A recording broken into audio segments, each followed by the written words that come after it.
Chapter 50. I long to be revenged on Melinda, apply to Banter for his assistance, he contrives a scheme for that purpose, which is put in execution with great success. I make an attempt upon the heart of Miss Gripewell, but am disappointed, grow melancholy at my disappointment, and have recourse to the bottle, receive a billet doux, am ravished with the contents, find myself involved in intrigue, which I imagined would make my fortune, am confounded at my mistake, which banishes all thoughts of matrimony.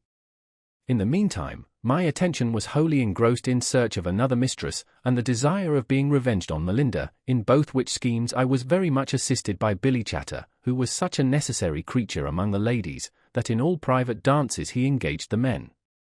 To him therefore I applied, desiring he would introduce me to a partner of some figure, at the next private assembly, for the sake of a frolic, the intention of which I would afterwards communicate. Billy, who had heard something of a difference between Melinda and me, immediately smoked part of my design, and, thinking I only wanted to alarm her jealousy a little, promised to gratify my desire, by matching me with a partner worth £30,000, whom the ladies of this end of the town had lately taken under their management and protection. Upon further inquiry, I found this person's name was Miss Biddy Gripewell, that her father, who had been a pawnbroker, died intestate, by which means all his substance descended to his daughter, who was so little a favourite that, could the old man have prevailed with his own rapacious disposition to part with as much money as would have paid the expense of a will, she would not have inherited the sixth part of his fortune, that during his life, far from being educated in a way suitable to such great expectations, she was obliged to live like a servant wench, and do the most menial offices in the family. But his funeral was no sooner performed, than she assumed the fine lady, and found so many people of both sexes to flatter, caress, and instruct her, that, for want of discretion and experience, she was grown insufferably vain and arrogant, and pretended to no less than a duke or earl at least for her husband, that she had the misfortune to be neglected by the English quality, but a certain poor Scottish lord was then making interest to be introduced to her acquaintance.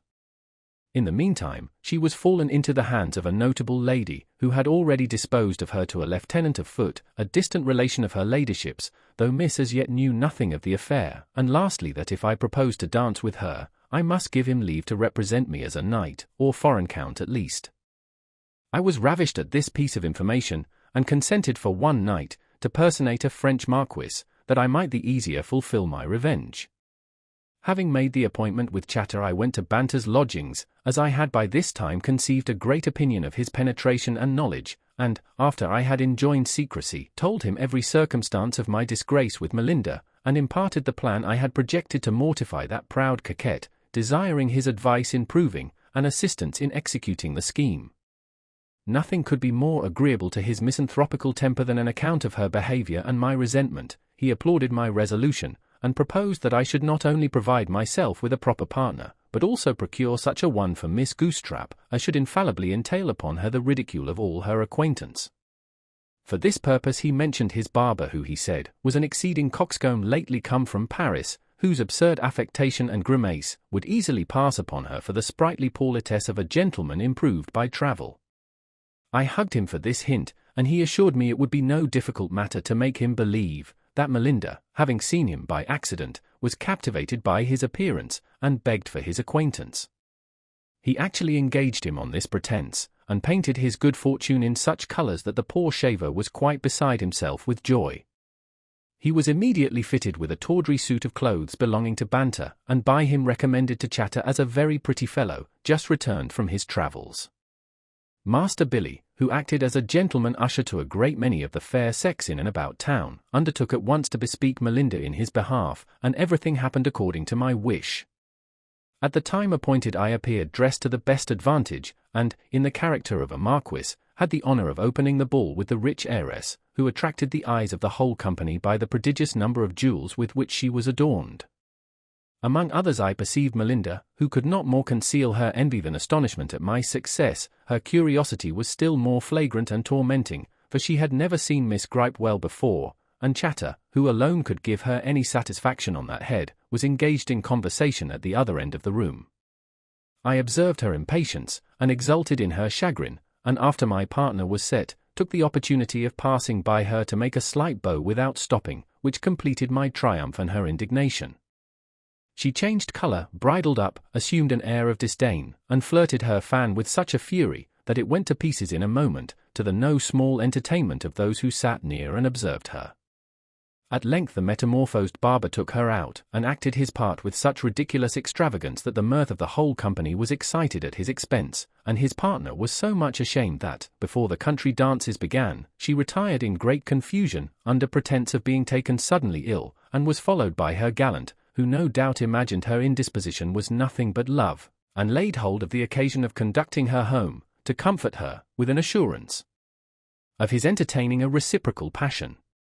They were no sooner gone than an inquisitive whisper of "Who is he?" ran round the room, and chatter could give them no other intelligence about him than that he was a man of fortune just returned from his travels. I, who alone was acquainted with his real quality, affected ignorance, well knowing that female curiosity would not rest satisfied with such a general account, and that the discovery would proceed with a better grace from anybody than me. Meanwhile, I was tempted by the richness of the prize to practice upon Miss Gripewell's heart, but soon found it too well fortified with pride and indifference to yield to any efforts in my own character, and I neither would nor could preserve the title I had borrowed longer than that night. As I expected, everything came to light next day. The barber, in pure simplicity of heart, detected himself to Melinda, and discovered the foundation of his hopes. She sickened at the affront, and was ashamed to show her face in public for many weeks after this accident. Poor Chatter found it impossible to justify himself to her satisfaction, was in utter disgrace with Miss Gripewell, for having imposed me upon her as a nobleman, and suffered very much in his character and influence among the ladies in general. Finding my finances diminished more than one half, and my project as little advanced as on the first day of my arrival in town, I began to despair of my success, and grew melancholy at the prospect of approaching want. To dispel the horrors of this fiend I had recourse to the bottle, and kept more company than ever. I became particularly attached to the playhouse, conversed with the actors behind the scenes, grew acquainted with a body of Templars, and in a short time commenced a professed wit and critic. Indeed, I may say, without vanity, that I was much better qualified than any one of my companions, who were, generally speaking, of all the creatures I ever conversed with, the most ignorant and assuming. By means of these avocations I got the better of care, and learned to separate my ideas in such a manner that, whenever I was attacked by a gloomy reflection, I could shove it aside, and call in some agreeable reverie to my assistance. This was not the case with Strap, who practiced 1,000 shifts to conceal the sorrow that preyed upon his carcass, and reduced him to the resemblance of a mere skeleton. While I thus posted, in a thoughtless manner, towards poverty, I one day received, by the penny post, a letter written in a woman's hand, containing a great many high-flown compliments, warm protestations of love, couched in a very poetical style, an earnest desire of knowing whether or not my heart was engaged, by leaving an answer at a certain place, directed to R. B., and the whole subscribed your incognita. I was transported with joy on reading the contents of this billet-doux, which I admired as a masterpiece of tenderness and elegance, and was already up to my ears in love with the author, whom my imagination represented as a lady of fortune, in the bloom of youth and beauty. Elevated with this conjecture, I went to work, and exhausted my invention in composing an answer suitable to the sublimity of her style and the ardor of her sentiments. I expressed my admiration of her wit in terms the most hyperbolical, and while I acknowledged myself unworthy of her regard, declared myself enamored of her understanding, and in the most pathetic manner implored the honor of an interview. Having finished this performance, and communicated it to Strap, who skipped about for joy, I dispatched him with it to the place appointed, which was the house of a milliner not far from Bond Street, and desired him to keep watch near the door for some time, that he might discover the person who should call for it. In less than an hour he returned with a joyful countenance, and told me that, soon after he had delivered the letter, a chairman was called, to whom it was given, with directions to carry it to the house of a rich gentleman in the neighborhood, whither he, Strap, followed him, and saw him put it into the hands of a waiting woman, who paid the messenger, and shut the door, that, upon inquiry at an alehouse hard by, where he called for a pint of beer, he understood the gentleman to whom the house belonged had an only daughter, very handsome, who would inherit his whole estate, and who certainly was the author of the billet I had received. I was of the same opinion, and, hugging myself in the happy prospect, dressed immediately, and passed in great state the house that contained my unknown admirer. Nor was my vanity disappointed, for I perceived a beautiful young creature standing at one of the windows of the dining-room, who, I imagined, observed me with more than common curiosity. That I might indulge her view, and at the same time feast my own, I affected to stop, and gave orders to strap, in the street, just opposite to her station, by which means I had an opportunity of seeing her more distinctly, and of congratulating myself on having made a conquest of so much perfection. In a few moments she retired, and I betook myself to the ordinary in a rapture of hope, which deprived me of my appetite for that meal, and sent me home in the evening to indulge my contemplation. Early next day, I was favoured with another epistle from my unknown admirer, signifying her unutterable joy at the receipt of mine, which, while it made a tender of my heart, convinced her of the value of it. Above all things, she professed her extreme pleasure in finding me so much attached to her understanding, a circumstance that not only flattered her in the most sensible part, but at the same time argued my own sagacity. As for the interview I desired, she assured me that I could not be more eager for such an occasion than she, but she must not only sacrifice a little more to decorum, but be satisfied of my honourable intentions, before she could grant that request. Meanwhile she gave me to understand that, although she might owe some deference to the opinion of certain persons, she was resolved, in an affair that so nearly concerned her happiness, to consult her own inclination, preferable to the advice of the whole world, especially as she was urged to such condescension by no consideration of fortune, what she depended upon being her own without restriction or control. Struck with admiration at the philosophy and self-denial of my mistress, who seemed insensible of the beauty she possessed, and in particular ravished with that piece of intelligence by which I learned her fortune was independent, I resumed the pen, launched out into encomiums on the dignity of her sentiments, affected to undervalue the charms of external beauty, pretended to ground my passion on the qualities of her mind, complained of her rigour in sacrificing my repose to an over-scrupulous regard to decorum, and declared the purity of my designs in the most solemn and pathetic vows. This performance being sealed and directed, was sent to the place appointed by Strap, who, that we might be still the more confirmed in our belief, renewed his watch, and in a little time brought back the same information as before, with this addition, that Miss Sparkle, the name of my correspondent, looking out at the window, no sooner saw the messenger arrive, than she shut the casement in a sort of beautiful confusion, and disappeared, eager no doubt to hear from the dear object of her love. My doubts now vanished, the long-expected port appeared, and I looked upon myself as perfectly secure of that happiness I had been in quest of so long. After dinner, I sauntered in company with Dr. Wagtail, to that part of the town in which my inamorata lived, and, as he was a mere register, inquired of him into the name, character, and fortune of everybody who possessed a good house in the streets through which we passed. When it came to his turn to mention Sir John Sparkle, he represented him as a man of an immense estate and narrow disposition, who mewed up his only child, a fine young lady, from the conversation of mankind, under the strict watch and inspection of an old gouvernante, who was either so honest, envious, or insatiable, that nobody had been as yet able to make her a friend, or get access to her charge, though numbers attempted it every day, not so much on account of her expectations from her father, who, being a widower, might marry again and have sons, as for a fortune of £12,000 left her by an uncle, of which she could not be deprived. This piece of news, exactly tallying with the last part of the letter I had been honoured with in the morning, had such an effect on me, that any man except Wagtail might have observed my emotion, but his attention was too much engrossed by the contemplation of his own importance to suffer him to be affected with the deportment of any other body, unless it happened to be so particular that he could not help taking notice of it. When I had disengaged myself from him, whose conversation grew insipid to me, I went home, and made Strap acquainted with the fruit of my researches. This faithful squire was almost choked with transport, and even wept with joy, but whether on account of himself or me, I shall not pretend to determine. Next day a third billet-doux was brought to me, containing many expressions of tenderness, mingled with some affecting doubts about the artifice of man, the inconstancy of youth, and the jealousy often attending the most sincere passion, withal desiring I would excuse her, if she should try me a little longer, before she declared herself beyond the power of retracting. These interesting scruples added fuel to my flame and impatience to my hope. I redoubled my complaints of her indifference, and pressed her to an assignation with such fervent entreaties, that in a few days she consented to meet me at the house of that milliner who had forwarded all my letters. During the interval between the date of her promise and the hour of appointment, my pride soared beyond all reason and description. I lost all remembrance of the gentle Narcissa, and my thoughts were wholly employed in planning triumphs over the malice and contempt of the world. At length the happy hour arrived. I flew to the place of rendezvous, and was conducted into an apartment, where I had not waited 10 minutes, when I heard the rustling of silk, and the sound of feet ascending the stairs. My heart took the alarm, and beat quick, my cheeks glowed, my nerves thrilled, and my knees shook with ecstasy. I perceived the door opening, saw a gold brocade petticoat advance, and sprang forward to embrace my charmer.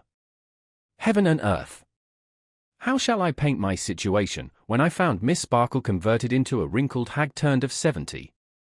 I was struck dumb with amazement, and petrified with horror.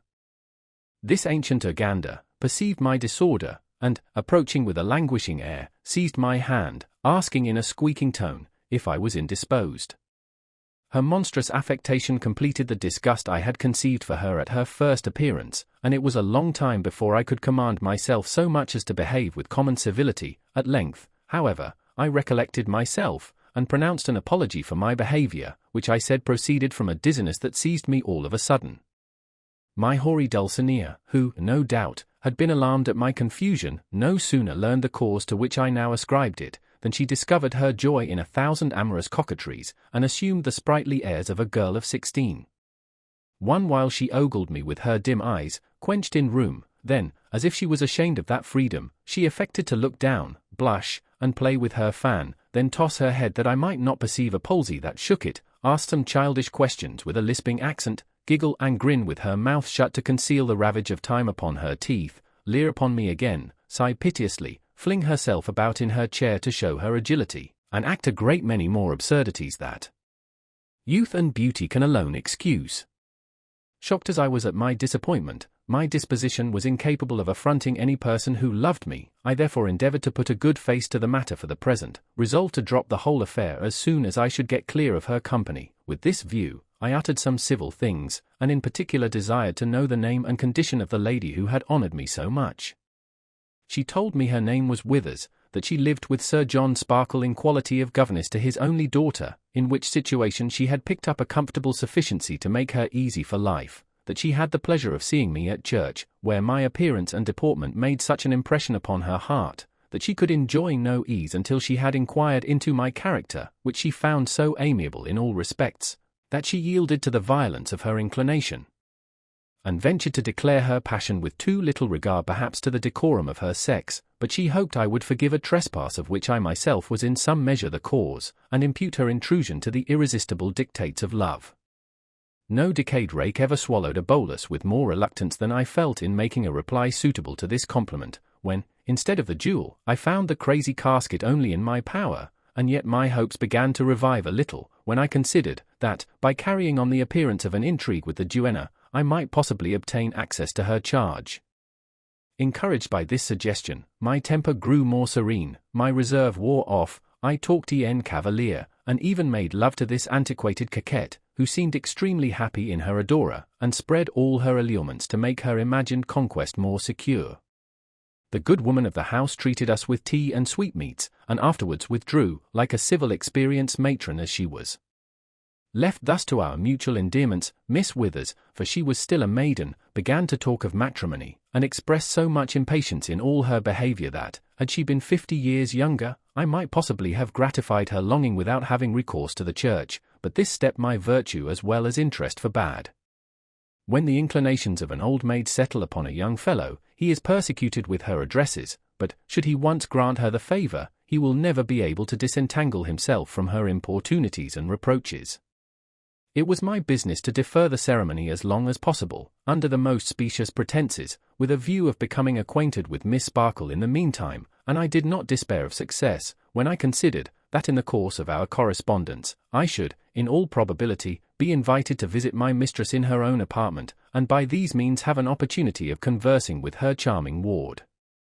Pleased with this prospect, my heart dilated with joy, I talked in raptures to the state governante, and kissed her shriveled hand with great devotion. She was so much transported with her good fortune, that she could not contain her ecstasy, but flew upon me like a tigress, and pressed her skinny lips to mine, when, as it was no doubt concerted by her evil genius, a dose of garlic she had swallowed that morning, to dispel wind, I suppose, began to operate with such a sudden explosion, that Human nature, circumstanced as I was, could not endure the shock with any degree of temper. I lost all patience and reflection, flung away from her in an instant, snatched my hat and cane, and ran downstairs as if the devil had me in pursuit, and could scarcely retain the convulsion of my bowels, which were grievously offended by the perfume that assaulted me. Strap, who waited my return with impatience, seeing me arrive in the utmost disorder, stood motionless with apprehension, and durst not inquire into the cause. After I had washed my mouth, more than once, and recruited my spirits with a glass of wine, I recounted to him every particular of what had happened, to which he made no other reply for some time than lifting up his eyes, clasping his hands, and uttering a hollow groan. At length he observed, in a melancholy tone, that it was 1,000 pities my organs were so delicate as to be offended with the smell of garlic. "Ah! God help us," said he, "'tis not the steams of garlic, no, nor of something else, that would give me the least uneasiness. See what it is to be a cobbler's son." I replied hastily, "I wish then you would go and retrieve my miscarriage." At this suggestion he started, forced a smile, and left the room, shaking his head. Whether the old gentlewoman resented my abrupt departure so much that her love changed into disdain, or was ashamed to see me on account of her infirmity, I know not, but I was never troubled again with her passion. Chapter 51. I cultivate an acquaintance with two noblemen, am introduced to Earl Strutwell, his kind promise and invitation, the behaviour of his porter and lackey, he receives me with an appearance of uncommon affection, undertakes to speak in my behalf to the minister, informs me of his success, and wishes me joy, introduces a conversation about Petronius Arbiter, falls in love with my watch, which I press upon him. I make a present of a diamond ring to Lord Straddle, impart my good fortune to Strap and Banter, who disabuses me, to my utter mortification. Baffled hitherto in my matrimonial schemes, I began to question my talents for the science of fortune hunting, and to bend my thoughts towards some employment under the government, with the view of procuring which, I cultivated the acquaintance of Lord Straddle and Swillpot, whose fathers were men of interest at court. I found these young noblemen as open to my advances as I could desire. I accompanied them in their midnight rambles, and often dined with them at taverns, where I had the honour of paying the reckoning. I one day took the opportunity, while I was loaded with protestations of friendship, to disclose my desire of being settled in some sinecure, and to solicit their influence in my behalf. Swillpot, squeezing my hand, said, I might depend upon his service by G. The other swore that no man would be more proud than he to run my errands. Encouraged by these declarations, I ventured to express an inclination to be introduced to their fathers, who were able to do my business at once. Swillpot frankly owned he had not spoken to his father these 3 years, and Straddle assured me, his father, having lately disobliged the minister by subscribing his name to a protest in the House of Peers, was thereby rendered incapable of serving his friends at present, but he undertook to make me acquainted with Earl Strutwell, who was hand and glove with a certain person who ruled the roast. This offer I embraced with many acknowledgments, and plied him so closely, in spite of 1,000 evasions, that he found himself under a necessity of keeping his word, and actually carried me to the levee of this great man, where he left me in a crowd of fellow dependents, and was ushered to a particular closet audience, from whence, in a few minutes, he returned with his lordship, who took me by the hand, assured me he would do me all the service he could, and desired to see me often. I was charmed with my reception, and, although I had heard that a courtier's promise is not to be depended upon, I thought I discovered so much sweetness of temper and candour in this earl's countenance, that I did not doubt of finding my account in his protection. I resolved therefore to profit by this permission, and waited on him next audience day, when I was favoured with a particular smile, squeeze of the hand, and a whisper, signifying that he wanted half an hour's conversation with me in private, when he should be disengaged, and for that purpose desired me to come and drink a dish of chocolate with him tomorrow morning. This invitation, which did not a little flatter my vanity and expectation, I took care to observe, and went to his lordship's house at the time appointed. Having rapped at the gate, the porter unbolted and kept it half open, placing himself in the gap, like soldiers in the broach, to dispute my passage. I asked if his lord was stirring. He answered with a surly aspect, No. At what hour does he commonly rise? Said I, sometimes sooner, sometimes later, said he, closing the door upon me by degrees. I then told him I was come by his lordship's own appointment, to which intimation this Cerberus replied, I have received no orders about the matter, and was upon the point of shutting me out, when I recollected myself all of a sudden, and slipping a crown into his hand, begged as a favour that he would inquire, and let me know whether or not the Earl was up. The grim janitor relented at the touch of my money, which he took with all the indifference of a tax-gatherer, and showed me into a parlour, where, he said, I might amuse myself till such time as his lord should be awake. I had not sat 10 minutes in this place, when a footman entered, and, without speaking, started at me. I interpreted this piece of his behaviour into, "Pray, sir, what is your business?" and asked the same question I had put to the porter, when I accosted him first. The lackey made the same reply, and disappeared before I could get any further intelligence. In a little time he returned, on pretence of poking the fire, and looked at me again with great earnestness, upon which I began to perceive his meaning, and, tipping him with half a crown, desired he would be so good as to fall upon some method of letting the Earl know that I was in the house. He made a low bow, said, "Yes, sir," and vanished. This bounty was not thrown away, for in an instant he came back, and conducted me to a chamber, where I was received with great kindness and familiarity by his lordship, whom I found just risen, in his morning gown and slippers.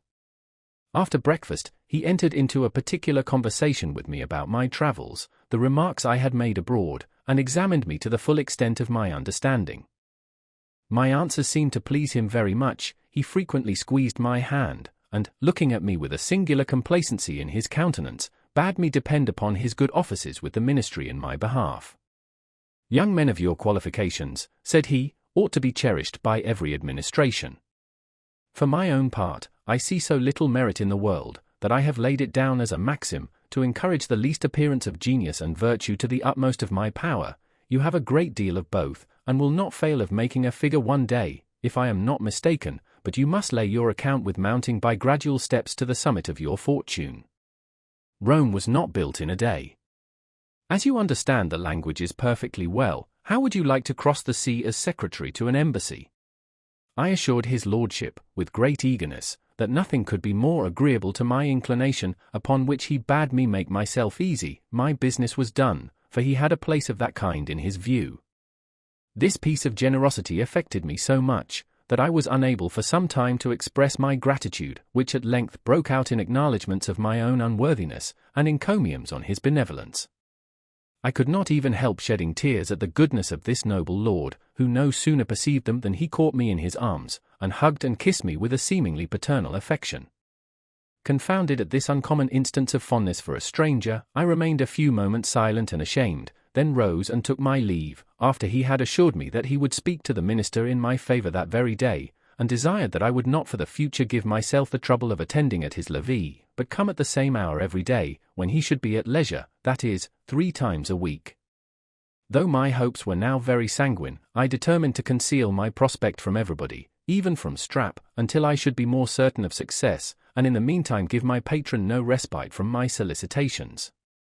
When I renewed my visit, I found the street door open to me as if by enchantment, but in my passage towards the presence room, I was met by the valet de chambre, who cast some furious looks at me, the meaning of which I could not comprehend. The Earl saluted me at entrance with a tender embrace, and wished me joy of his success with the Premier, who, he said, had preferred his recommendation to that of 2 other noblemen very urgent in behalf of their respective friends, and absolutely promised that I should go to a certain foreign court in quality of secretary to an ambassador and plenipotentiary who was to set out in a few weeks, an affair of vast importance to the nation.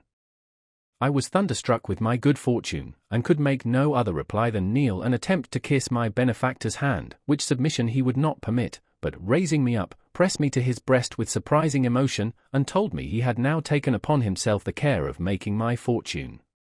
What enhanced the value of the benefit still the more, was his making light of the favour, and shifting the conversation to another subject.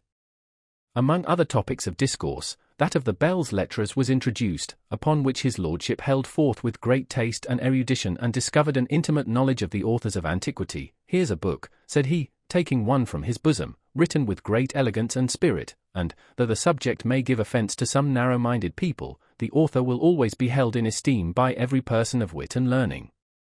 So saying, he put into my hand Petronius Arbiter, and asked my opinion of his wit and manner. I told him, that, in my opinion, he wrote with great ease and vivacity, but was withal so lewd and indecent that he ought to find no quarter or protection among people of morals and taste. I own, replied the Earl, that his taste in love is generally decried, and indeed condemned by our laws, but perhaps that may be more owing to prejudice and misapprehension than to true reason and deliberation. The best man among the ancients is said to have entertained that passion. One of the wisest of their legislators has permitted the indulgence of it in his commonwealth. The most celebrated poets have not scrupled to avow it. At this day it prevails not only over all the East, but in most parts of Europe. In our own country it gains ground apace, and in all probability will become in a short time a more fashionable vice than simple fornication. Indeed, there is something to be said in vindication of it, for, notwithstanding the severity of the law against offenders in this way, it must be confessed that the practice of this passion is unattended with that curse and burthen upon society which proceeds from a race of miserable and deserted bastards, who are either murdered by their parents, deserted to the utmost wanton wretchedness, or bred up to prey upon the commonwealth, and it likewise prevents the debauchery of many a young maiden, and the prostitution of honest men's wives, not to mention the consideration of health, which is much less liable to be impaired in the gratification of this appetite, than in the exercise of common venery, which, by ruining the constitutions of our young men, has produced a puny progeny that degenerates from generation to generation. Nay, I have been told that there is another motive perhaps more powerful than all these, that induces people to cultivate this inclination, namely, the exquisite pleasure attending its success. From this discourse I began to be apprehensive that his lordship, finding I had travelled, was afraid I might have been infected with this spurious and sordid desire abroad, and took this method of sounding my sentiments on the subject. Fired at this supposed suspicion, I argued against it with great warmth, as an appetite unnatural, absurd, and of pernicious consequence, and declared my utter detestation and abhorrence of it in these lines of the satirist. Eternal infamy the wretch confound! Who planted first that vice on British ground? A vice that spite of nature and sense reigns, and poisons genial love, and manhood stains. The Earl smiled at my indignation, and told me he was glad to find my opinion of the matter so conformable to his own, and that what he had advanced was only to provoke me to an answer, with which he professed himself perfectly well pleased. After I had enjoyed a long audience, I happened to look at my watch, in order to regulate my motions by it, and his lordship, observing the chaste case, desired to see the device, and examine the exception, which he approved with some expressions of admiration. Considering the obligations I lay under to his lordship, I thought there could not be a fitter opportunity than the present to manifest, in some shape, my gratitude. I therefore begged he would do me the honour to accept of the watch as a small testimony of the sense I had of his lordship's generosity, but he refused it in a peremptory manner, and said he was sorry I should entertain such a mercenary opinion of him, observing at the same time, that it was the most beautiful piece of workmanship he had ever seen, and desiring to know where he could have such another.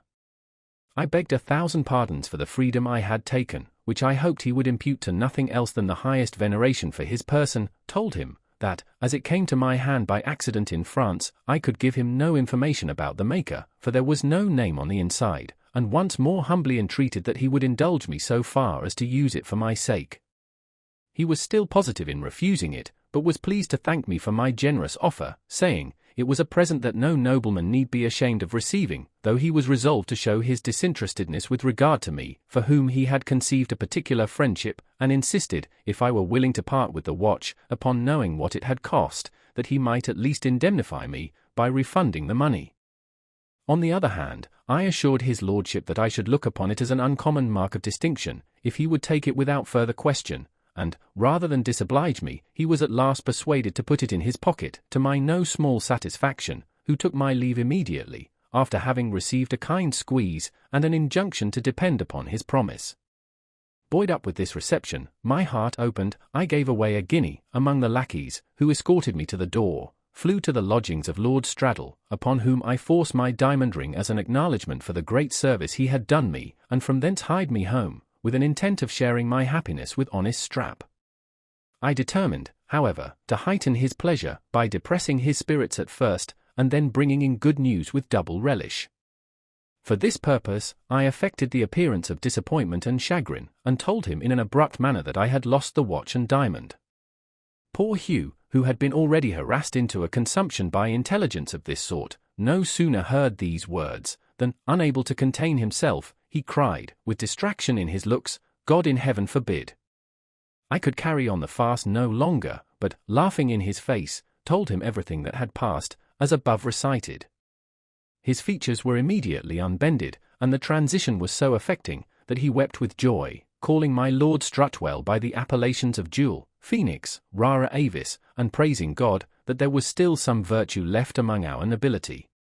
Our mutual congratulations being over, we gave way to our imagination, and anticipated our happiness by prosecuting our success through the different steps of promotion, till I arrived at the rank of a Prime Minister, and he to that of my first secretary.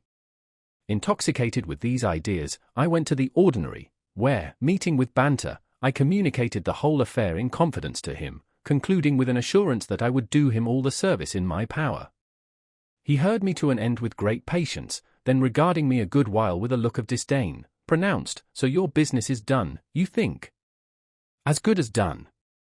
"I believe," said I. "I'll tell you," replied he, "what will do it still more effectually, a halter. Steph!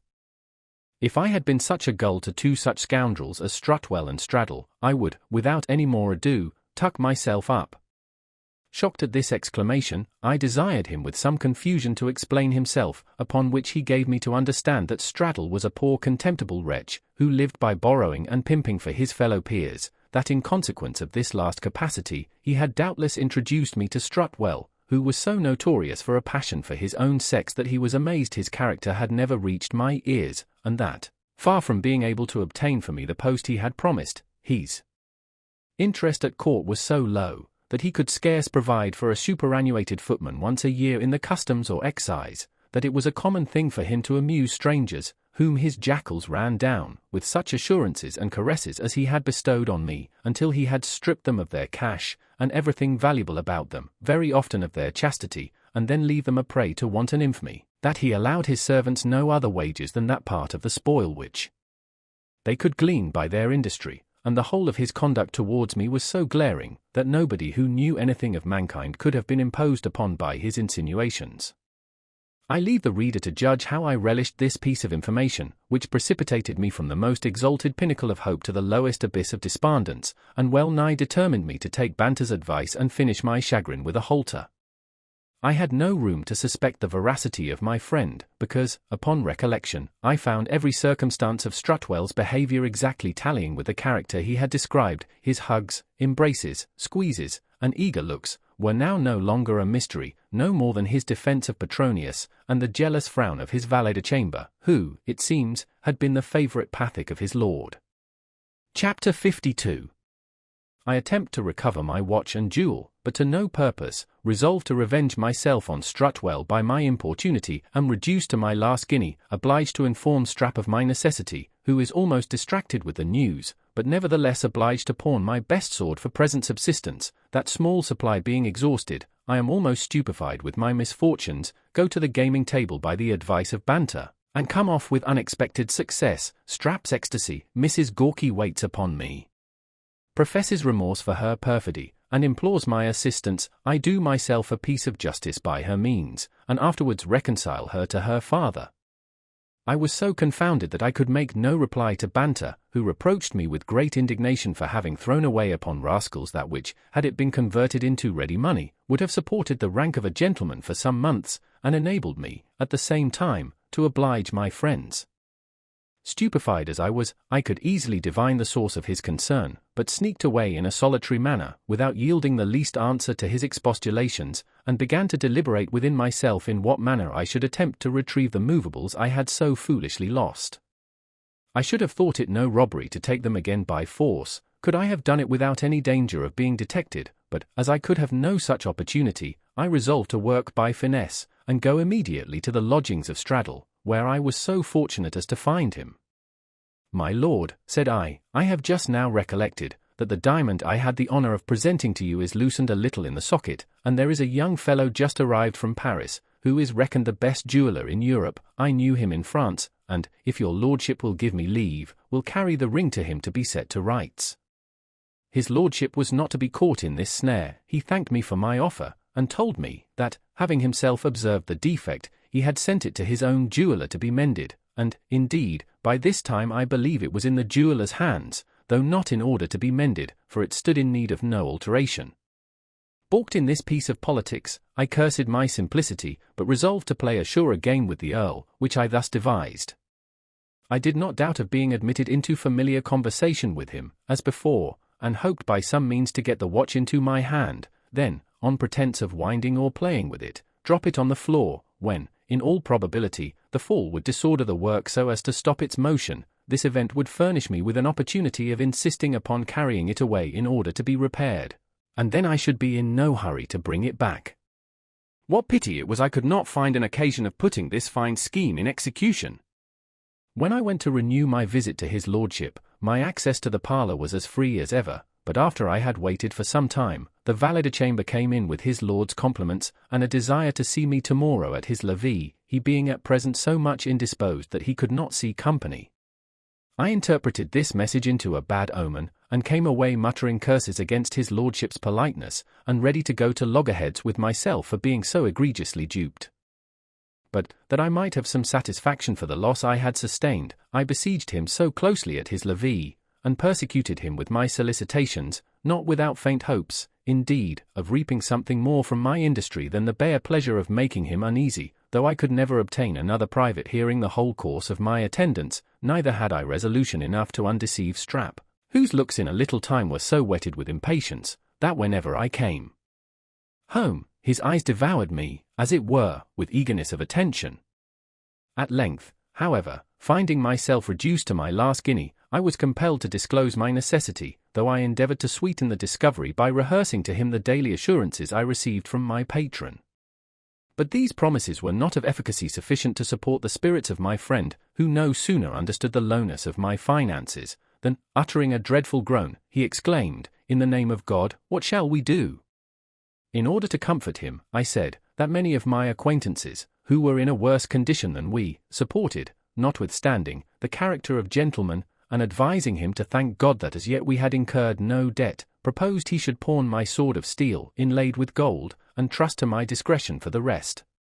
This expedient was wormwood and gall to poor Strap, who, in spite of his invincible affection for me, still retained notions of economy and expense suitable to the narrowness of his education. Nevertheless he complied with my request, and raised 7 pieces on the sword in a twinkling. This supply, inconsiderable as it was, made me as happy for the present, as if I had kept £500 in bank, for by this time I was so well skilled in procrastinating every troublesome reflection, that the prospect of want seldom affected me very much, let it be ever so near.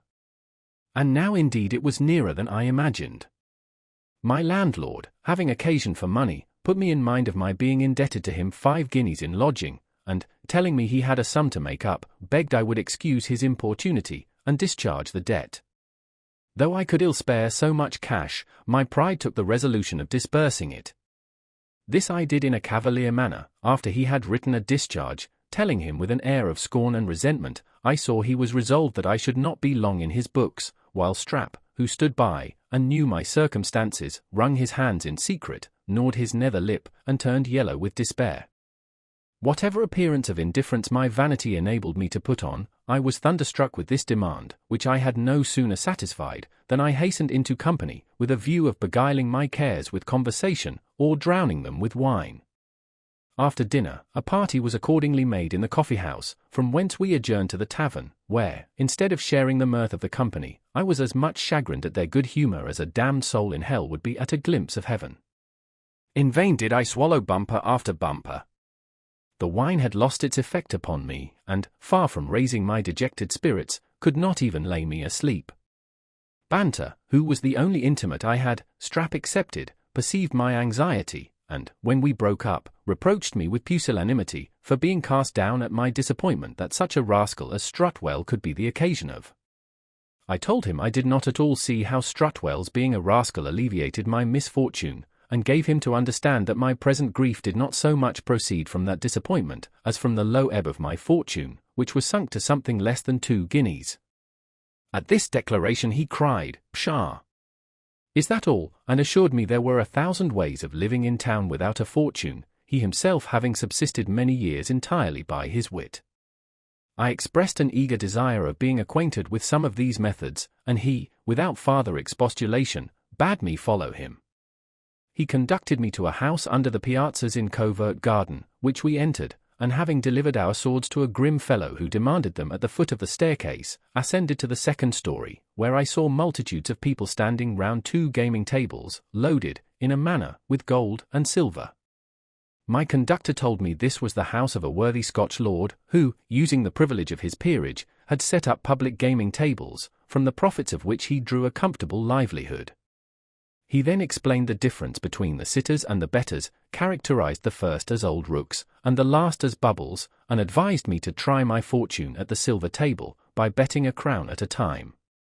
Before I would venture anything, I considered the company more particularly, and there appeared such a group of villainous faces, that I was struck with horror and astonishment at the sight.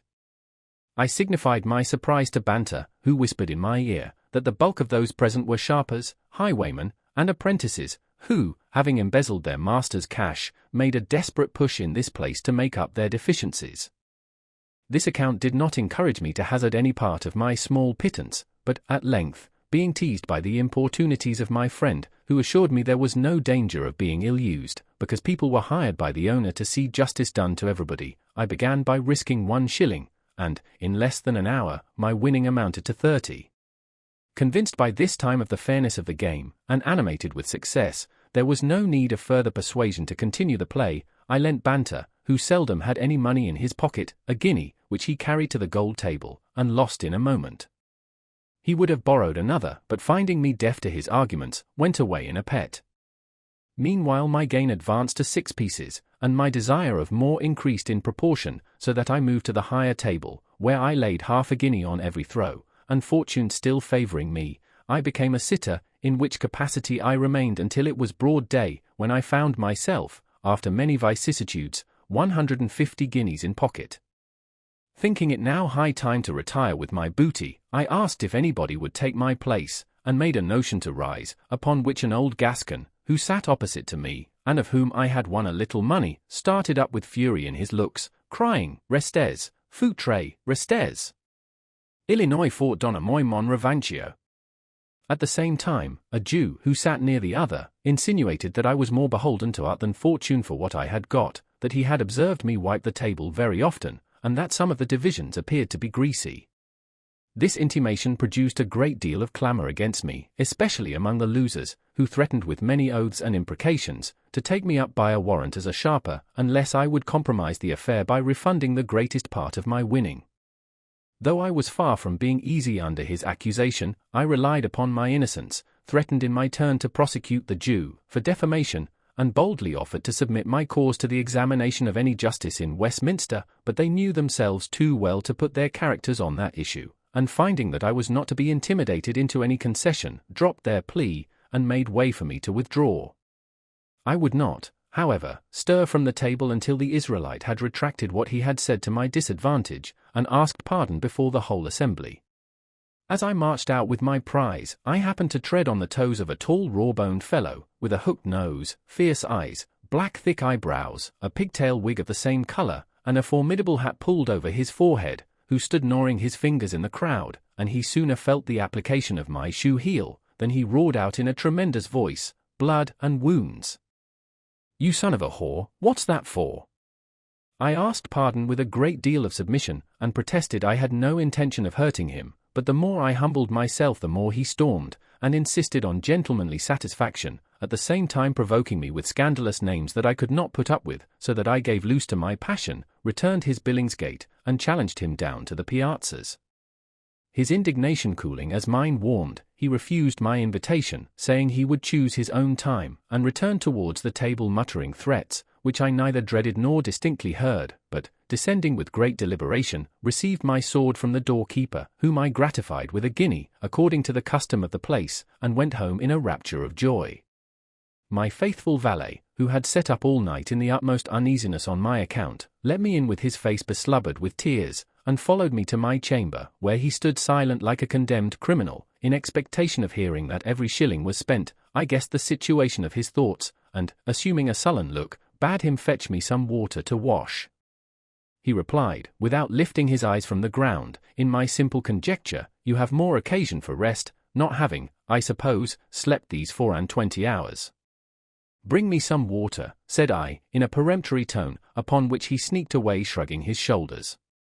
Before he returned, I had spread my whole stock on the table in the most ostentatious manner, so that, when it first saluted his view, he stood like one entranced, and, having rubbed his eyes more than once, to assure himself of his being awake, broke out into, Lord have mercy upon us, what a vast treasure is here! 'Tis all our own, Strap, said I, take what is necessary, and redeem the sword immediately. He advanced towards the table, stopped short by the way, looked at the money and me by turns, and with a wildness in his countenance, produced from joy checked by distrust, cried, I dare say it is honestly come by. To remove his scruples, I made him acquainted with the whole story of my success, which, when he heard, he danced about the room in an ecstasy, crying, God be praised, a white stone, God be praised, a white stone. So that I was afraid the change of fortune had disordered his intellects, and that he was run mad with joy. Extremely concerned at this event, I attempted to reason him out of his frenzy, but to no purpose, for without regarding what I said, he continued to frisk up and down, and repeat his rhapsody of God be praised, a white stone. At last, I rose in the utmost consternation, and, laying violent hands upon him, put a stop to his extravagance by fixing him down to a settee that was in the room. This constraint banished his delirium. He started as if just awoke, and terrified at my behavior, cried, What is the matter? When he learned the cause of my apprehension, he was ashamed of his transports, and told me that in mentioning the white stone, he alluded to the dies fasti of the Romans, albo lapide notati. Having no inclination to sleep, I secured my cash, dressed, and was just going abroad, when the servant of the house told me there was a gentlewoman at the door who wanted to speak with me. Surprised at this information, I made Strap show her up, and in less than a minute, saw a young woman of a shabby decayed appearance enter my room. After half a dozen curtsies, she began to sob, and told me her name was Gorky, upon which information I immediately recollected the features of Miss Lavement, who had been the first occasion of my misfortunes. Though I had all the reason in the world to resent her treacherous behavior to me, I was moved at her distress, and professing my sorrow at seeing her so reduced desired her to sit, and inquired into the particulars of her situation. She fell upon her knees and implored my forgiveness for the injury she had done me, protesting before God that she was forced, against her inclination, into that hellish conspiracy which had almost deprived me of my life, by the entreaties of her husband, who, having been afterwards renounced by his father on account of his marriage with her, and unable to support a family on his pay, left his wife at her father's house, and went with the regiment to Germany, where he was broke for misbehavior at the Battle of Dettingen, since which time she had heard no tidings of him.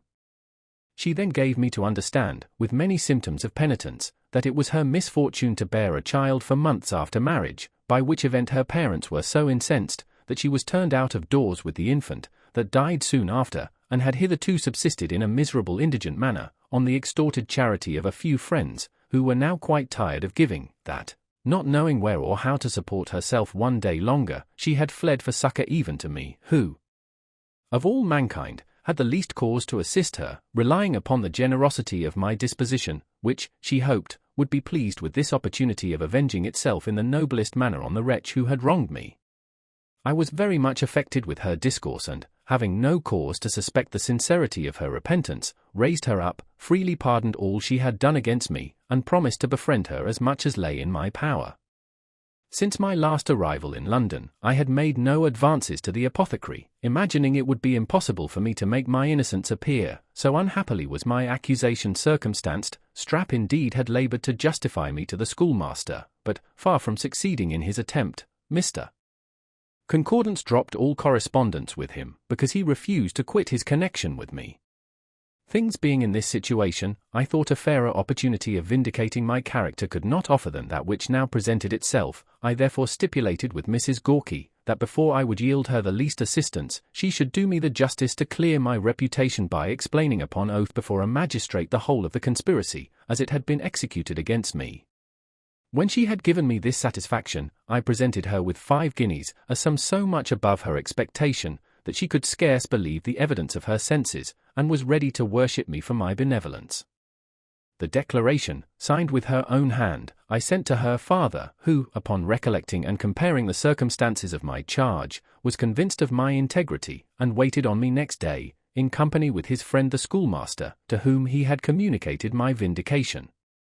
After mutual salutation, Monsieur Lavement began a long apology for the unjust treatment I had received, but I saved him a good deal of breath by interrupting his harangue, and assuring him that, far from entertaining a resentment against him, I thought myself obliged to his lenity, which allowed me to escape, after such strong assumptions of guilt appeared against me. Mr. Concordance, thinking it now his turn to speak, observed that Mr. Random had too much candour and sagacity to be disobliged at their conduct, which, all things considered, could not have been otherwise with any honesty of intention. Indeed, said he, if the plot had been unravelled to us by any supernatural intelligence, if it had been whispered by a genius, communicated by dream, or revealed by an angel from on high, we should have been to blame in crediting ocular demonstration, but as we were left in the midst of mortality, it cannot be expected we should be incapable of imposition. I must assure you, Mr. Random, no man on earth is more pleased than I am at this triumph of your character, and, as the news of your misfortune panged me to the very entrails, this manifestation of your innocence makes my midriff quiver with joy. I thanked him for this concern, desired them to undeceive those of their acquaintance who judged harshly of me, and, having treated them with a glass of wine, represented to Lavement the deplorable condition of his daughter, and pleaded her cause so effectually, that he consented to settle a small annuity on her for life, but could not be persuaded to take her home, because her mother was so much incensed, that she would never see her. Chapter 53. I purchase new clothes, reprimand Strutwell and Straddle, Banter proposes another matrimonial scheme, I accept of his terms, set out to Bath in the stagecoach with the young lady and her mother, the behaviour of an officer and lawyer, our fellow travellers described, a smart dialogue between my mistress and the captain. Having finished this affair to my satisfaction, I found myself perfectly at ease, and, looking upon the gaming table as a certain resource for a gentleman in want, became more gay than ever. Although my clothes were almost as good as new, I grew ashamed of wearing them, because I thought everybody by this time had got an inventory of my wardrobe. For which reason I disposed of a good part of my apparel to a salesman in Monmouth Street for half the value, and bought 2 new suits with the money. I likewise purchased a plain gold watch, despairing of recovering that which I had so foolishly given to Strutwell, whom, notwithstanding, I still continued to visit at his levee, until the ambassador he had mentioned set out with a secretary of his own choosing. I thought myself then at liberty to expostulate with his lordship, whom I treated with great freedom in a letter, for amusing me with vain hopes, when he neither had the power nor inclination to provide for me. Nor was I less reserved with Straddle, whom I in person reproached for misrepresenting to me the character of Strutwell, which I did not scruple to aver was infamous in every respect. He seemed very much enraged at my freedom, talked a great deal about his quality and honour, and began to make some comparisons which I thought so injurious to mine, that I demanded an explanation with great warmth, and he was mean enough to equivocate, and condescend in such a manner that I left him with a hearty contempt of his behaviour. About this time, Banter, who had observed a surprising and sudden alteration in my appearance and disposition, began to inquire very minutely into the cause, and, as I did not think fit to let him know the true state of the affair, lest he might make free with my purse, on the strength of having proposed the scheme that filled it, I told him that I had received a small supply from a relation in the country, who at the same time had proffered to use all his interest, which was not small, in soliciting some post for me that should make me easy for life. If that be the case, said Banter, perhaps you won't care to mortify yourself a little in making your fortune another way. I have a relation who is to set out for Bath next week, with an only daughter, who being sickly and decrepit, intends to drink the waters for the recovery of her health. Her father, who was a rich Turkey merchant, died about a year ago, and left her with a fortune of £20,000, under the sole management of her mother, who is my kinswoman. I would have put in for the plate myself, but there is a breach at present between the old woman and me. You must know, that some time ago I borrowed a small sum of her and promised, it seems, to pay it before a certain time, but being disappointed in my expectation of money from the country, the day elapsed without my being able to take up my note, upon which she wrote a peremptory letter, threatening to arrest me, if I did not pay the debt immediately. Nettled at this precise behaviour, I sent a severe answer, which enraged her so much that she actually took out a writ against me. Whereupon, finding the thing grow serious, I got a friend to advance the money for me, discharged the debt, went to her house, and abused her for her unfriendly dealing. She was provoked by my reproaches, and scolded in her turn. The little deformed urchin joined her mother with such virulence and volubility of tongue, that I was fain to make a retreat, after having been honoured with a great many scandalous epithets, which gave me plainly to understand that I had nothing to hope from the esteem of the one, or the affection of the other. As they are both utter strangers to life, it is 1,000 to 1 that the girl will be picked up by some scoundrel or other at Bath, if I don't provide for her otherwise. You are a well-looking fellow, Random, and can behave as demurely as a Quaker. If you will give me an obligation of £500, to be paid 6 months after your marriage, I will put you in a method of carrying her in spite of all opposition. This proposal was too advantageous for me to be refused. The writing was immediately drawn up and executed, and Banter, giving me notice of the time when, and the stage coach in which they were to set out, I bespoke a place in the same convenience, and, having hired a horse for Strap, who was chagrined with the prospect, set forward accordingly. As we embarked before day, I had not the pleasure for some time of seeing Miss Snapper, that was the name of my mistress, nor even of perceiving the number and sex of my fellow travellers, although I guessed that the coach was full, by the difficulty I found in seating myself. The first 5 minutes passed in a general silence, when, all of a sudden, the coach heeling to one side, a boisterous voice pronounced, to the right and left, "Cover your flanks, me. Whiz." I easily discovered by the tone and matter of this exclamation that it was uttered by a son of Mars, neither was it hard to conceive the profession of another person who sat opposite to me, and observed that we ought to have been well satisfied of our security before we entered upon the premises. These 2 sallies had not the desired effect. We continued a good while as mute as before, till at length the gentleman of the sword, impatient of longer silence, made a second effort, by swearing he had got into a meeting of Quakers. "I believe so too," said a shrill female voice at my left hand, for the spirit of folly begins to move. "Out with it then, madam," replied the soldier. "You seem to have no occasion for a midwife," cried the lady. "D.M.N. my blood," exclaimed the other, "a man can't talk to a woman, but she immediately thinks of a midwife." "True, sir," said she, "I long to be delivered." "What of a mouse, madam?" said he. "No, sir," said she, "of a fool." "Are you far gone with a fool?" said he. "Little more than 2 miles, said she. "By gad, you're a wit, madam," cried the officer. "I wish I could with any justice return the compliment," said the lady. "Zounds, I have done," said he. "Your bolt is soon shot, according to the old proverb," said she. The warrior's powder was quite spent, the lawyer advised him to drop the prosecution, and a grave matron, who sat on the left hand of the victorious wit, told her she must not let her tongue run so fast among strangers. This reprimand, softened with the appellation of child, convinced me that the satirical lady was no other than Miss Snapper, and I resolved to regulate my conduct accordingly. The champion, finding himself so smartly handled, changed his battery, and began to expatiate on his own exploits. "You talk of shot, madam," said he, me. "I have both given and received some shot in my time. I was wounded in the shoulder by a pistol ball at Dettingen, where I say nothing, but by G.D. If it had not been for me, all's one for that. I despise boasting, me. Whiz." So saying, he whistled one part and hummed another of the black joke, then, addressing himself to the lawyer, went on thus: "Wouldn't you think it d hard, after having, at the risk of your life, recovered the standard of a regiment that had been lost, to receive no preferment for your pains? I don't choose to name no names, sink me. But, howsomever, this I will refer, by G.D.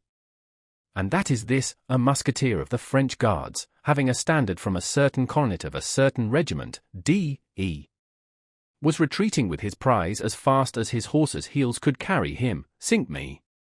Upon which, I snatched up firelock that belonged to a dead man, me.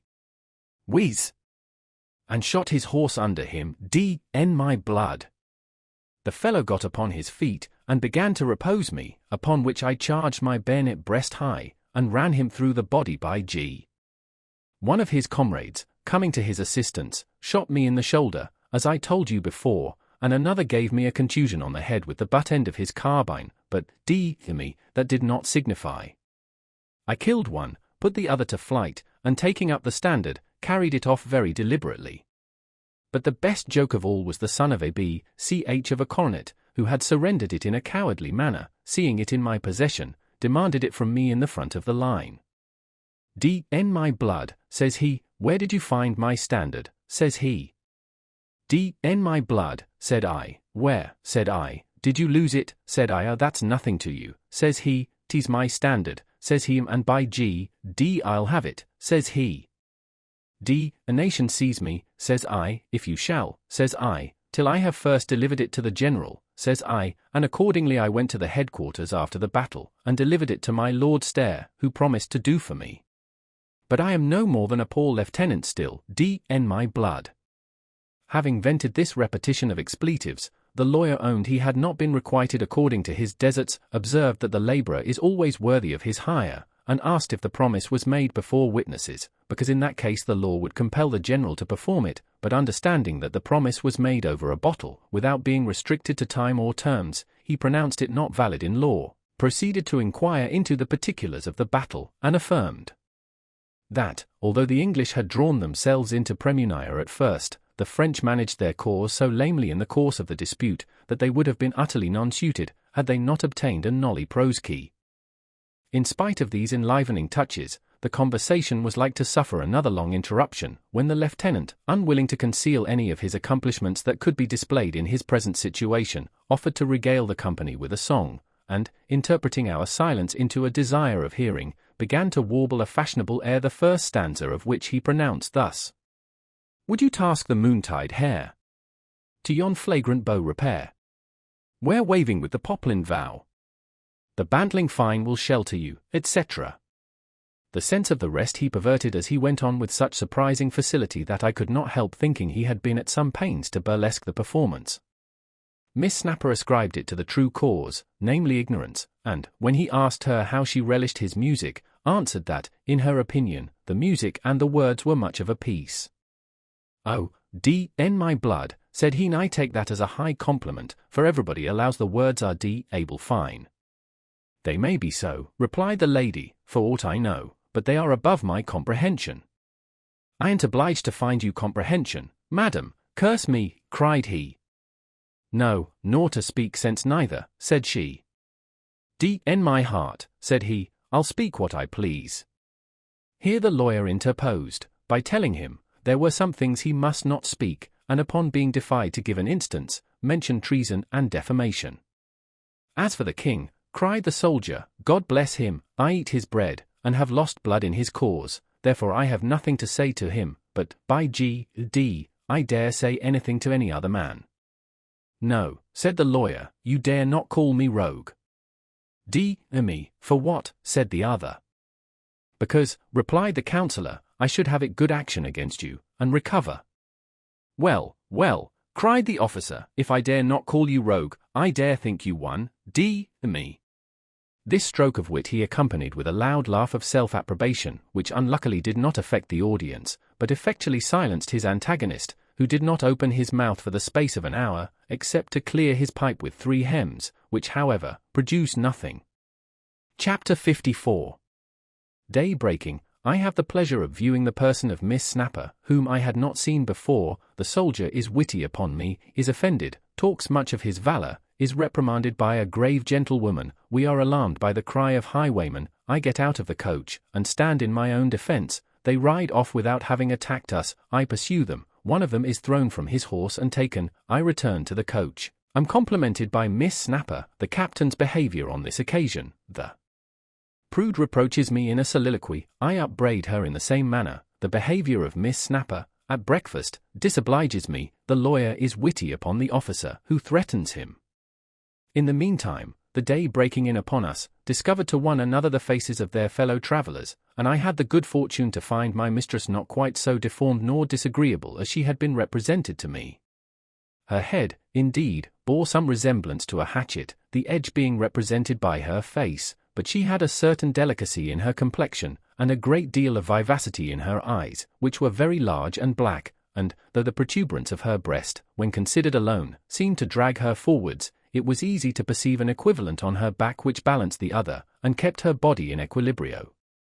On the whole, I thought I should have great reason to congratulate myself if it should be my fate to possess £20,000 encumbered with such a wife. I began therefore to deliberate about the most probable means of acquiring the conquest, and was so much engrossed by this idea, that I scarce took any notice of the rest of the people in the coach, but revolved my project in silence, while the conversation was maintained as before by the object of my hopes, the son of Mars, and the barrister, who by this time recollected himself, and talked in terms as much as ever. At length a dispute happened, which ended in a wager, to be determined by me, who was so much absorbed in contemplation, that I neither heard the reference nor the question which was put to me by each in his turn. Affronted at my supposed contempt, the soldier with great vociferation swore I was either dumb or deaf if not both, and that I looked as if I could not say bow to a goose. Aroused at this observation, I fixed my eyes upon him, and pronounced with emphasis the interjection bow. Upon which he cocked his hat in a fierce manner, and cried, Me, sir, what do ye mean by that? Had I intended to answer him, which by the by was not my design, I should have been anticipated by Miss, who told him, my meaning was to show, that I could cry bow to a goose, and laughed very heartily at my laconic reproof. Her explanation and mirth did not help to appease his wrath, which broke out in several martial insinuations, such as, I do not understand such freedoms, me. D.N. my blood. I'm a gentleman, and bear the king's commission. Sblood. Some people deserve to have their noses pulled for their impertinence. I thought to have checked these ejaculations by a frown, because he had talked so much of his valor that I had long ago rated him as an ass in a lion's skin, but this expedient did not answer my expectation. He took umbrage at the contraction of my brow, swore he did not value my sulky looks a fig's end, and protested he feared no man breathing. Miss Snapper said she was very glad to find herself in company with a man of so much courage, who, she did not doubt, would protect her from all the attempts of highwaymen during our journey. Make yourself perfectly easy on that head, madam, replied the officer. I have got a pair of pistols, here they are, which I took from a horse officer at the Battle of Dettingen. They are double-loaded, and if any highwayman in England robs you of the value of a pin while I have the honour of being in your company, then my heart. When he had expressed himself in this manner, a prim gentlewoman, who had sat silent hitherto, opened her mouth and said, she wondered how any man could be so rude as to pull out such weapons before ladies. Me, madam, cried the champion, if you are so much afraid at the sight of a pistol, how do ye propose to stand fire if there should be occasion? She then told him that, if she thought he could be so unmannerly as to use firearms in her presence, whatever might be the occasion, she would get out of the coach immediately, and walk to the next village, where she might procure a convenience to herself. Before he could make any answer, my Dulcinea interposed, and observed that, far from being offended at a gentleman's using his arms in his own defence, she thought herself very lucky in being along with one by whose valour she stood a good chance of saving herself from being rifled. The prude cast a disdainful look at Miss, and said that people, who have but little to lose, are sometimes the most solicitous about preserving it.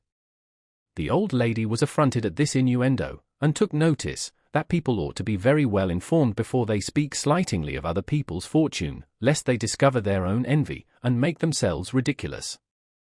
The daughter declared, that she did not pretend to vie with anybody in point of riches, and if the lady, who insisted upon non-resistance, would promise to indemnify us all for the loss we should sustain, she would be one of the first to persuade the captain to submission, in case we should be attacked. To this proposal, reasonable as it was, the reserved lady made no other reply than a scornful glance and a toss of her head.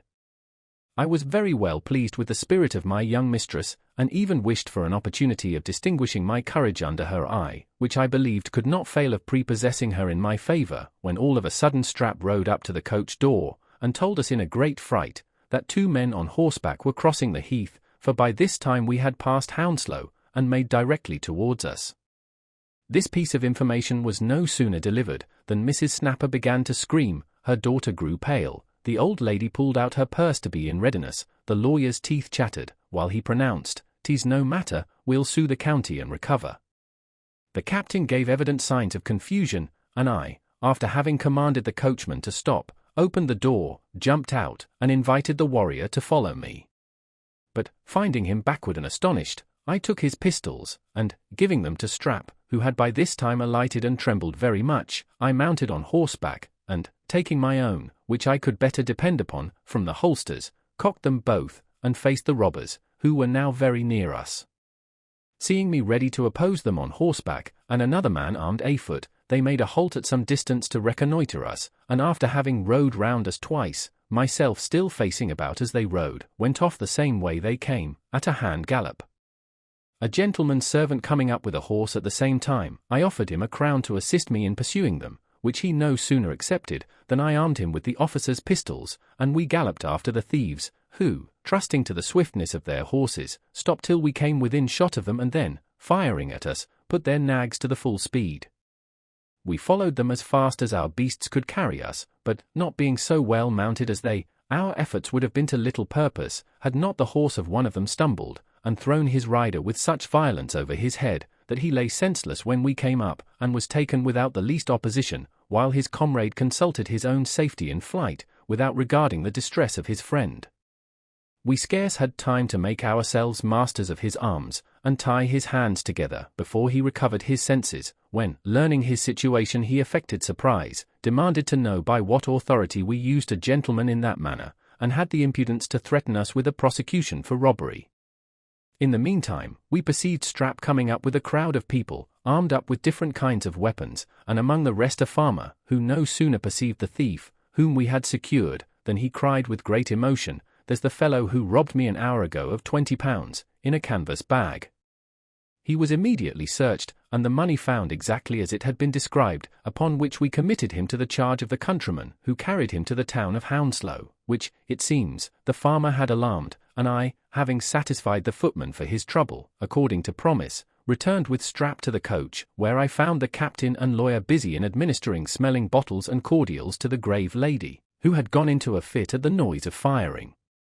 When I had taken my seat, Miss Snapper, who from the coach had seen everything that happened, made me a compliment on my behaviour, and said she was glad to see me returned without having received any injury. Her mother too owned herself obliged to my resolution. The lawyer told me that I was entitled by Act of Parliament to a reward of £40, for having apprehended a highwayman. The soldier observed, with a countenance in which impudence and shame struggling produced some disorder, that if I had not been in such a hurry to get out of the coach, he would have secured the rogues effectually, without all this bustle and loss of time, by a scheme which my heat and precipitation ruined. For my own part, continued he, I am always extremely cool on these occasions. So it appeared, by your trembling, said the young lady. Death and Ion, cried he, your sex protects you. Madam, if any man on earth durst tell me so much, I'd send him to hell, my heart. In an instant. So saying, he fixed his eyes upon me, and asked if I had seen him tremble. I answered without hesitation, yes. Me, sir, said he, ye doubt my courage? I replied, very much. This declaration quite disconcerted him. He looked blank, and pronounced with a faltering voice, "Oh, it's very well, my blood. I shall find a time." I signified my contempt of him, by thrusting my tongue in my cheek, which humbled him so much, that he scarce swore another oath aloud during the whole journey. The precise lady, having recruited her spirits by the help of some strong waters, began a soliloquy, in which she wondered that any man, who pretended to maintain the character of a gentleman, could, for the sake of a little paltry coin, throw persons of honour into such quandaries as might endanger their lives, and professed her surprise that women were not ashamed to commend such brutality.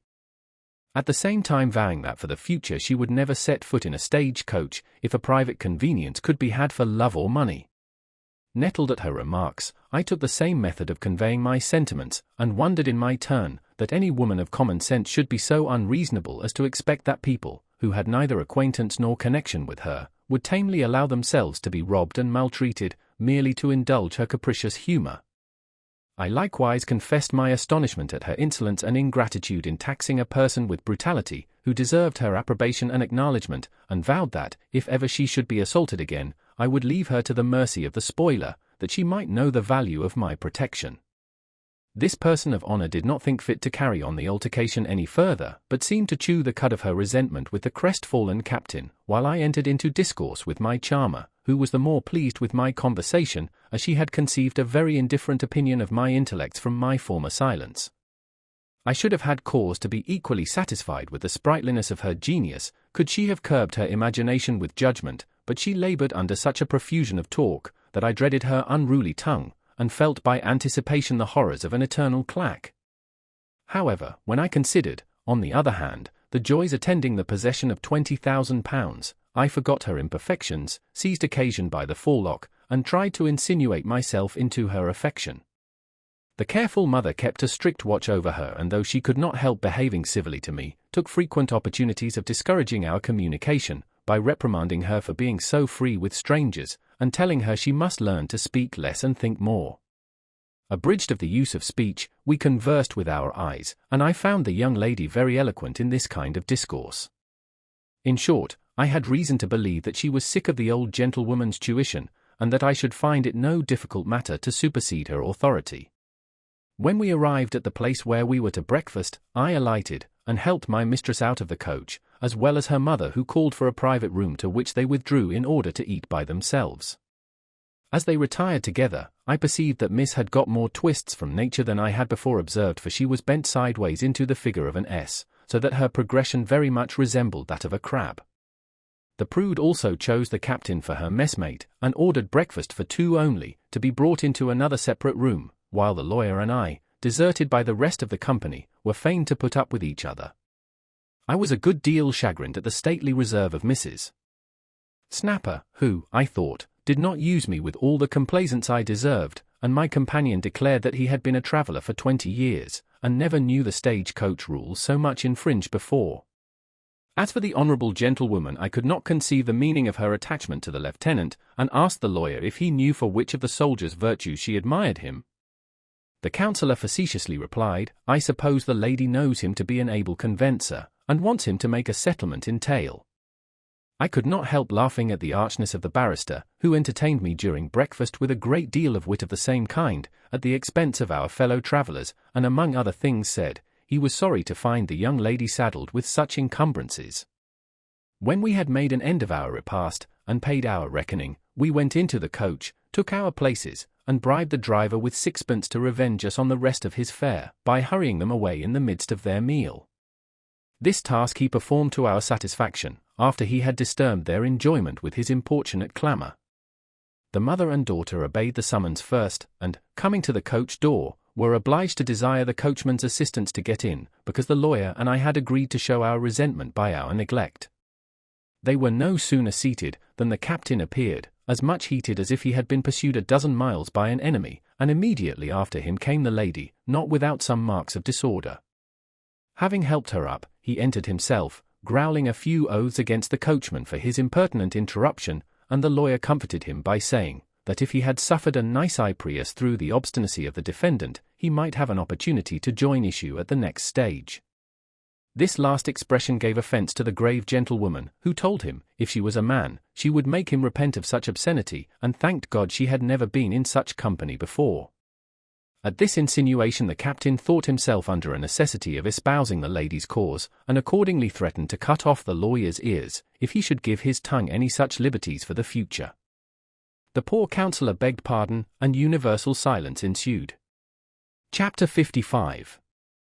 I resolved to ingratiate myself with the mother, and am favoured by accident. The precise lady finds her husband, and quit the coach. The captain is disappointed of his dinner. We arrive at Bath. I accompany Miss Snapper to the long room, where she is attacked by Beau Nash, and turns the laugh against him. I make love to her, and receive a check, squire her to an assembly, where I am blessed with a sight of my dear Narcissa, which discomposes me so much, that Miss Snapper, observing my disorder, is at pains to discover the cause, is piqued at the occasion, and, in our way home, pays me a sarcastic compliment. I am met by Miss Williams, who is the maid and confidante of Narcissa. She acquaints me with her lady's regard for me while under the disguise of a servant, and describes the transports of Narcissa on seeing me at the assembly. In the character of a gentleman, I am surprised with an account of her aunt's marriage, and make an appointment to meet Miss Williams the next day.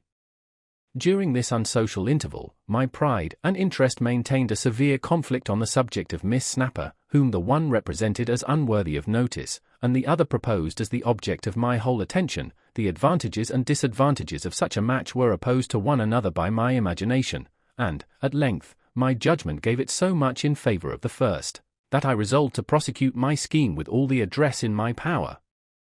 I thought I perceived some concern in her countenance, occasioned by my silence, which she, no doubt, imputed to my disgust at her mother's behavior, and, as I believed the old woman could not fail of ascribing my muteness to the same motive, I determined to continue that sullen conduct towards her, and fall upon some other method of manifesting my esteem for the daughter. Nor was it difficult for me to make her acquainted with my sentiments by the expression of my looks, which I modelled into the character of humanity and love, and which were answered by her with all the sympathy and approbation I could desire.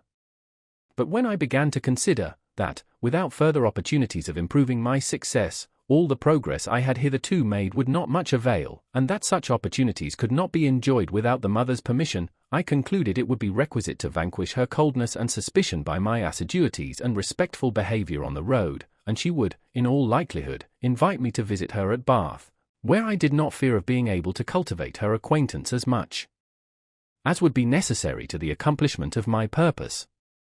And indeed accident furnished me with an opportunity of obliging her so much that she could not, with any appearance of good manners, forbear to gratify my inclination. When we arrived at our dining-place, we found all the eatables at the inn bespoke by a certain nobleman, who had got the start of us, and, in all likelihood, my mistress and her mother must have dined with Duke Humphrey, had I not exerted myself in their behalf, and bribed the landlord with a glass of wine to curtail his lordship's entertainment of a couple of fowls and some bacon, which I sent with my compliments to the ladies. They accepted my treat with a great many thanks, and desired I would favour them with my company at dinner, where I amused the old gentlewoman so successfully, by maintaining a seemingly disinterested ease in the midst of my civility, that she signified a desire of being better acquainted, and hoped I would be so kind as to see her sometimes at Bath. While I enjoyed myself in this manner, the precise lady had the good fortune to meet with her husband, who was no other than gentleman, or, in other words, valet de chamber, to the very nobleman whose coach stood at the door. Proud of the interest she had in the house, she affected to show her power by introducing the captain to her spouse as a person who had treated her with great civility, upon which he was invited to a share of their dinner, while the poor lawyer, finding himself utterly abandoned, made application to me, and was through my intercession admitted into our company. Having satisfied our appetites, and made ourselves merry at the expense of the person of honour, the civil captain, and complaisant husband, I did myself the pleasure of discharging the bill by stealth, for which I received a great many apologies and acknowledgments from my guests, and we re-embarked at the first warning. The officer was obliged, at last, to appease his hunger with a luncheon of bread and cheese, and a pint bottle of brandy, which he dispatched in the coach, cursing the inaptitude of his lordship, who had ordered dinner to be put back a whole hour. Nothing remarkable happened during the remaining part of our journey, which was finished next day, when I waited on the ladies to the house of a relation, in which they intended to lodge, and, passing that night at the inn, took lodgings in the morning for myself. The forenoon was spent in visiting everything that was worth seeing in the place, in company with a gentleman to whom Banter had given me a letter of introduction, and in the afternoon I waited on the ladies, and found Miss a good deal indisposed with the fatigue of their journey. As they foresaw they should have occasion for a male acquaintance to squire them at all public places, I was received with great cordiality, and had the mother's permission to conduct them next day to the long room, which we no sooner entered, than the eyes of everybody present were turned upon us, and, when we had suffered the martyrdom of their looks for some time, a whisper circulated at our expense, which was accompanied with many contemptuous smiles and tittering observations, to my utter shame and confusion. I did not so much conduct as follow my charge to a place where she seated her mother and herself with astonishing composure, notwithstanding the unmanly behaviour of the whole company, which seemed to be assumed merely to put her out of countenance. The celebrated Mr. Nash, who commonly attends in this place, as master of the ceremonies, perceiving the disposition of the assembly, took upon himself the task of gratifying their ill nature further, by exposing my mistress to the edge of his wit. With this view he approached us, with many bows and grimaces, and, after having welcomed Miss Snapper to the place, asked her in the hearing of all present, if she could inform him of the name of Tobbit's dog. Miss was so much incensed at his insolence, that I should certainly have kicked him where he stood without ceremony, had not the young lady prevented the effects of my indignation, by replying with the utmost vivacity, his name was Nash, and an impudent dog he was. This repartee, so unexpected and just, raised such a universal laugh at the aggressor, that all his assurance was insufficient to support him under their derision, so that, after he had endeavored to compose himself by taking snuff and forcing a smile, he was obliged to sneak off in a ludicrous attitude, while my Dulcinea was applauded to the skies for the brilliancy of her wit, and her acquaintance immediately courted by the best people of both sexes in the room. This event, with which I was indefinitely pleased at first, did not fail of alarming me, upon further reflection, when I considered, that the more she was caressed by persons of distinction, the more her pride would be inflamed, and consequently, the obstacles to my success multiplied and enlarged. Nor were my presaging fears untrue. That very night I perceived her a little intoxicated with the incense she had received, and, though she still behaved with a particular civility to me, I foresaw that, as soon as her fortune should be known, she would be surrounded with a swarm of admirers, some of whom might possibly, by excelling me on point of wealth, or in the arts of flattery and scandal, supplant me in her esteem, and find means to make the mother of his party. I resolved therefore to lose no time, and, being invited to spend the evening with them, found an opportunity, in spite of the old gentlewoman's vigilance, to explain the meaning of my glances in the coach, by paying homage to her wit, and professing myself enamored of her person. She blushed at my declaration and in a favourable manner disapproved of the liberty I had taken, putting me in mind of our being strangers to each other, and desiring I would not be the means of interrupting our acquaintance, by any such unseasonable strokes of gallantry for the future.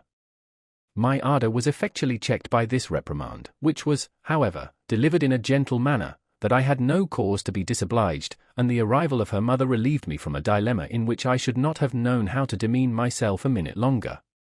Neither could I resume the easiness of carriage with which I came in. My mistress acted on the reserve, and the conversation beginning to flag, the old lady introduced her kinswoman of the house, and proposed a hand at whist. While we amused ourselves at this diversion, I understood from the gentlewoman that there was to be an assembly next night at which I begged to have the honour of dancing with Miss. She thanked me for the favour I intended her, assured me she never did dance, but signified a desire of seeing the company, when I offered my service, which was accepted, not a little proud of being exempted from appearing with her in a situation that, notwithstanding my profession to the contrary, was not at all agreeable to my inclination. Having supped, and continued the game, till such time as the successive yawns of the mother warned me to be gone, I took my leave, and went home, where I made Strap very happy with an account of my progress. Next day I put on my gayest apparel, and went to drink tea at Mrs. Snapper's, according to appointment, when I found, to my inexpressible satisfaction, that she was laid up with the toothache, and that Miss was to be entrusted to my care. Accordingly, we set out for the ballroom pretty early in the evening, and took possession of a commodious place, where we had not sat longer than a quarter of an hour, when a gentleman, dressed in a green frock, came in, leading a young lady, whom I immediately discovered to be the adorable Narcissa. Good heaven! What were the thrillings of my soul at that instant? My reflection was overwhelmed with a torrent of agitation. My heart throbbed with surprising violence. A sudden mist overspread my eyes, my ears were invaded with a dreadful sound. I panted for want of breath, and, in short, was for some moments entranced. This first tumult subsiding, a crowd of flattering ideas rushed upon my imagination. Everything that was soft, sensible, and engaging, in the character of that dear creature recurred to my remembrance, and every favourable circumstance of my own qualifications appeared in all the aggravation of self-conceit, to heighten my expectation. Neither was this transport of long duration. The dread of her being already disposed of intervened, and overcast my enchanting reverie. My presaging apprehension represented her encircled in the arms of some happy rival, and in consequence for ever lost to me. I was stung with this suggestion, and, believing the person who conducted her to be the husband of this amiable young lady, already devoted him to my fury, and stood up to mark him for my vengeance, when I recollected, to my unspeakable joy, her brother the fox-hunter, in the person of her gallant. Undeceived so much to my satisfaction in this particular, I gazed in a frenzy of delight on the irresistible charms of his sister, who no sooner distinguished me in the crowd, than her evident confusion afforded a happy omen to my flame. At sight of me she started, the roses instantly vanished from her polished cheeks, and returned in a moment with a double glow that overspread her lovely neck, while her enchanting bosom heaved with strong emotion. I hailed these favorable symptoms, and, lying in wait for her looks, did homage with my eyes. She seemed to approve my declaration, by the complacency of her aspect, and I was so transported with the discovery, that more than once I was on the point of making up to her, to disclose the throbbings of my heart in person, had not that profound veneration, which her presence always inspired, restrained the unseasonable impulse.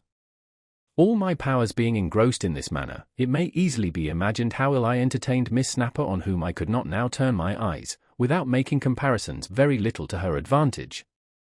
It was not even in my power to return distinct answers to the questions she asked from time to time, so that she could not help observing my absence of mind, and having a turn for observation, watched my glances, and, tracing them to the divine object, discovered the cause of my disorder. That she might, however, be convinced of the truth of her conjecture, she began to interrogate me with regard to Narcissa, and, notwithstanding all my endeavours to disguise my sentiments, perceived my attachment by my confusion, upon which she assumed a stateliness of behaviour, and sat silent during the remaining part of the entertainment. At any other time, her suspicion would have alarmed me, but now I was elevated by my passion above every other consideration. The mistress of my soul having retired with her brother, I discovered so much uneasiness at my situation, that Miss Snapper proposed to go home, and, while I conducted her to a chair, told me she had too great a regard for me to keep me any longer in torment. I feigned ignorance of her meaning, and having seen her safely at her lodgings, took my leave, and went home in an ecstasy, where I disclosed everything that had happened to my confidant and humble servant, Strap, who did not relish the accident so well as I expected, and observed, that a bird in the hand is worth two in the bush. But, however, said he, you know best, you know best. Next day, as I went to the pump room, in hopes of seeing or hearing some tidings of my fair enslaver, I was met by a gentlewoman, who, having looked hard at me, cried, "Oh Christ, Mr. Random!" Surprised at this exclamation, I examined the countenance of the person who spoke, and immediately recognized my old sweetheart and fellow-sufferer, Miss Williams. I was mightily pleased to find this unfortunate woman under such a decent appearance, professed my joy at seeing her so well, and desired to know where I should have the pleasure of her conversation. She was as heartily rejoiced at the apparent easiness of my fortune, and gave me to know that she, as yet, had no habitation that she could properly call her own, but would wait on me at any place I should please to appoint. Understanding that she was unengaged for the present, I showed her the way to my lodgings, where, after a very affectionate salutation, she informed me of her being very happy in the service of a young lady to whom she was recommended by a former mistress deceased, into whose family she had recommended herself by the honest deceit she had concerted, while she lived with me in the garret at London. She then expressed a vehement desire to be acquainted with the vicissitudes of my life since we parted, and excused her curiosity on account of the concern she had for my interest. I forthwith gratified her request, and, when I described my situation in Sussex, perceived her to attend to my story with particular eagerness. She interrupted me, when I had finished that period, with, "Good God! Is it possible?" and then begged I would be so good as to continue my relation, which I did as briefly as I could, burning with impatience to know the cause of her surprise, about which I had already formed a very interesting conjecture. When I had brought my adventures down to the present day, who seemed very much affected with the different circumstances of my fortune, and saying, with a smile, she believed my distresses were now at a period, proceeded to inform me that the lady whom she served was no other than the charming Narcissa, who had honoured her with her confidence for some time, in consequence of which trust, she had often repeated the story of John Brown with great admiration and regard, that she loved to dwell upon the particulars of his character, and did not scruple to own a tender approbation of his flame. I became delirious at this piece of intelligence, strained Miss Williams in my embrace, called her the angel of my happiness, and acted such extravagances, that she might have been convinced of my sincerity, had she not been satisfied of my honour before. As soon as was in condition to yield attention, she described the present situation of her mistress, who had no sooner reached her lodgings the night before, than she closeted her, and in a rapture of joy gave her to know that she had seen me at the ball, where I appeared in the character which she always thought my due, with such advantage of transformation that, unless my image had been engraven on her heart, it would have been impossible to know me for the person who had worn her aunt's. livery, that by the language of my eyes, she was assured of the continuance of my passion for her, and consequently of my being unengaged to any other, and that, though she did not doubt I would speedily fall upon some method of being introduced, she was so impatient to hear of me, that she, Miss Williams, had been sent abroad this very morning, on purpose to learn the name and character I at present bore. My bosom had been hitherto a stranger to such a flood of joy as now rushed upon it, my faculties were overborne by the tide, it was some time before I could open my mouth, and much longer ere I could utter a coherent sentence. At length, I fervently requested her to lead me immediately to the object of my adoration, but she resisted my importunity, and explained the danger of such premature conduct. How favourable soever, said she, my lady's inclination towards you may be, you may depend upon it, she will not commit the smallest trespass on decorum either in disclosing her own, or in receiving a declaration of your passion, and, although the great veneration I have for you has prompted me to reveal what she communicated to me in confidence, I know so well the severity of her sentiments with respect to the punctilios of her sex that, if she should learn the least surmise of it, she would not only dismiss me as a wretch unworthy of her benevolence, but also for ever shun the efforts of your love.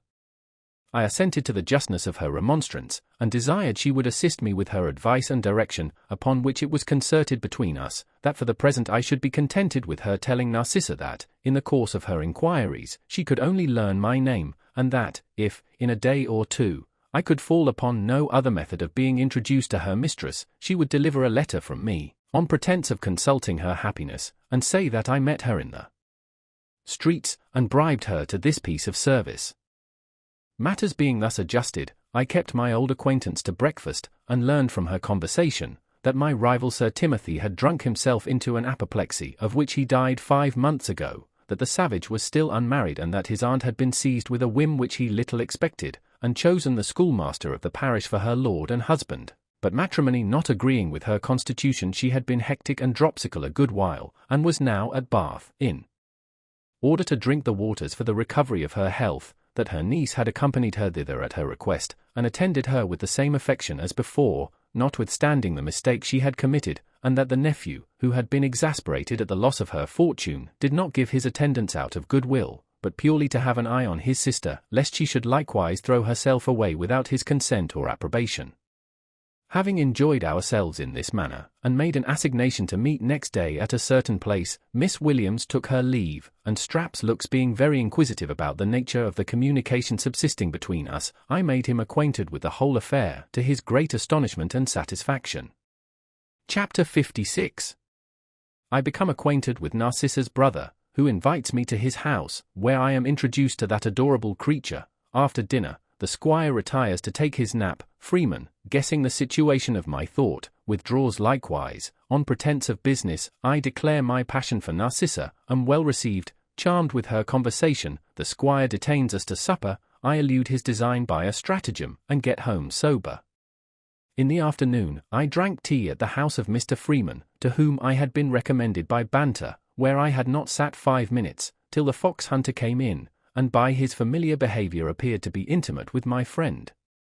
I was, at first, under some concern, lest he should recollect my features, but when I found myself introduced to him as a gentleman from London, without being discovered, I blessed the opportunity that brought me into his company, hoping that, in the course of my acquaintance, he would invite me to his house, nor were my hopes frustrated, for, as we spent the evening together, he grew extremely fond of my conversation, asked a great many childish questions about France and foreign parts, and seemed so highly entertained with my answers, that in his cups he shook me often by the hand, pronounced me an honest fellow, and in fine desired our company at dinner next day, at his civil house. My imagination was so much employed in anticipating the happiness I was to enjoy next day, that I slept very little that night, but, rising early in the morning, went to the place appointed, where I met my she friend, and imparted to her my success with the squire. She was very much pleased at the occasion, which, she said, could not fail of being agreeable to Narcissa, who, in spite of her passion for me, had mentioned some scruples relating to my true situation and character, which the delicacy of her sentiments suggested, and which she believed I would find it necessary to remove, though she did not know how. I was a good deal startled at this insinuation, because I foresaw the difficulty I should find in barely doing myself justice, for, although it never was my intention to impose myself upon any woman, much less on Narcissa, I laid claim to the character of a gentleman by birth, education, and behavior, and yet, so unlucky had the circumstances of my life fallen out, I should find it a very hard matter to make good my pretensions even to these, especially to the last, which was the most essential. Miss Williams was as sensible as I of this my disadvantage, but comforted me with observing that, when once a woman has bestowed her affections on a man, she cannot help judging of him in all respects with a partiality easily influenced in his favor. She remarked that, although some situations of my life had been low, yet none of them had been infamous, that my indigence had been the crime not of me, but of fortune, and that the miseries I had undergone, by improving the faculties both of mind and body, qualified me the more for any dignified station, and would of consequence recommend me to the good graces of any sensible woman. She therefore advised me to be always open and unreserved to the inquiries of my mistress, without unnecessarily betraying the meanest occurrences of my fate, and trust to the strength of her love and reflection for the rest.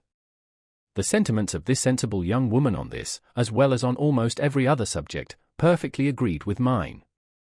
I thanked her for the care she took of my interests, and, promising to behave myself according to her directions, we parted, after she had assured me that I depend upon her best offices with her mistress, and that she would from time to time communicate to me such intelligence as she could procure, relating to my flame.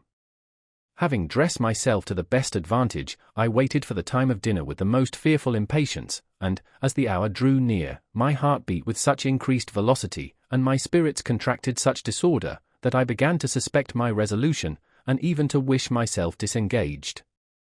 At last Mr. Freeman called at my lodgings in his way, and I accompanied him to the house where all my happiness was deposited. We were very kindly received by the squire, who sat smoking his pipe in a parlour, and asked if we chose to drink anything before dinner. Though I never had more occasion for a cordial, I was ashamed to accept his offer, which was also refused by my friend.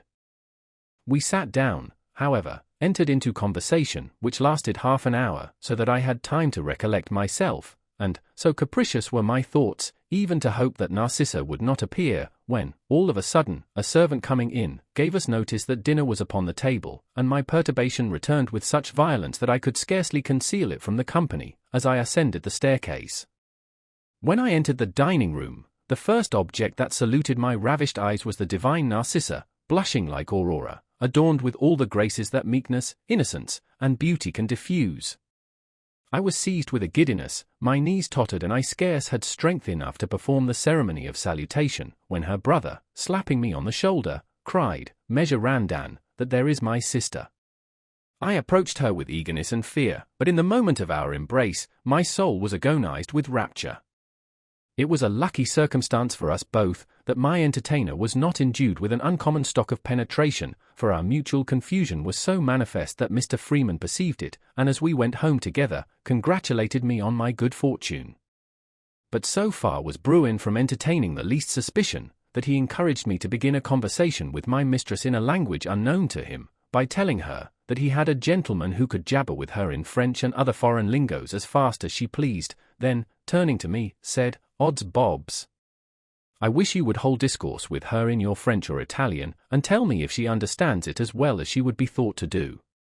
There's her aunt, and she will chatter together whole days in it, and I can't have a mouthful of English for love or money."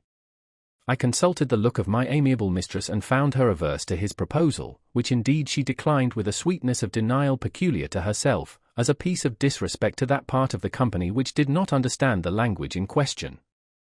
As I had the happiness of sitting opposite to her, I feasted my eyes much more than my palate, which she tempted in vain with the most delicious bits carved by her fair hand, and recommended by her persuasive tongue, but all my other appetites were swallowed up in immensity of my love, which I fed by gazing incessantly on the delightful object. Dinner was scarcely ended, when the squire became very drowsy, and after several dreadful yawns, got up, stretched himself, took 2 or 3 turns across the room, begged we would allow him to take a short nap, and, having laid a strong injunction on his sister to detain us till his return, went to his repose without further ceremony. He had not been gone many minutes, when Freeman, guessing the situation of my heart, and thinking he could not do me a greater favour than to leave me alone with Narcissa, pretended to recollect himself all of a sudden, and, starting up, begged the lady pardon for half an hour, for he had unluckily remembered an engagement of some consequence, that he must perform at that instant. So saying, he took his leave, promising to come back time enough for tea, leaving my mistress and me in great confusion. Now that I enjoyed an opportunity of disclosing the paintings of my soul, I had not the power to use it. I studied many pathetic declarations, but when I attempted to give them utterance, my tongue denied its office and she sat silent with a downcast look full of anxious alarm, her bosom heaving with expectation of some great event. At length I endeavored to put an end to this solemn pause, and began with, "It is very surprising, madam, here the sound dying away." I made a full stop, while Narcissa, starting, blushed, and, with a timid accent answered, "Sir." Confounded at this note of interrogation, I pronounced with the most sheepish bashfulness, "Madam."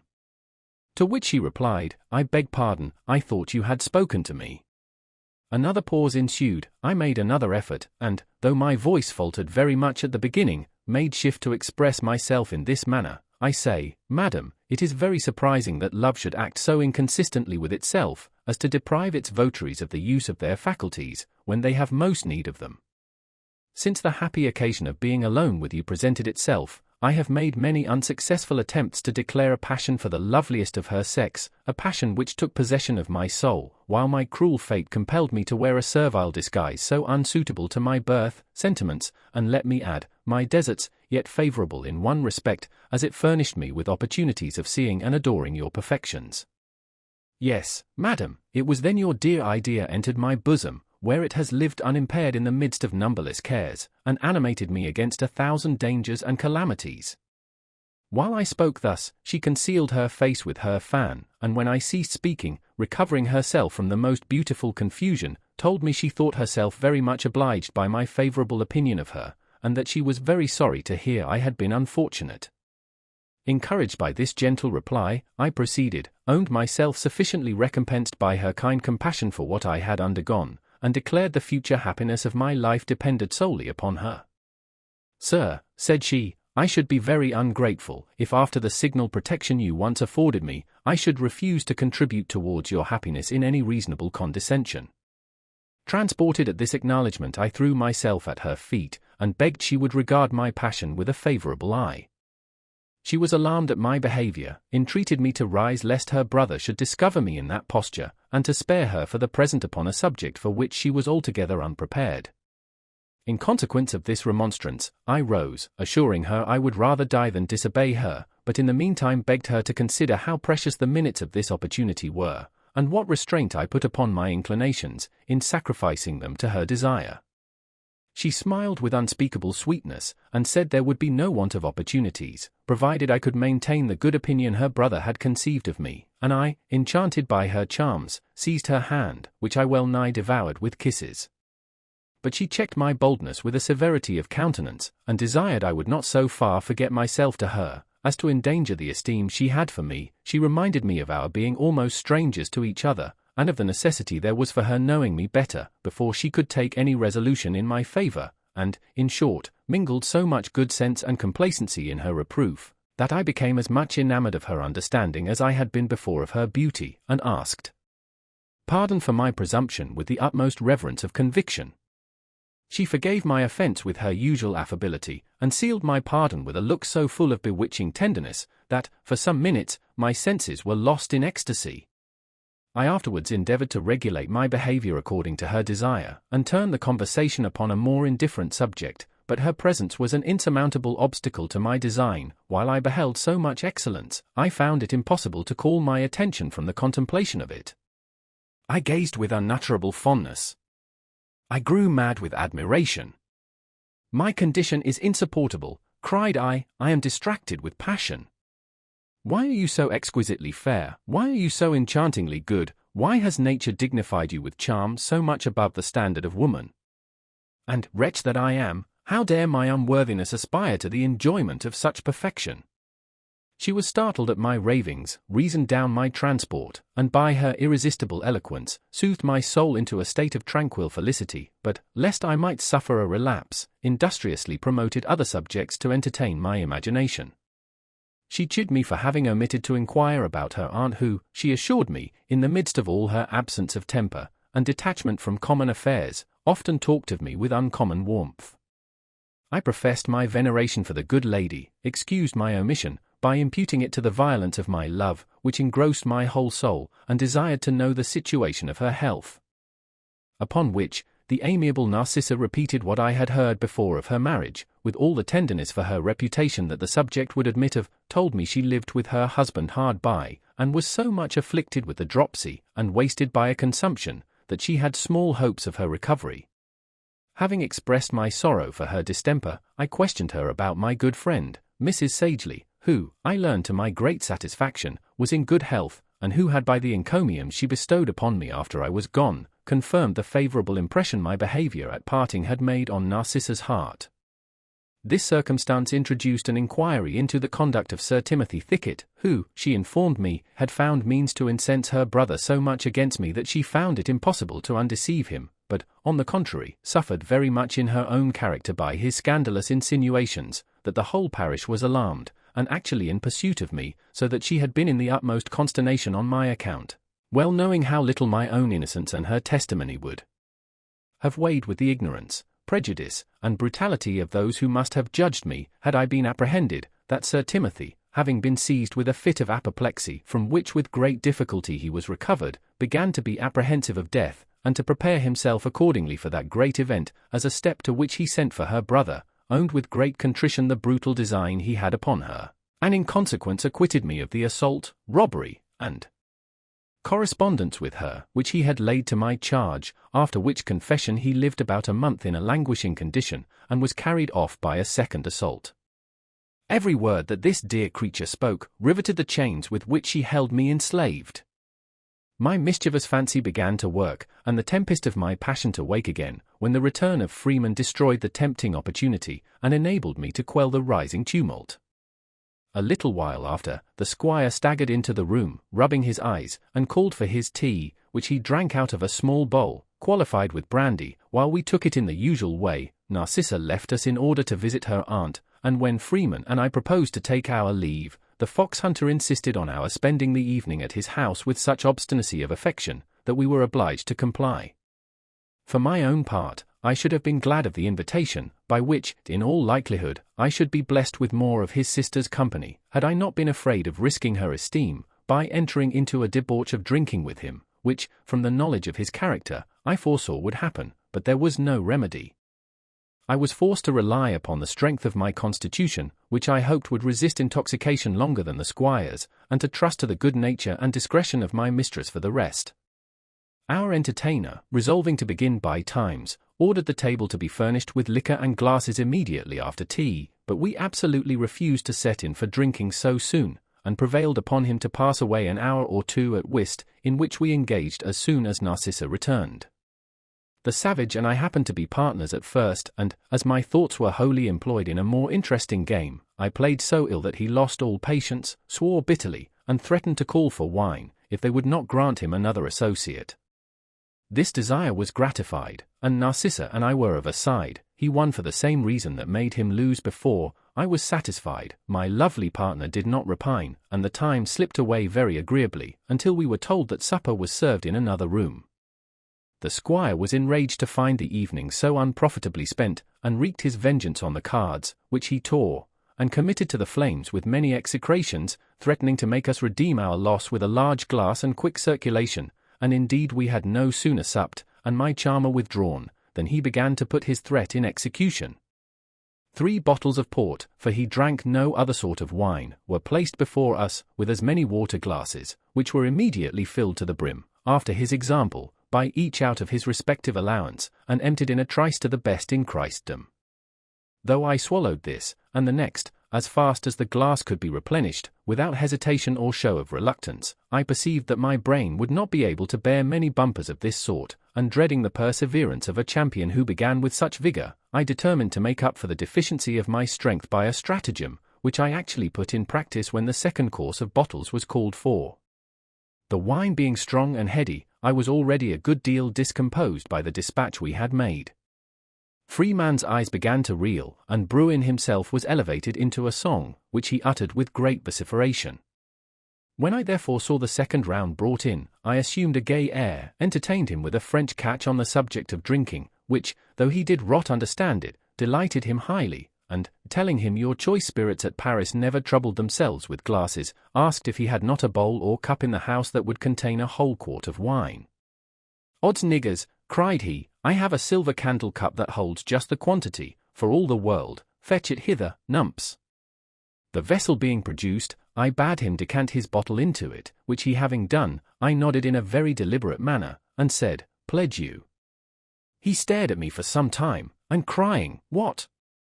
"All at one pull, Meester Randan." I answered, "At one pull, sir, you are no milksop, we shall do you justice." "Shall you?" said he, shaking me by the hand. "Odds then, I'll see it out, and we're a mile to the bottom. Here's to our better acquaintance, Meester Randan." So saying, he applied it to his lips, and emptied it in a breath. I knew the effect of it would be almost instantaneous, therefore taking the cup, began to discharge my bottle into it, telling him he was now qualified to drink with the Cham of Tartary. I had no sooner pronounced these words than he took umbrage at them, and after several attempts to spit, made shift to stutter, "A.F.T. for your Cams of T, Tartary. I am A.F.F. free-born Englishman, worth Th. 3,000 a year, and V. value no man, D. to me." Then, dropping his jaw, and fixing his eyes, he hiccuped aloud, and fell upon the floor as mute as a flounder. Mr. Freeman, heartily glad at his defeat, assisted me in carrying him to bed, where we left him to the care of his servants, and went home to our respective habitations, congratulating each other on our good fortune. Chapter 57. Miss Williams informs me of Narcissa's approbation of my flame. I appease the squire, write to my mistress, am blessed with an answer, beg leave of her brother to dance with her at a ball, obtain his consent and hers, enjoy a private conversation with her, and perplexed with reflections, have the honor of appearing her partner at a ball. We are complimented by a certain nobleman, he discovers some symptoms of a passion for Narcissa. I am stung with jealousy. Narcissa, alarmed, retires. I observe Melinda in the company. The squire is captivated by her beauty. I was met next morning at the usual place by Miss Williams, who gave me joy of the progress I had made in the affection of her mistress, and blessed me with an account of that dear creature's conversation with her, after she had retired the night before from our company.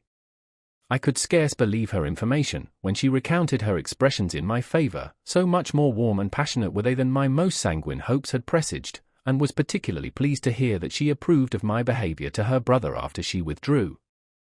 Transported at the news of my happiness, I presented my ring to the messenger as a testimony of my gratitude and satisfaction, but she was above such mercenary considerations, and refused my compliment with some resentment, saying, she was not a little mortified to see my opinion of her so low and contemptible.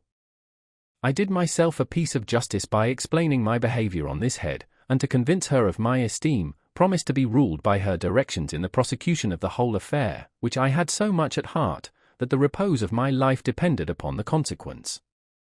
As I fervently wished for another interview, where I might pour out the effusion of my love without danger of being interrupted, and perhaps reap some endearing return from the queen of my desires, I implored her advice and assistance in promoting this event, but she gave me to understand that Narcissa would make no precipitate compliances of this kind, and I would do well to cultivate her brother's acquaintance, in the course of which I should not want opportunities of removing that reserve which my mistress thought herself obliged to maintain during the infancy of our correspondence. In the meantime she promised to tell her lady that I had endeavoured by presents and persuasions to prevail upon her, Miss Williams, to deliver a letter from me, which she had refused to charge herself with, until she should know Narcissa's sentiments of the matter, and said, by these means she did not doubt of being able to open a literary communication between us, which could not fail of introducing more intimate connections. I approved of her counsel, and, our appointment being renewed for the next day, left her with an intent of falling upon some method of being reconciled to the squire, who, I supposed, would be offended with the trick we had put upon him. With this view I consulted Freeman, who, from his knowledge of the fox-hunter's disposition, assured me there was no other method of pacifying him than that of sacrificing ourselves for one night to an equal match with him in drinking. This expedient I found myself necessitated to comply with for the interest of my passion, and therefore determined to commit the debauch at my own lodgings, that I might run no risk of being discovered by Narcissa, in a state of brutal degeneracy. Mr. Freeman, who was to be of the party, went, at my desire, to the squire, in order to engage him, while I took care to furnish myself for his reception. My invitation was accepted. My guests honored me with their company in the evening, when Brewing gave me to understand that he had drunk many tons of wine in his life, but was never served such a trick as I had played upon him the night before. I promised to atone for my trespass, and, having ordered to every man his bottle, began the contest with a bumper to the health of Narcissa. The toast circulated with great devotion, the liquor began to operate, our mirth grew noisy, and, as Freeman said, I had the advantage of drinking small French claret. The savage was effectually tamed before our senses were in the least affected, and carried home in an apoplexy of drunkenness. I was next morning, as usual, favoured with a visit from my kind and punctual confidante, who, telling me she was permitted to receive my letters for her mistress, I took up the pen immediately, and, following the first dictates of my passion, wrote as follows. Dear Madam, were it possible for the powers of utterance to reveal the soft emotions of my soul, the fond anxiety, the glowing hopes, the chilling flame, that rule my breast by turns, I should need no other witness than this paper, to evince the purity and ardour of that flame your charms have kindled in my heart, but alas! Expression wrongs my love. I am inspired with conceptions that no language can convey. Your beauty fills me with wonder, your understanding with ravishment, and your goodness with adoration. I am transported with desire, distracted with doubts, and tortured with impatience. Suffer me then, lovely arbitress of my fate, to approach you in person, to breathe in soft murmurs my passion to your ear, to offer the sacrifice of a heart overflowing with the most genuine and disinterested love, to gaze with ecstasy on the divine object of my wishes, to hear the music of her enchanting tongue, and to rejoice in her smiles of approbation, which will banish the most intolerable suspense from the bosom of your enraptured R.R. Having finished this effusion, I committed it to the care of my faithful friend, with an injunction to second my entreaty with all her eloquence and influence, and in the meantime went to dress, with an intention of visiting Mrs. Snapper and Miss, whom I had utterly neglected, and indeed almost forgotten, since my dear Narcissa had resumed the empire of my soul. The old gentlewoman received me very kindly, and Miss affected a frankness and gaiety which, however, I could easily perceive was forced and dissembled. Among other things, she pretended to joke me upon my passion for Narcissa, which she averred was no secret, and asked if I intended to dance with her at the next assembly. I was a good deal concerned to find myself become the town talk on this subject, lest the squire, having notice of my inclinations, should disapprove of them, and, by breaking off all correspondence with me, deprive me of the opportunities one now enjoyed. But I resolved to use the interest I had with him, while it lasted, and that very night, meeting him occasionally, asked his permission to solicit her company at the ball, which he very readily granted, to my inexpressible satisfaction. Having been kept awake the greatest part of the night by 1,000 delightful reveries that took possession of my fancy, I got up by times, and, flying to the place of rendezvous, had in a little time the pleasure of seeing Miss Williams approach with a smile on her countenance, which I interpreted into a good omen. Neither was I mistaken in my presage. She presented me with a letter from the idol of my soul, which, after having kissed it devoutly, I opened with the utmost eagerness, and was blessed with her approbation in these terms. Sir, to say I look upon you with indifference would be a piece of dissimulation which I think no decorum requires, and no custom can justify. As my heart never felt an impression that my tongue was ashamed to declare, I will not scruple to own myself pleased with your passion, confident of your integrity, and so well convinced of my own discretion, that I should not hesitate in granting you the interview you desire, were I not overawed by the prying curiosity of a malicious world, the censure of which might be fatally prejudicial to the reputation of your Narcissa. No anchorite in the ecstasy of devotion ever adored a relic with more fervour than that with which I kissed this inimitable proof of my charmer's candour, generosity, and affection. I read it over 100 times, was ravished with her confession in the beginning, but the subscription of your Narcissa yielded me such delight as I had never felt before. My happiness was still increased by Miss Williams, who blessed me with a repetition of her lady's tender expressions in my favour, when she received and read my letter. In short, I had all the reason in the world to believe that this gentle creature's bosom was possessed by a passion for me, as warm, though perhaps not so impetuous as mine for her. I informed my friend of the squire's consent to my dancing with Narcissa at the ball, and desired her to tell her mistress that I would do myself the honour of visiting her in the afternoon, in consequence of his permission, when I hoped to find her as indulgent as her brother had been complaisant in that particular. Miss Williams expressed a good deal of joy at hearing I was so much in favour with the fox hunter, and ventured to assure me that my visit would be very agreeable to my mistress, the rather because Bruin was engaged to dine abroad. This was a circumstance which, I scarce need say, pleased me. I went immediately to the long room, where I found him, and, affecting to know nothing of his engagement, told him I would do myself the pleasure to wait upon him in the afternoon, and to present his sister with a ticket for the ball. He shook me by the hand, according to custom, and, giving me to understand that he was to dine abroad, desired me to go and drink tea with Narcissa notwithstanding, and promised to prepare her for my visit in the meantime. Everything succeeding thus to my wish, I waited with incredible impatience for the time, which no sooner arrived than I hastened to the scene, which my fancy had preoccupied long before. I was introduced accordingly to the dear enchantress, whom I found accompanied by Miss Williams, who, on pretence of ordering tea, retired at my approach. This favourable accident, which alarmed my whole soul, disordered her also. I found myself actuated by an irresistible impulse. I advanced to her with eagerness and awe, and, profiting by the confusion that prevailed over her, clasped the fair angel in my arms, and imprinted a glowing kiss upon her lips, more soft and fragrant than the dewy rosebud just bursting from the stem.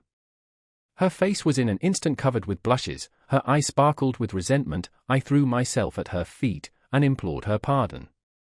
Her love became advocate in my cause, her look softened into forgiveness, she raised me up, and chid me with so much sweetness of displeasure that I could have been tempted to repeat the offence, had not the coming in of the servant with the tea-board prevented my presumption. While we were subject to be interrupted or overheard, we conversed about the approaching ball, at which she promised to grace me as a partner. But, when the equipage was removed, and we were left alone, I resumed the more interesting theme, and expressed myself with such transport and agitation, that my mistress, fearing I should commit some extravagance, rang the bell for her maid, whom she detained in the room, as a check upon my vivacity. I was not sorry for this precaution, because I could unbosom myself without reserve before Miss Williams, who was the confidante of us both. I therefore gave a loose to the inspirations of my passion, which operated so successfully upon the tender affections of Narcissa, that she laid aside the constraint she had hitherto worn, and blessed me with the most melting declaration of her mutual flame. It was impossible for me to forbear taking the advantage of this endearing condescension. She now gently yielded to my embraces, while I, encircling all that I held dear within my arms, tasted in advance the joys of that paradise I hoped in a little time wholly to possess. We spent the afternoon in all the ecstasy of hope that the most fervent love exchanged by mutual vows could inspire, and Miss Williams was so much affected with our chaste caresses, which recalled the sad remembrance of what she was, that her eyes were filled with tears. The evening being pretty far advanced, I forced myself from the dear object of my flame, who indulged me in a tender embrace at parting, and, repairing to my lodgings, communicated to my friend Strap every circumstance of my happiness, which filled him with so much pleasure, that it ran over at his eyes, and he prayed heartily, that no envious devil might, as formerly, dash the cup of blessing from my lip. When I reflected on what had happened, and especially on the unreserved protestations of Narcissa's love, I could not help being amazed at her omitting to inquire into the particular circumstances of life and fortune of one whom she had favoured with her affection, and I began to be a little anxious about the situation of her finances, well knowing that I should do an irreparable injury to the person my soul held most dear, if I should espouse her without being able to support her in the rank which was certainly her due. I had heard, indeed, while I served her aunt, that her father had left her a considerable sum, and that everybody believed she would inherit the greatest part of her kinswoman's dowry, but I did not know how far she might be restricted by the old gentleman's will in the enjoyment of what he left her, and I was too well informed of the virtuoso's late conduct to think my mistress could have any expectation from that quarter. I confided, however, in the good sense and policy of my charmer, who, I was sure, would not consent to unite her fate with mine, before she had fully considered and provided for the consequence. The ball night being arrived, I dressed myself in a suit I had reserved for some grand occasion, and, having drunk tea with Narcissa and her brother, conducted my angel to the scene, where she, in a moment, eclipsed all her female competitors for beauty, and attracted the admiration of the whole assembly. My heart dilated with pride on this occasion, and my triumph rejected all bounds, when, after we had danced together, a certain nobleman, remarkable for his figure and influence in the beau monde, came up, and in the hearing of all present, honoured us with a very particular compliment upon our accomplishments and appearance, but this transport was soon checked, when I perceived his lordship attach himself with great assiduity to my mistress, and say some warm things, which, I thought, savoured too much of passion. It was then I began to feel the pangs of jealousy. I dreaded the power and address of my rival. I sickened at his discourse. When she opened her lips to answer, my heart died within me. When she smiled, I felt the pains of the damned. I was enraged at his presumption. I cursed her complaisance. At length he quitted her, and went to the other side of the room. Narcissa, suspecting nothing of the rage that inflamed me, put some questions to me as soon as he was gone, to which I made no reply, but assumed a grim look, which too well denoted the agitation of my breast, and surprised her not a little. She no sooner observed my emotion than she changed colour, and asked what ailed me. But before I could make answer, her brother, pulling me by the sleeve, bade me take notice of a lady who sat fronting us, whom I immediately, to my vast astonishment, distinguished to be Melinda, accompanied by her mother, and an elderly gentleman, whom I did not know. "Wounds! Mr. Random," cried the squire, "is she not a delicate piece of stuff? 'Sdeath! I have a good mind, if I thought she was a single person." Notwithstanding the perplexity I was in, I had reflection enough to foresee that my passion might suffer greatly by the presence of this lady, who, in all probability, would revenge herself upon me, for having formerly disgraced her, by spreading reports to my prejudice. I was therefore alarmed at these symptoms of the squire's admiration, and for some time did not know what reply to make. When he asked my opinion of her beauty, at length I came to a determination, and told him that her name was Melinda, that she had a fortune of £10,000, and was said to be under promise of marriage to a certain lord, who deferred his nuptials a few months, until he should be of age. I thought this piece of intelligence, which I had myself invented, would have hindered him effectually from entertaining any further thoughts of her, but I was egregiously mistaken. The fox hunter had too much self-sufficiency to despair of success against any competitor on earth. He therefore made light of her engagement, saying, with a smile of self-approbation, "Mayhap she will change her mind. What signifies his being a lord? I think myself as good a man as e'er a lord in Christendom, and I'll see if a commoner worth 3,000 a year won't serve her turn." This determination startled me not a little. I knew he would soon discover the contrary of what I advanced, and as I believed he would find her ear open to his addresses, did not doubt of meeting with every obstacle in my amour that her malice could invent, and her influence execute. This reflection increased my chagrin. My vexation was evident. Narcissa insisted on going home immediately, and, as I led her to the door, her noble admirer, with a look full of languishment, directed to her a profound bow, which stung me to the soul. Before she went into the chair, she asked, with an appearance of concern, what was the matter with me? And I could pronounce no more than, "By heaven, I am distracted." Chapter 58. Tortured with jealousy, I go home, and abuse Strap, receive a message from Narcissa, in consequence of which I hasten to her apartment, where her endearing assurances banish all my doubts and apprehensions. In my retreat discover somebody in the dark, whom, suspecting to be a spy, I resolve to kill, but, to my great surprise, am convinced of his being no other than Strap. Melinda slanders me. I become acquainted with Lord Quiverwit, who endeavours to sound me with regard to Narcissa. The squire is introduced to his lordship, and grows cold towards me. I learn from my confidant that this nobleman professes honourable love to my mistress, who continues faithful to me, notwithstanding the scandalous reports she had heard to my prejudice. I am mortified with an assurance that her whole fortune depends upon the pleasure of her brother. Mr. Freeman condoles me on the decline of my character, which I vindicate so much to his satisfaction, that he undertakes to combat fame on my behalf. Having uttered this exclamation, at which she sighed, I went home in the condition of a frantic bedlamite, and, finding the fire in my apartment almost extinguished, vented my fury upon poor Strap, whose ear I pinched with such violence, that he roared hideously with pain, and, when I quitted my hold, looked so foolishly aghast, that no unconcerned spectator could have seen him without being seized with an immoderate fit of laughter. It is true, I was soon sensible of the injury I had done, and asked pardon for the outrage I had committed, upon which my faithful valet, shaking his head, said, "I forgive you, and may God forgive you." But he could not help shedding some tears at my unkindness. I felt unspeakable remorse for what I had done, cursed my own ingratitude, and considered his tears as a reproach that my soul, in its present disturbance, could not bear. It set all my passions into a ferment. I swore horrible oaths without meaning or application. I foamed at the mouth, kicked the chairs about the room, and played abundance of mad pranks that frightened my friend almost out of his senses. At length my transport subsided, I became melancholy, and wept insensibly. During this state of dejection, I was surprised with the appearance of Miss Williams, whom Strap, blubbering all the while, had conducted into the chamber without giving me previous notice of her approach. She was extremely affected with my condition, which she had learned from him, begged me to moderate my passion, suspend my conjectures, and follow her to Narcissa, who desired to see me forthwith. That dear name operated upon me like a charm.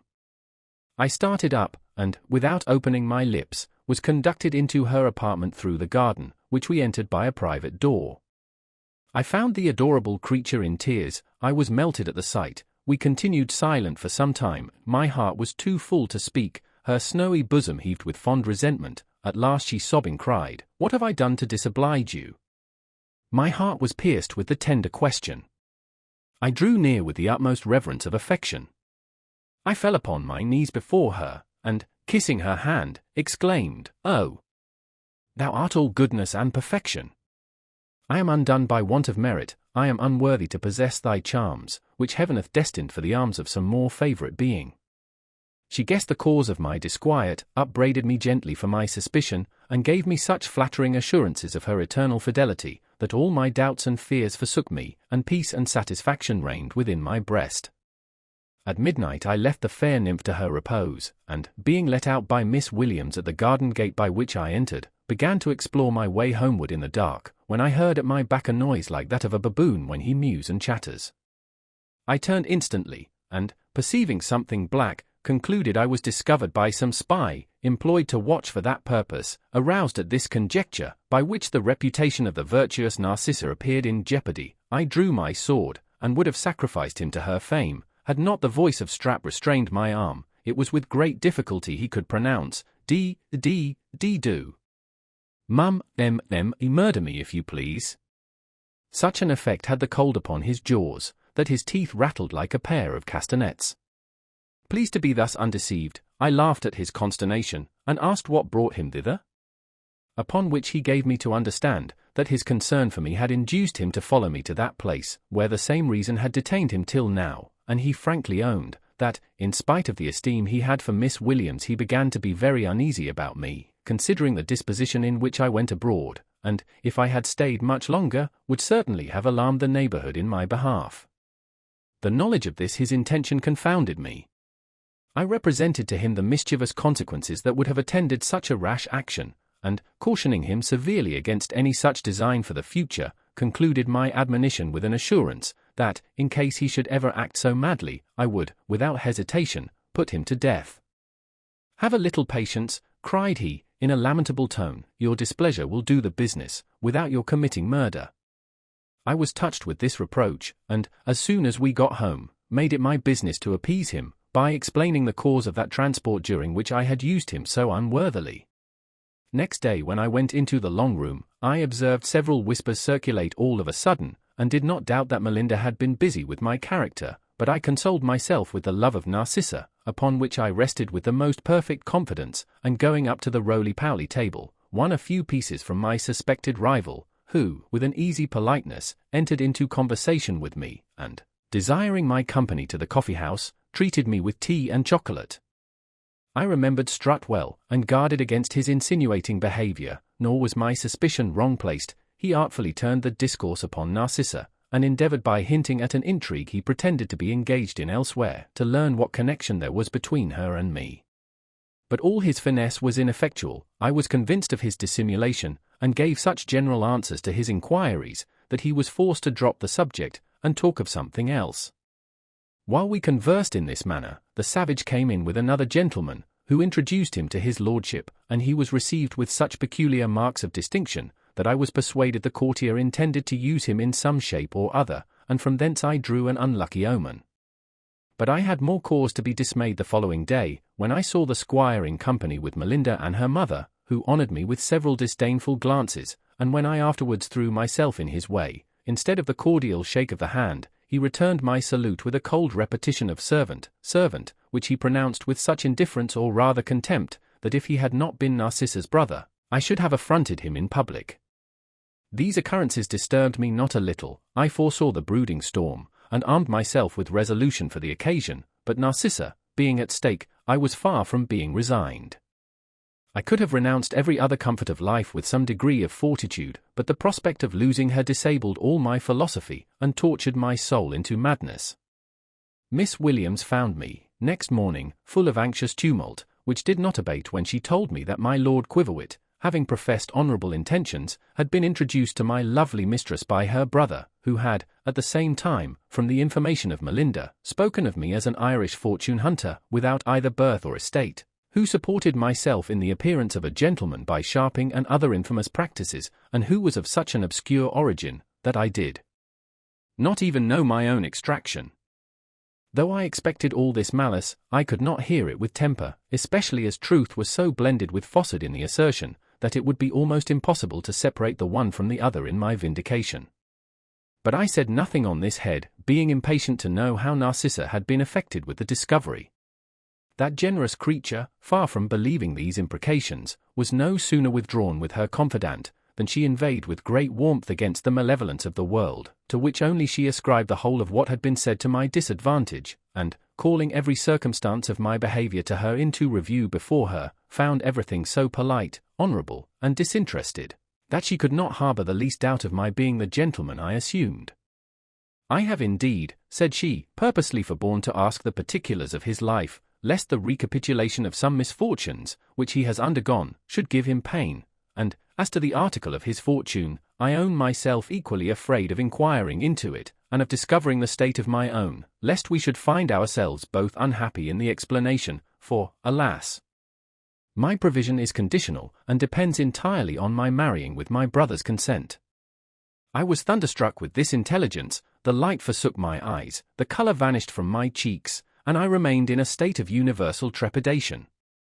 My female friend, perceiving my disorder, encouraged me with assurances of Narcissa's constancy, and the hope of some accident favourable to our love, and, as a further consolation, gave me to understand that she had acquainted my mistress with the outlines of my life, and that, although she was no stranger to the present low state of my finances, her love and esteem were rather increased than diminished by the knowledge of my circumstances.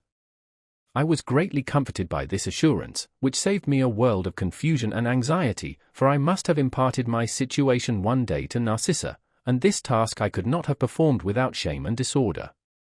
As I did not doubt that by this time the scandalous aspersions of Melinda were diffused all over the town, I resolved to collect my whole strength of assurance, to browbeat the efforts of her malice, and to publish her adventure with the Frenchified barber by way of reprisal.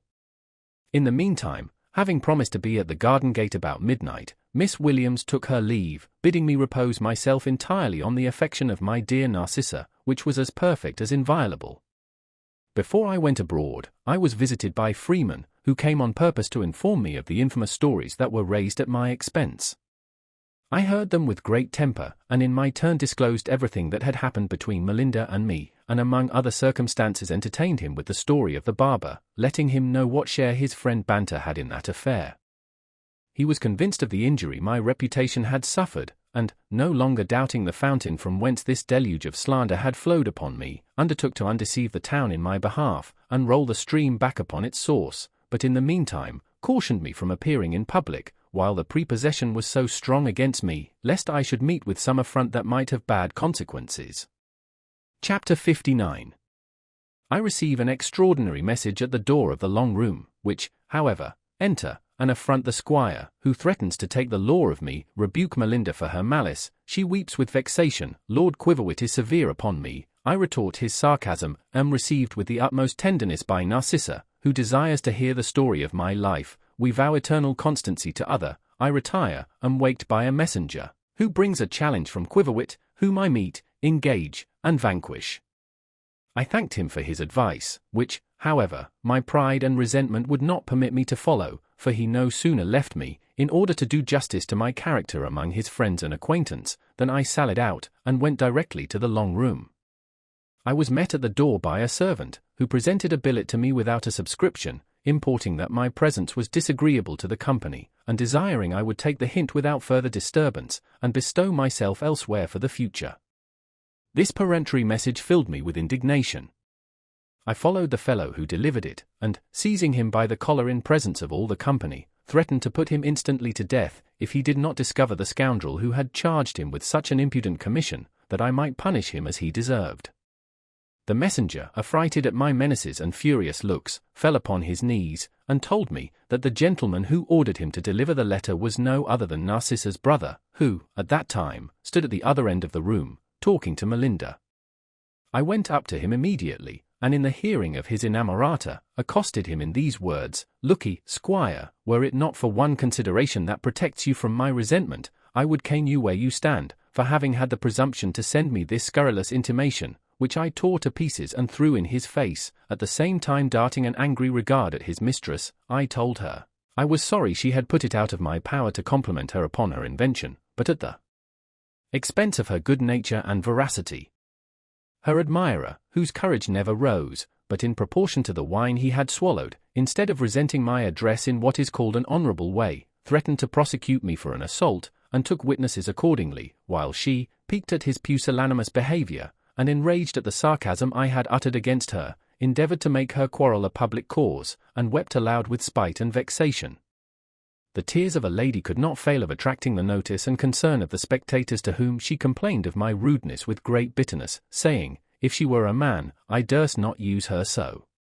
The greatest part of the gentlemen, already prejudiced against me, were offended at the liberty I had taken, as appeared from their looks, though none of them signified their disgust any other way except my Lord Quiverwit, who ventured to say, with a sneer, that I was in the right to establish my own character, of which he had now no longer any doubt. Nettled at this severe equivocation, which raised a laugh at my expense, I replied with some warmth, I am proud of having in that particular got the start of your lordship. He made no answer to my repartee, but with a contemptuous smile walked off, leaving me in a very disagreeable situation. In vain did I make up to several people of my acquaintance, whose conversation, I hoped, would banish my confusion. Everybody shunned me like a person infected, and I should not have been able to bear my disgrace, had not the idea of the ever-faithful and fond Narcissa come to my relief. I quitted the scene of my mortification, and, sauntering about the town, happened to wake from my contemplation, when I found myself just opposite to a toy shop, which I entered, and purchased a ring set with a ruby in the form of a heart, surrounded by diamond sparks, for which I paid 10 guineas, intending it for a present to the charmer of my soul. I was introduced, at the hour appointed, to this divine creature, who, notwithstanding what she had heard to my disadvantage, received me with the utmost confidence and tenderness, and, having been informed of the general sketches of my life by Miss Williams, expressed a desire of knowing the particular circumstances, which I related with great candour, omitting, however, some things which I concluded altogether improper for her ear, and which the reader's reflection will easily suggest. As my story was little else than a recital of misfortunes, the tear of sympathy ceased not to trickle from her enchanting eyes during the whole of the narration, which, when I had finished, she recompensed me for my trouble with the most endearing protestations of eternal love.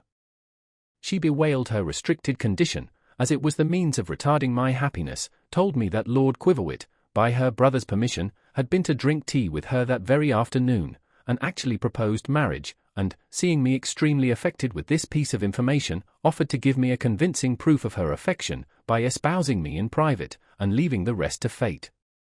I was penetrated with this instance of her regard, but, that I might not be outdone in generosity, resisted the bewitching temptation in consideration of her honour and interest. At the same time I presented my ring as a pledge of my inviolable attachment, and, on my knees, implored heaven to shower its curses on my head, if ever my heart should entertain one thought unworthy of the passion I then avowed. She received my token, gave me in return her picture in miniature, exquisitely drawn and set in gold, and, in the same posture, called heaven to witness and to judge her flame. Our vows being thus reciprocally breathed, a confidence of hope ensued, and our mutual fondness becoming as intimate as innocence would allow, I grew insensible of the progress of time, and it was morning before I could tear myself from this darling of my soul. My good angel foresaw what would happen, and permitted me to indulge myself on this occasion, in consideration of the fatal absence I was doomed to suffer. I went to bed immediately on my return to my lodging, and, having slept about 2 hours, was waked by Strap, who in great confusion told me there was a footman below with a letter which he would deliver to nobody but myself. Alarmed at this piece of news, I desired my friend to show him into my chamber, and received the following letter, which, he said, required an immediate answer. Sir, when any man injures my honor, let the difference of rank between us be ever so great, I am contented to waive the privilege of my quality, and to seek reparation from him on equal terms.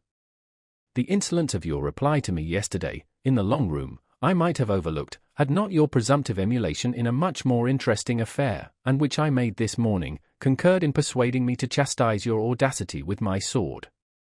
If you therefore have spirit enough to support the character you assume, you will not fail to follow the bearer immediately to a convenient place, where you shall be met by Quiverwit.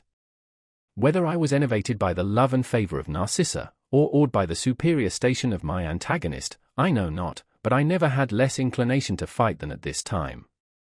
However, finding there was a necessity for vindicating the reputation of my mistress, as well as for asserting my own honour, I forthwith rose, and, dressing in a hurry, put on my sword, bade Strap attend me, and set out with my conductor, cursing my bad fortune all the way, for having been observed in my return from my angel, for so I interpreted his lordship's discovery.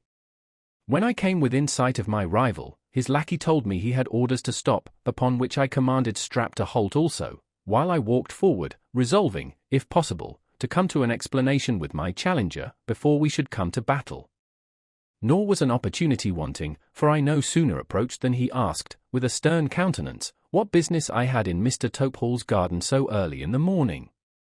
I don't know, my lord, said I, how to answer a question put to me with such magisterial haughtiness.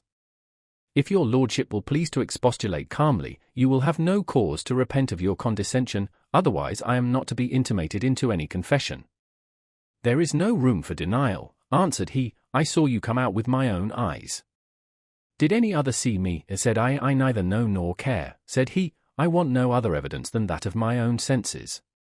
Pleased to hear that the suspicion was confined to him alone, I endeavoured to appease his jealousy, by owning an intrigue with the waiting maid, but he had too much discernment to be so easily imposed upon, and told me there was only one way to convince him of the truth of what I alleged, which was no other than renouncing all claim to Narcissa upon oath, and promising, upon honour, never to speak to her for the future.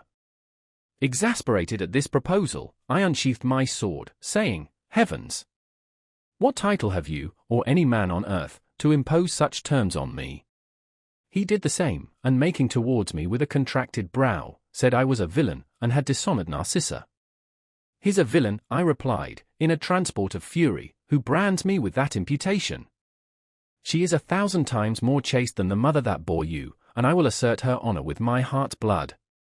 So saying, I rushed upon him with more eagerness than address, and, endeavouring to get within his point, received a wound in my neck, which redoubled my rage.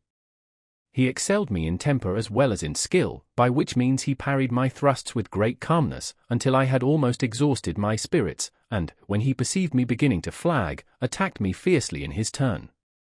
Finding himself, however, better opposed than he expected, he resolved to follow his long, and close with me. Accordingly, his sword entered my waistcoat, on the side of the breastbone, and, running up between my shirt and skin, appeared over my left shoulder. I imagined that his weapon had perforated my lungs, and of consequence that the wound was mortal. Therefore, determined not to die unrevenged, I seized his shell, which was close to my breast, before he could disentangle his point, and, keeping it fast with my left hand, shortened my own sword with my right, intending to run him through the heart, but he received the thrust in the left arm, which penetrated up to the shoulder blade. Disappointed at this expectation, and afraid still that death would frustrate my revenge, I grappled with him, and, being much the stronger, threw him upon the ground, where I wrested his sword out of his hand, and, so great was my confusion, that instead of turning the point upon him, struck out 3 of his 4 teeth with the hilt. In the meantime, our servants, seeing us fall, ran up to separate and assist us, but before their approach I was upon my feet, and had discovered that my supposed mortal wound was only a slight scratch. The knowledge of my own safety disarmed me of a good deal of my resentment, and I began to inquire with some concern into the situation of my antagonist, who remained on the ground bleeding plentifully at his mouth and arm. I helped his footman to raise him, and, having bound up his wound with my handkerchief, assured it was not dangerous, I likewise restored his sword, and offered to support him to his house. He thanked me with an air of sullen dignity, and whispering that I should hear from him soon, went away, leaning on his servant's shoulder. I was surprised at this promise, which I construed into a threat, and resolved, if ever he should call me out again, to use whatever advantage fortune might give me over him in another manner. In the meantime I had leisure to take notice of Strap, who seemed quite stupefied with horror. I comforted him with an assurance that I had received no damage, and explained the nature of this affair as we walked homeward. By the time I had got into my apartment, I found the wound in my neck stiff and uneasy, and a good deal of clotted blood ran down upon my shirt, upon which I pulled off my coat and waistcoat, and unbuttoned my collar, that I might dress it with more ease. My friend no sooner perceived my shirt quite dyed with blood, than, imagining I had got at least 20,000 wounds, he cried, "Oh Jesus," and fell flat on the floor. I stopped the bleeding with a little dry lint, and, applying a plaster over it, cleaned myself from the gore, shifted, and dressed, while he lay senseless at my feet, so that when he recovered, and saw me perfectly well, he could scarce believe his own eyes. Now that the danger was past, I was very well pleased with what had happened, hoping that it would soon become known, and consequently dignify my character not a little in this place.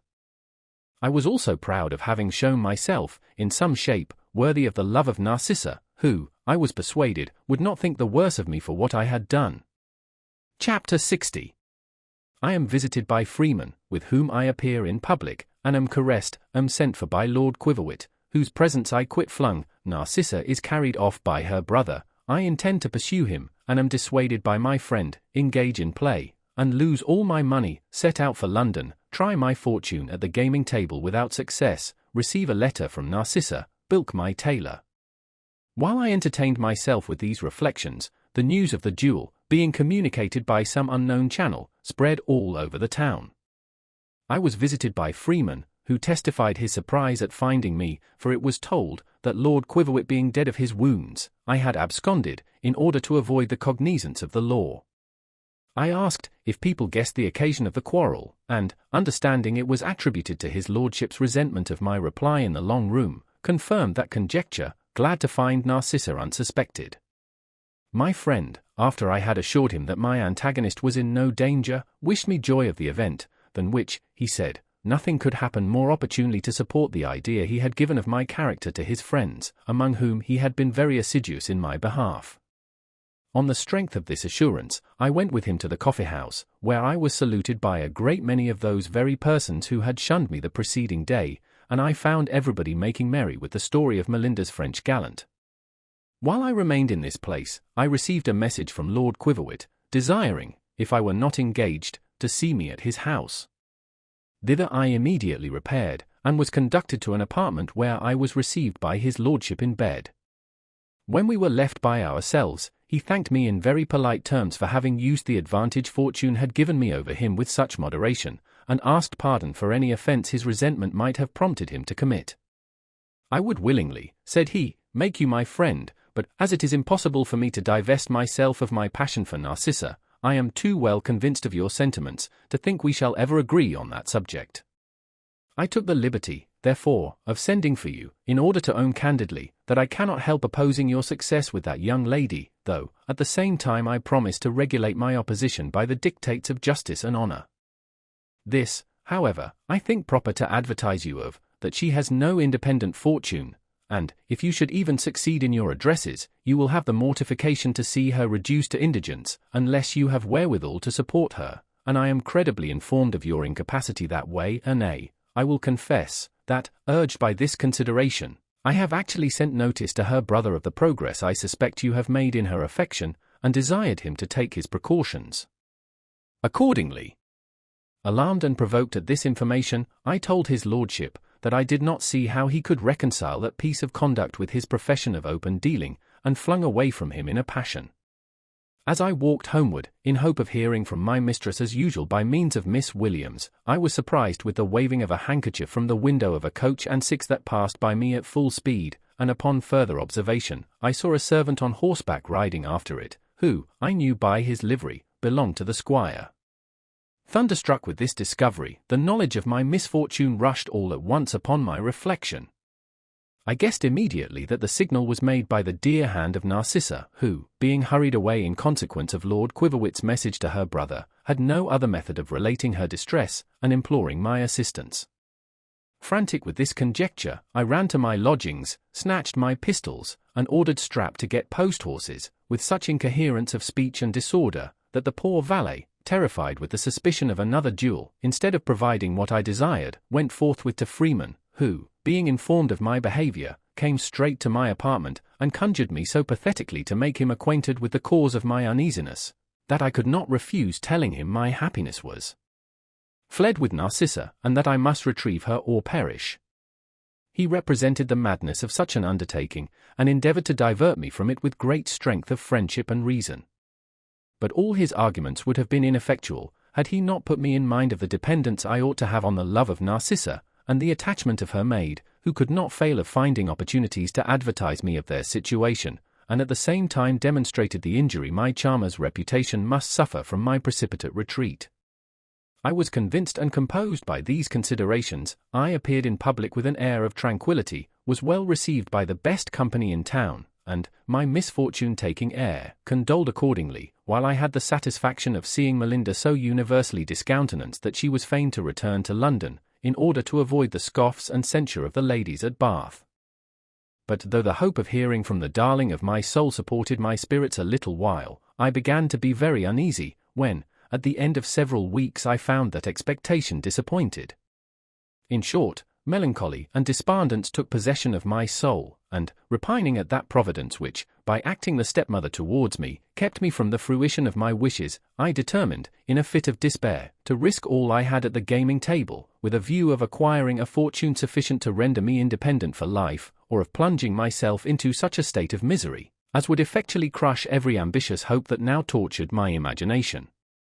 Actuated by this fatal resolution, I engaged in play, and, after some turns of fortune, found myself, at the end of 3 days, worth £1,000, but it was not my intention to stop there, for which cause I kept Strap ignorant of my success, and continued my career until I was reduced to 5 guineas, which I would have hazarded also, had I not been ashamed to fall from a bet of £200 to such a petty sum. Having thus executed my scheme, I went home, amazed to find myself so much at ease, and informed my friend Strap of my mischance with such calmness, that he, imagining I joked, affected to receive the tidings with great equanimity. But both he and I found ourselves mistaken very soon. I had misinterpreted my own stupidity into deliberate resignation, and he had reason to believe me in earnest when he saw me next morning agitated with the most violent despair, which he endeavored to alleviate with all the consolation in his power. In one of my lucid intervals, however, I charged him to take a place in the stage-coach for London, and, in the meantime, paid my debts in Bath, which amounted to 30 shillings only. Without taking leave of my friends, I embarked, Strap having the good fortune to find a return horse, and arrived in town, without having met with anything remarkable on the road. While we crossed Bagshot Heath, I was seized with a sort of inclination to retrieve my fortune, by laying passengers under contribution in some such place. My thoughts were so circumstanced at this time, that I should have digested the crime of robbery, so righteously had I concerted my plan, and ventured my life in the execution, had I not been deterred by reflecting upon the infamy that attends detection. The apartment I formerly lived in being unengaged, I took possession of it, and next day went in quest of Banter, who received me with open arms, in expectation of having his bond discharged to his liking, but when he understood what had happened, his countenance changed of a sudden, and he told me, with a dryness of displeasure peculiar to himself, that, if he were in my place, he would put it out of fortune's power to play him such another trick, and be avenged of his own indiscretion at once. When I desired him to explain his meaning, he pointed to his neck, raised himself on his tiptoes, and was going away without any further ceremony, when I put him in mind of my indigence, and demanded the 5 guineas I had formerly lent him. 5 guineas, cried he, zounds! Had you acted with common prudence, you might have had 20,000 in your pocket by this time. I depended upon 500 from you, as much as if I had had notes for it in the bank, and by all the rules of equity, you are indebted to me for that sum. I was neither pleased nor convinced by this computation, and insisted on my right with such determined obstinacy, that he was fain to alter his tone, and appease my clamour by assuring me, that he was not master of 5 shillings. Society in distress generally promotes good understanding among people. From being a dun I descended to be a client, and asked his advice about repairing my losses. He counselled me to have recourse again to the gaming table, where I succeeded so well before, and put myself in a condition by selling my watch. I followed his directions, and, having accommodated him with a few pieces, went to the place, where I lost every shilling. Then I returned to my lodgings full of desperate resolution, and having made Strap acquainted with my fate, ordered him to pawn my sword immediately, that I might be enabled to make another effort. This affectionate creature no sooner understood my purpose, than, seized with insupportable sorrow at the prospect of my misery, he burst into tears, and asked what I proposed to do after the small sum he could raise on the sword should be spent. On my own account, said he, I am quite unconcerned, for, while God spares me health and these 10 fingers, I can earn a comfortable subsistence anywhere. But what must become of you, who have less humility to stoop, and more appetites to gratify? Here I interrupted him, by saying, with a gloomy aspect, I should never want a resource while I had a loaded pistol in possession.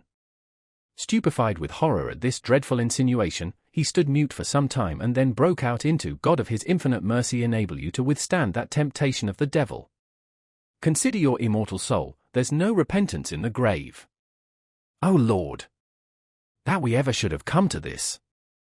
Are we not enjoined to resign ourselves to the will of heaven? Where is your patience, Durham Patientia Frango? You are but a young man, there may be many good things in store for you. Accidit in puncto quo non speratur in anno, remember your uncle, Mr. Bowling, perhaps he is now on his voyage homeward, pleasing himself with the hopes of seeing and relieving you, nay, peradventure, he has already arrived, for the ship was expected about this time. A ray of hope shot athwart my soul at this suggestion. I thanked my friend for this seasonable recollection, and, after having promised to take no resolution till his return, dismissed him to Wapping for intelligence. In his absence I was visited by Banter, who, being informed of my bad luck at play, told me that fortune would probably be one day weary of persecuting me. In the meantime, said he, here's a letter for you, which I received just now enclosed in one from Freeman. I snatched it with eagerness, and knowing the superscription to be of Narcissa's handwriting, kissed it with transport, and, having opened it, read. It is with great difficulty that I have stolen, from the observation of those spies who are set over me, this opportunity of telling you, that I was suddenly carried away from Bath by my brother, who was informed of our correspondence by Lord Quiverwit, whom, I since understand, you have wounded in a duel on my account. As I am fully convinced of your honour and love, I hope I shall never hear of such desperate proofs of either for the future. I am so strictly watched that it will be impossible for you to see me, until my brother's suspicion shall abate, or heaven contrive some other unforeseen event in our behalf. In the meantime, you may depend on the constancy and affection of your own Narcissa. P.S. Miss Williams, who is my fellow prisoner, desires to be remembered to you. We are both in good health, and only in pain for you, especially as it will be impracticable for you to convey any message or letter to the place of our confinement, for which reason pray desist from the attempt, that, by miscarrying, might prolong our captivity. N.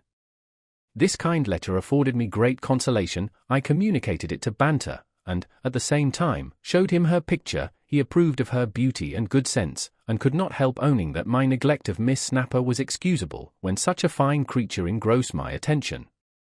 I began to be reconciled to my fate, and imagined, that, if I could contrive means of subsisting until my uncle should arrive, in case he were not already at home, he would enable me to do something effectual in behalf of my love and fortune. I therefore consulted Banter about a present supply, who no sooner understood that I had credit with a tailor, than he advised me to take off 2 or 3 suits of rich clothes, and convert them into cash, by selling them at half price to a salesman in Monmouth Street. I was startled at this proposal, which I thought savoured a little of fraud. He rendered it palatable, by observing that, in a few months, I might be in a condition to do everybody justice, and, in the meantime, I was acquitted by the honesty of my intention. I suffered myself to be persuaded by his salvo, by which my necessity, rather than my judgment, was convinced, and, when I found there were no accounts of the ship in which my uncle embarked, actually put the scheme in practice, and raised by it 25 guineas, paying him for his advice with the old 5. Chapter 61. I am arrested, carried to the Marshalsea, find my old acquaintance Bo Jackson in that jail. He informs me of his adventures, Strap arrives, and with difficulty is comforted. Jackson introduces me to a poet. I admire his conversation and capacity, am deeply affected with my misfortune. Strap hires himself as a journeyman barber. But this expedient was in a few weeks followed with a consequence I did not foresee. A player, having purchased one of the suits that were exposed to sale, appeared in it on the stage one night, while my tailor unfortunately happened to be present. He knew it immediately, and, inquiring minutely into the affair, discovered my whole contrivance, upon which he came into my lodgings, and telling me that he was very much straitened for want of money, presented his bill, which amounted to £50. Surprised at which unexpected address, I affected to treat him cavalierly, swore some oaths, asked if he doubted my honour, and telling him I should take care whom I dealt with for the future, bade him come again in 3 days. He obeyed me punctually, demanded his money, and finding himself amused with bare promises, arrested me that very day in the street.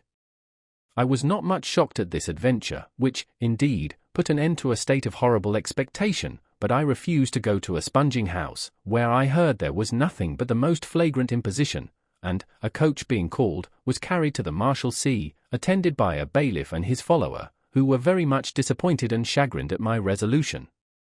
The turnkey, guessing from my appearance that I had money in my pocket, received me with the repetition of the Latin word depone, and gave me to understand that I must pay beforehand for the apartment I should choose to dwell in. I desired to see his conveniences, and hired a small paltry bedchamber for £1 a week, which, in any other place, would not have let for half the money. Having taken possession of this dismal habitation, I sent for Strap, and my thoughts were busied in collecting matter of consolation to that faithful squire, when somebody knocked at my door, which I no sooner opened, than a young fellow entered in very shabby clothes and marvellous foul linen. After a low bow, he called me by name, and asked if I had forgotten him. His voice assisted me in recollecting his person, whom I soon recognized to be my old acquaintance, Jackson, of whom mention is made in the first part of my memoirs. I saluted him cordially, expressed my satisfaction at finding him alive, and condoled him on his present situation, which, however, did not seem to affect him much, for he laughed very heartily at the occasion of our meeting so unexpectedly in this place. Our mutual compliments being passed, I inquired about his amour with the lady of fortune, which seemed to be so near a happy conclusion when I had the pleasure of seeing him last, and, after an immoderate fit of laughter, he gave me to understand that he had been egregiously bit in that affair. You must know, said he, that a few days after our adventure with the board, and her B.H.A.'s, I found means to be married to that same blue lady you speak of, and passed the night with her at her lodgings, so much to her satisfaction, that early in the morning, after a good deal of snivelling and sobbing, she owned, that, far from being an heiress of great fortune, she was no other than a common woman of the town, who had decoyed me into matrimony, in order to enjoy the privilege of a femme cuvette, and that, unless I made my escape immediately, I should be arrested for a debt of her contracting, by bailiffs employed and instructed for that purpose. Startled at this intimation, I rose in a twinkling, and taking leave of my spouse with several hearty damns, got safe into the verge of the court, where I kept snug, until I was appointed surgeon's mate of a man-of-war at Portsmouth, for which place I set out on Sunday, went on board of my ship, in which I sailed to the Straits, where I had the good fortune to be made surgeon of a sloop that came home a few months after, and was put out of commission, whereupon I came to London, imagining myself forgotten, and freed from my wife and her creditors, but had not been in town a week, before I was arrested for a debt of hers, amounting to £20, and brought to this place, where I have been fixed by another action since that time. However, you know my disposition, I defy care and anxiety, and being on the half-pay list, make shift to live here tolerably easy. I congratulated him on his philosophy, and, remembering that I was in his debt, repaid the money he formerly lent me, which, I believe, was far from being unseasonable. I then inquired about the economy of the place, which he explained to my satisfaction, and, after we had agreed to mess together, he was just now going to give orders for dinner when Strap arrived. I never in my life saw sorrow so extravagantly expressed in any countenance as in that of my honest friend, which was, indeed, particularly adapted by nature for such impressions. When we were left by ourselves, I communicated to him my disaster, and endeavored to console him with the same arguments he had formerly used to me, withal representing the fair chance I had of being relieved in a short time by Mr. Bowling. But his grief was unutterable. He seemed to give attention without listening, and wrung his hands in silence, so that I was in a fair way of being infected by his behavior when Jackson returned, and, perceiving the deference I paid to Strap, although in a footman's habit, distributed his crumbs of comfort with such mirth, jollity and unconcern, that the features of the distressed squire relaxed by degrees. He recovered the use of speech, and began to be a little more reconciled to this lamentable event. We dined together on boiled beef and greens, brought from a cook's shop in the neighborhood, and, although this meal was served up in a manner little corresponding with the sphere of life in which I had lately lived, I made a virtue of necessity, ate with good appetite, and treated my friends with a bottle of wine, which had the desired effect of increasing the good humor of my fellow prisoner, and exhilarating the spirits of Strap, who now talked cavalierly of my misfortune. After dinner Jackson left us to our private affairs, when I desired my friend to pack up all our things, and carry them to some cheap lodgings he should choose for himself in the neighborhood of the Marshalsea, after he had discharged my lodgings, for which purpose I gave him money. I likewise recommended to him the keeping my misfortune secret, and saying to my landlord, or any other who should inquire for me, that I was gone into the country for a few weeks. At the same time I laid strong injunctions upon him to call every second day upon Banter, in case he should receive any letter for me from Narcissa, by the channel of Freeman, and by all means to leave a direction for himself at my uncle's lodgings in Wapping, by which I might be found when my kinsman should arrive. When he departed to execute these orders, which by the by were punctually performed that very night, I found myself so little seasoned to my situation, that I dreaded reflection, and sought shelter from it in the company of the beau, who, promising to regale me with a lecture upon taste, conducted me to the common side, where I saw a number of naked miserable wretches assembled together. We had not been here many minutes, when a figure appeared, wrapped in a dirty rug, tied about his loins with 2 pieces of list, of different colors, knotted together, having a black bushy beard, and his head covered with a huge mass of brown periwig, which seems to have been ravished from the crown of some scarecrow. This apparition, stalking in with great solemnity, made a profound bow to the audience, who signified their approbation by a general response of "How do ye do, Doctor?" He then turned towards us, and honored Jackson with a particular salutation, upon which my friend, in a formal manner, introduced him to me by the name of Mr. Melopoyn. This ceremony being over, he advanced into the middle of the congregation, which crowded around him, and hemming 3 times, to my utter astonishment, pronounced with great significance of voice and gesture, a very elegant and ingenious discourse upon the difference between genius and taste, illustrating his assertions with apt quotations from the best authors, ancient as well as modern. When he had finished his harangue, which lasted a full hour, he bowed again to the spectators, not one of whom, I was informed, understood so much as a sentence of what he had uttered. They manifested, however, their admiration and esteem by voluntary contributions, which Jackson told me, 1 week with another, amounted to 18 pence. This moderate stipend, together with some small presents that he received for making up differences and deciding causes amongst the prisoners, just enabled him to breathe and walk about in the grotesque figure I have described. I understood also, that he was an excellent poet, and had composed a tragedy, which was allowed by everybody who had seen it to be a performance of great merit, that his learning was infinite, his morals unexceptionable, and his modesty invincible. Such a character could not fail of attracting my regard. I longed impatiently to be acquainted with him, and desired Jackson would engage him to spend the evening in my apartment.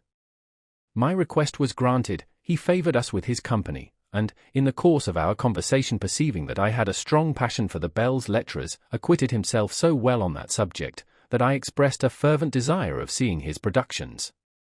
In this point too he gratified my inclination. He promised to bring his tragedy to my room next day, and in the meantime, entertained me with some detached pieces, which gave me a very advantageous idea of his poetical talent.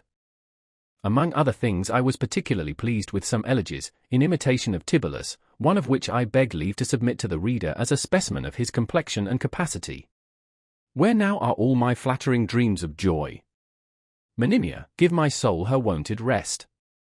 Since first thy beauty fixed my roving eye, heart-gnawing cares corrode my pensive breast. Let happy lovers fly where pleasures call. With festive songs beguile the fleeting hour. Lead beauty through the mazes of the ball.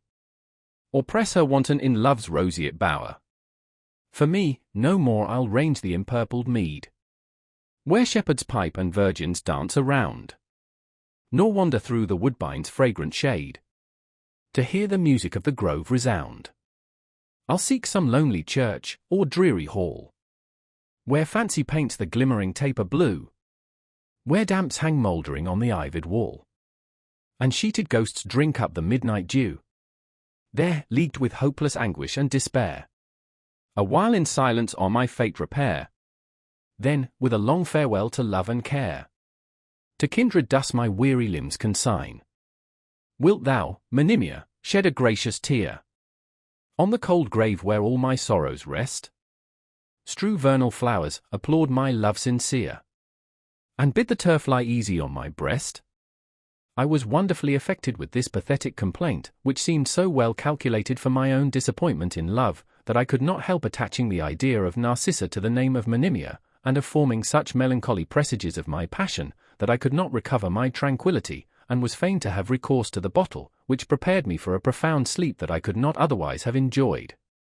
Whether these impressions invited and introduced a train of other melancholy reflections, or my fortitude was all exhausted in the effort I made against despondence, during the first day of my imprisonment, I cannot determine, but I awoke in the horrors, and found my imagination haunted with such dismal apparitions, that I was ready to despair, and I believe the reader will own, I had no great cause to congratulate myself, when I considered my situation. I was interrupted in the midst of these gloomy apprehensions by the arrival of Strap, who contributed not a little to the re-establishment of my peace, by letting me know that he had hired himself as a journeyman barber, by which means he would be able not only to save me a considerable expense, but even make shift to lay up something for my subsistence, after my money should be spent, in case I should not be relieved before. Chapter 62. I read Melopoyn's tragedy, and conceive a vast opinion of his genius. He recounts his adventures. While we ate our breakfast together, I made him acquainted with the character and condition of the poet, who came in with his play at that instant, and, imagining we were engaged about business, could not be prevailed upon to sit, but, leaving his performance, went away. My friend's tender heart was melted at the sight of a gentleman and Christian, for he had a great veneration for both these epithets, in such misery, and assented with great cheerfulness to a proposal I made of clothing him with the hour superfluities, a task with which he charged himself, and departed immediately to perform it. He was no sooner gone than I locked my door, and sat down to the tragedy, which I read to the end with vast pleasure, not a little amazed at conduct of the managers who had rejected it. The fable, in my opinion, was well chosen and naturally conducted, the incidents interesting, the characters beautifully contrasted, strongly marked, and well supported, the diction poetical, spirited, and correct, the unities of the drama maintained with the most scrupulous exactness, the opening gradual and engaging, the peripetia surprising, and the catastrophe affecting. In short, I judged it by the laws of Aristotle and Horace, and could find nothing in it exceptionable but a little too much embellishment in some few places, which objection he removed to my satisfaction, by a quotation of Aristotle's Poetics, importing, that the least interesting parts of a poem ought to be raised and dignified by the charms and energy of diction. I revered his genius, and was seized with an eager curiosity to know the particular events of a fortune so unworthy of his merit. At that instant Strap returned with a bundle of clothes, which I sent with my compliments to Mr. Melopoyn, as a small token of my regard, and desired the favour of his company to dinner. He accepted my present and invitation, and in less than half an hour made his appearance in a decent dress, which altered his figure very much to his advantage. I perceived by his countenance that his heart was big with gratitude, and endeavoured to prevent his acknowledgments, by asking pardon for the liberty I had taken. He made no reply, but, with an aspect full of admiration and esteem, bowed to the ground, while the tears gushed from his eyes.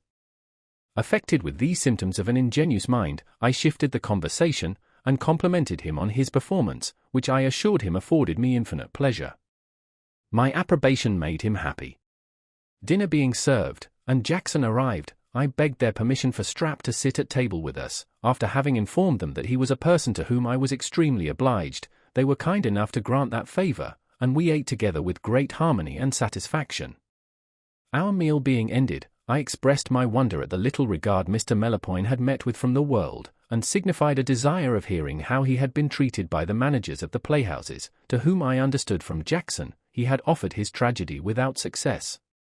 "There is so little entertaining in the incidents of my life," said he, "that I am sure the recital will not recompense your attention, but, since you discover an inclination to know them, I understand my duty too well to disappoint your desire. My father, who was a curate in the country, being by the narrowness of his circumstances hindered from maintaining me at the university, took the charge of my education upon himself, and laboured with such industry and concern in the undertaking, that I had little cause to regret the want of public masters. Being at great pains to consult my natural bias, he discovered in me betimes an inclination for poetry, upon which he recommended to me an intimate acquaintance with the classics, in the cultivation of which he assisted me with a paternal zeal and uncommon erudition. When he thought me sufficiently acquainted with the ancients, he directed my studies to the best modern authors, French and Italian as well as English, and laid a particular injunction upon me make myself master of my mother tongue. About the age of 18, I grew ambitious of undertaking a work of some consequence, and, with my father's approbation, actually planned the tragedy you have read, but, before I had finished 4 acts, that indulgent parent died, and left my mother and me in very indigent circumstances. A near relation, compassionating our distress, took us into his family, where I brought my fable to a conclusion, and, soon after that period my mother quitted this life. When my sorrow for this melancholy event had subsided, I told my kinsman, who was a farmer, that, having paid my last duty to my parent, I had now no attachment to detain me in the country, and therefore was resolved to set out for London, and offer my play to the stage, where I did not doubt of acquiring a large share of fame as well as fortune, in which case I should not be unmindful of my friends and benefactors. My cousin was ravished with the prospect of my felicity, and willingly contributed towards the expense of fitting me out for my expedition. Accordingly I took a place in the waggon, and arrived in town, where I hired an apartment in a garret, willing to live as frugally as possible, until I should know what I had to expect from the manager, to whom I intended to offer my play. For, though I looked upon myself as perfectly secure of a good reception, imagining that a patentee would be as eager to receive as I to present my production, I did not know whether or not he might be pre-engaged in favour of another author, a circumstance that would certainly retard my success. On this consideration, too, I determined to be speedy in my application, and even to wait upon one of the managers the very next day. For this purpose, I inquired my landlord if he knew where either or both of them lived, and he, being curious to know my business, and at the same time appearing to be a very honest friendly man, a tallow chandler, I made him acquainted with my design, upon which he told me that I went the wrong way to work, that I would not find such easy access to a manager as I imagined, and that if I delivered my performance without proper recommendation, it would be as 1 to 1,000 if ever it would. Be minded. Take my advice, said he, and your business is done. One of the patentees is a good Catholic, as I am, and uses the same father who confesses me. I will make you acquainted with this good priest, who is an excellent scholar, and if he should approve of your play, his recommendation will go a great way in determining Mr. Supple to bring it on the stage. I applauded his expedient, and was introduced to the friar, who, having perused the tragedy, was pleased to signify his approbation, and commended me in particular for having avoided all reflections upon religion. He promised to use all his influence with his son Supple in my behalf, and to inform himself that very day at what time it was proper for me to wait upon him with the piece. He was punctual in performing his engagement, and next morning gave me to understand that he had mentioned my affair to the manager, and that I had nothing more to do than to go to his house any time in the forenoon, and make use of his name, upon which I should find immediate admittance. I took his advice, put my performance in my bosom, and, having received directions, went immediately to the house of Mr. Supple, and knocked at the door, which had a wicket in the middle, faced with a network of iron. Through this a servant, having viewed me for some time, demanded to know my business.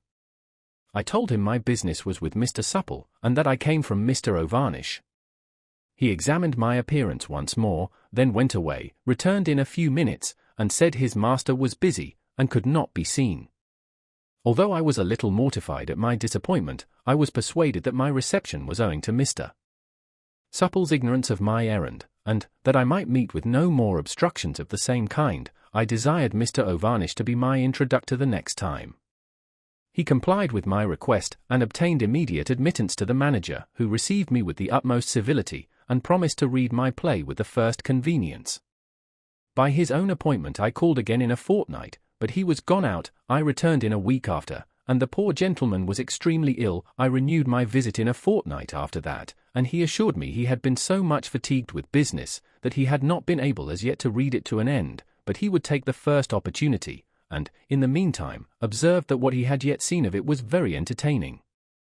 I comforted myself with this declaration a few weeks longer, at the end of which I appeared again before his wicket, was let in, and found him laid up with the gout. I no sooner entered his chamber than, looking at me with a languishing eye, he said, "Mr. Melopoyn, I'm heartily sorry for an accident that has happened during my illness. You must know that my eldest boy, finding your manuscript upon the table in the dining room, where I used to read it, carried it into the kitchen, and leaving it there, a negligent wench of a cookmaid, mistaking it for waste paper, has expended it but a few leaves in singing fowls upon the spit. But I hope the misfortune is not irreparable, since, no doubt, you have several copies. I protest to you, my good friend, Mr. Random, I was extremely shocked at this information, but the good-natured gentleman seemed to be so much affected with my misfortune, that I suppressed my concern, and told him that, although I had not another copy, I should be able to retrieve the loss by writing another from my memory, which was very tenacious. You cannot imagine how well pleased Mr. Supple was at this assurance. He begged I would set about it immediately, and carefully revolve and recollect every circumstance before I pretended to commit it to paper, that it might be the same individual play that he had perused.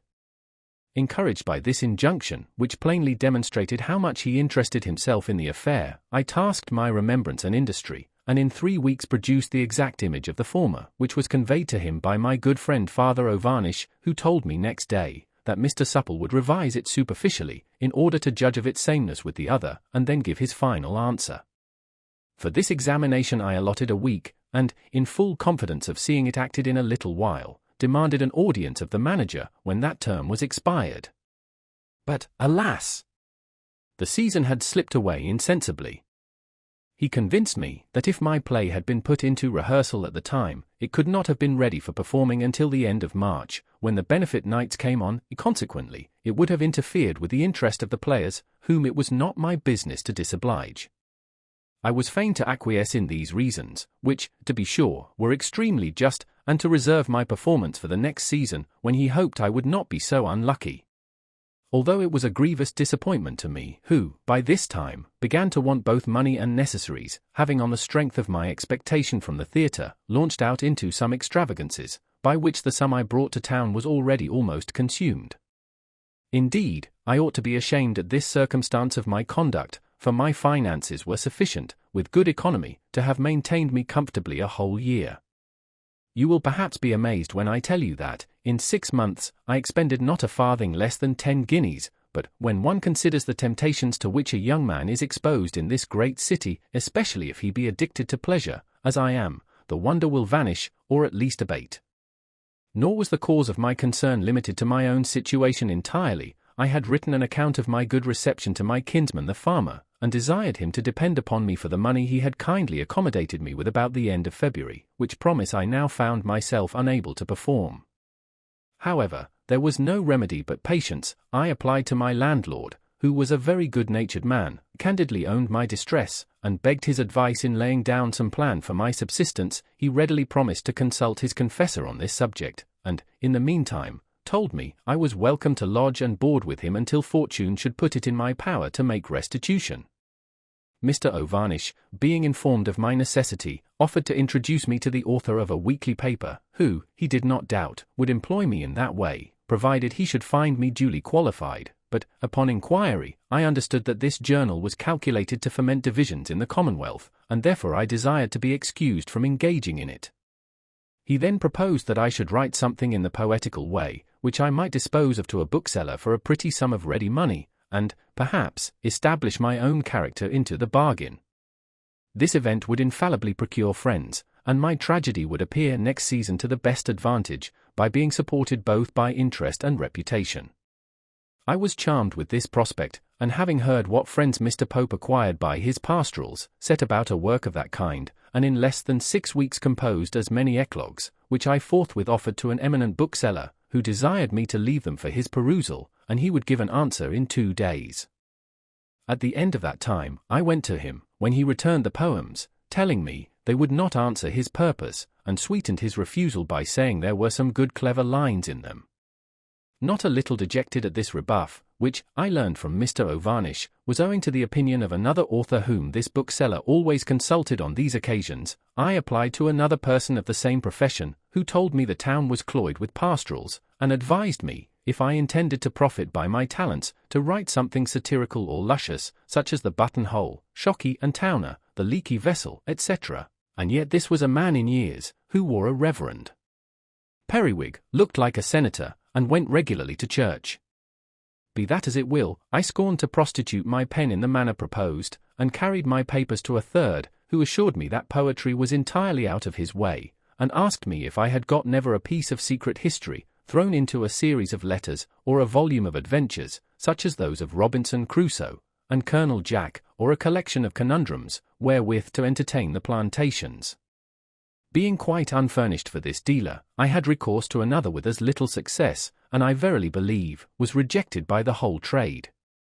I was afterwards persuaded to offer myself as a translator, and accordingly repaired to a person who was said to entertain numbers of that class in his pay. He assured me he had already a great deal of that work on his hands, which he did not know what to do with, observed that translations were a mere drug, that branch of literature being overstocked with an inundation of authors from North Britain, and asked what I would expect per sheet for rendering the Latin classics into English. That I might not make myself too cheap, I determined to set a high price upon my qualifications, and demanded half a guinea for every translated sheet. "Half a guinea," cried he, staring at me, then paused a little, and said, he had no occasion for my service at present. I found my error, and, resolving to make amends, fell 1/2 in my demand, upon which he stared at me and told me his hands were full. I attempted others without finding employment, and was actually reduced to a very uncomfortable prospect, when I bethought myself of offering my talents to the printers of halfpenny ballads and other such occasional essays, as are hawked about the streets. With this in view I applied to one of the most noted and vociferous of this tribe, who directed me to a person whom I found entertaining a whole crowd of them with gin, bread, and cheese. He carried me into a little back parlour, very neatly furnished, where I signified my desire of being enrolled among his writers, and was asked what kind of composition I professed. Understanding that my inclination leaned towards poetry, he expressed his satisfaction, telling me one of his poets had lost his senses, and was confined in Bedlam, and the other was become dozed with drinking drams, so that he had not done anything tolerable these many weeks. When I proposed that we should enter into terms of agreement, he gave me to understand that his bargains were always conditional, and his authors paid in proportion to the sale of their works. Having therefore settled these conditions, which, I do assure you, were not very advantageous to me, he assigned me a subject for a ballad, which was to be finished in 2 hours, and I retired to my garret in order to perform his injunction. As the theme happened to suit my fancy, I completed a pretty sort of an ode within the time prescribed, and brought it to him, big with hope of profit and applause. He read it in a twinkling, and, to my utter astonishment, told me it would not do, though indeed he owned I wrote a good hand, and spelled very well, but my language was too high-flown, and of consequence not at all adapted to the capacity and taste of his customers. I promised to rectify that mistake, and in half an hour humbled my style to the comprehension of vulgar readers. He approved of the alteration, and gave me some hopes of succeeding in time, though he observed that my performance was very deficient in the quaintness of expression that pleases the multitude. However, to encourage me, he ventured the expense of printing and paper, and, if I remember aright, my share of the sale amounted to 4 halfpenny. From that day I studied the Grub Street manner with great diligence, and at length became such a proficient that my works were in great request among the most polite of the chairmen, draymen, hackney coachmen, footmen, and servant maids. Nay, I have enjoyed the pleasure of seeing my productions adorned with cuts, pasted upon the walls as ornaments in beer cellars and cobblers' stalls, and have actually heard them sung in clubs of substantial tradesmen. But empty praise, you know, my dear friend, will not supply the cravings of nature. I found myself in danger of starving in the midst of all my fame, for of 10 songs I composed, it was well if 2 had the good fortune to please. For this reason I turned my thoughts to prose, and, during a tract of gloomy weather, published an apparition, on the substance of which I subsisted very comfortably a whole month. I have made many a good meal upon a monster, a rape has often afforded me great satisfaction, but a murder, well timed, was my never-failing resource. What then? I was almost a slave to my employers, who expected to be furnished at a minute's warning with prose and verse, just as they thought the circumstances of the times required, whether the inclination was absent or present. Upon my sincerity, Mr. Random, I have been so much pestered and besieged by those children of clamour, that life became a burden to me. Chapter 63. The continuation and conclusion of Mr. Melopoyn's story. I made shift, notwithstanding, to maintain myself till the beginning of next winter, when I renewed my addresses to my friend Mr. Supple, and was most graciously received. I have been thinking of your affair, Mr. Melopoyn, said he, and am determined to show how far I have your interest at heart, by introducing you to a young nobleman of my acquaintance, who is remarkable for his fine taste in dramatic writings, and is besides a man of such influence that, if once he should approve of your play, his patronage will support it against all the efforts of envy and ignorance, for, I do assure you, that merit alone will not bring success. I have already spoken of your performance to Lord Rattle, and if you will call at my house in a day or two, you shall have a letter of introduction to his lordship. I was sensibly touched with this mark of Mr. Supple's friendship, and looking upon my affair as already done, went home and imparted my good fortune to my landlord, who, to render my appearance more acceptable to my patron, procured a suit of new clothes for me on his own credit. Not to trouble you with idle particulars, I carried my tragedy to his lordship's lodgings, and sent it up along with Mr. Supple's letter by one of his servants, who desired me, by his lord's order, to return in a week. I did so, and was admitted to his lordship, who received me very courteously, told me he had perused my play, which he thought, on the whole, was the best coup d'essai he had ever seen, but that he had marked some places in the margin, which he imagined might be altered for the better. I was transported with this reception, and promised, with many acknowledgments of his lordship's generosity, to be governed solely by his advice and direction. Well, then, said he, write another fair copy with the alterations I have proposed, and bring it to me as soon as possible, for I am resolved to have it brought on the stage this winter. You may be sure I set about this task with alacrity, and although I found his lordship's remarks much more numerous and of less importance than I expected, I thought it was not my interest to dispute upon trifles with my patron, therefore modelled it according to his desire in less than a month. When I waited upon him with the manuscript, I found one of the actors at breakfast with his lordship, who immediately introduced him to my acquaintance, and desired him to read a scene of my play. This task he performed very much to my satisfaction, with regard to emphasis and pronunciation, but he signified his disgust at several words in every page, which I presuming to defend, Lord Rattle told me, with a peremptory look, I must not pretend to dispute with him, who had been a player these 20 years, and understood the economy of the stage better than any man living. I was forced to submit, and his lordship proposed the same actor should read the whole play in the evening, before some gentleman of his acquaintance, whom he would convene to his lodgings for that purpose. I was present at the reading, and I protest to you, my dear friend, I never underwent such a severe trial in the whole course of my life at that juncture, for although the player might be a very honest man and a good performer, he was excessively illiterate and assuming, and made 1,000 frivolous objections, which I was not permitted to answer. However, the piece was very much applauded on the whole. The gentlemen present, who, I understood, were men of fortune, promised to countenance and support it as much as they could, and Lord Rattle, assuring me that he would act the part of a careful nurse to it, desired me to carry it home, and alter it immediately according to their remarks. I was fain to acquiesce in his determination, and fulfilled his injunctions with all the expedition in my power, but, before I could present the new copy, my good friend Mr. Supple had disposed of his property and patent to one Mr. Brayer, so that fresh interest was to be made with the new manager.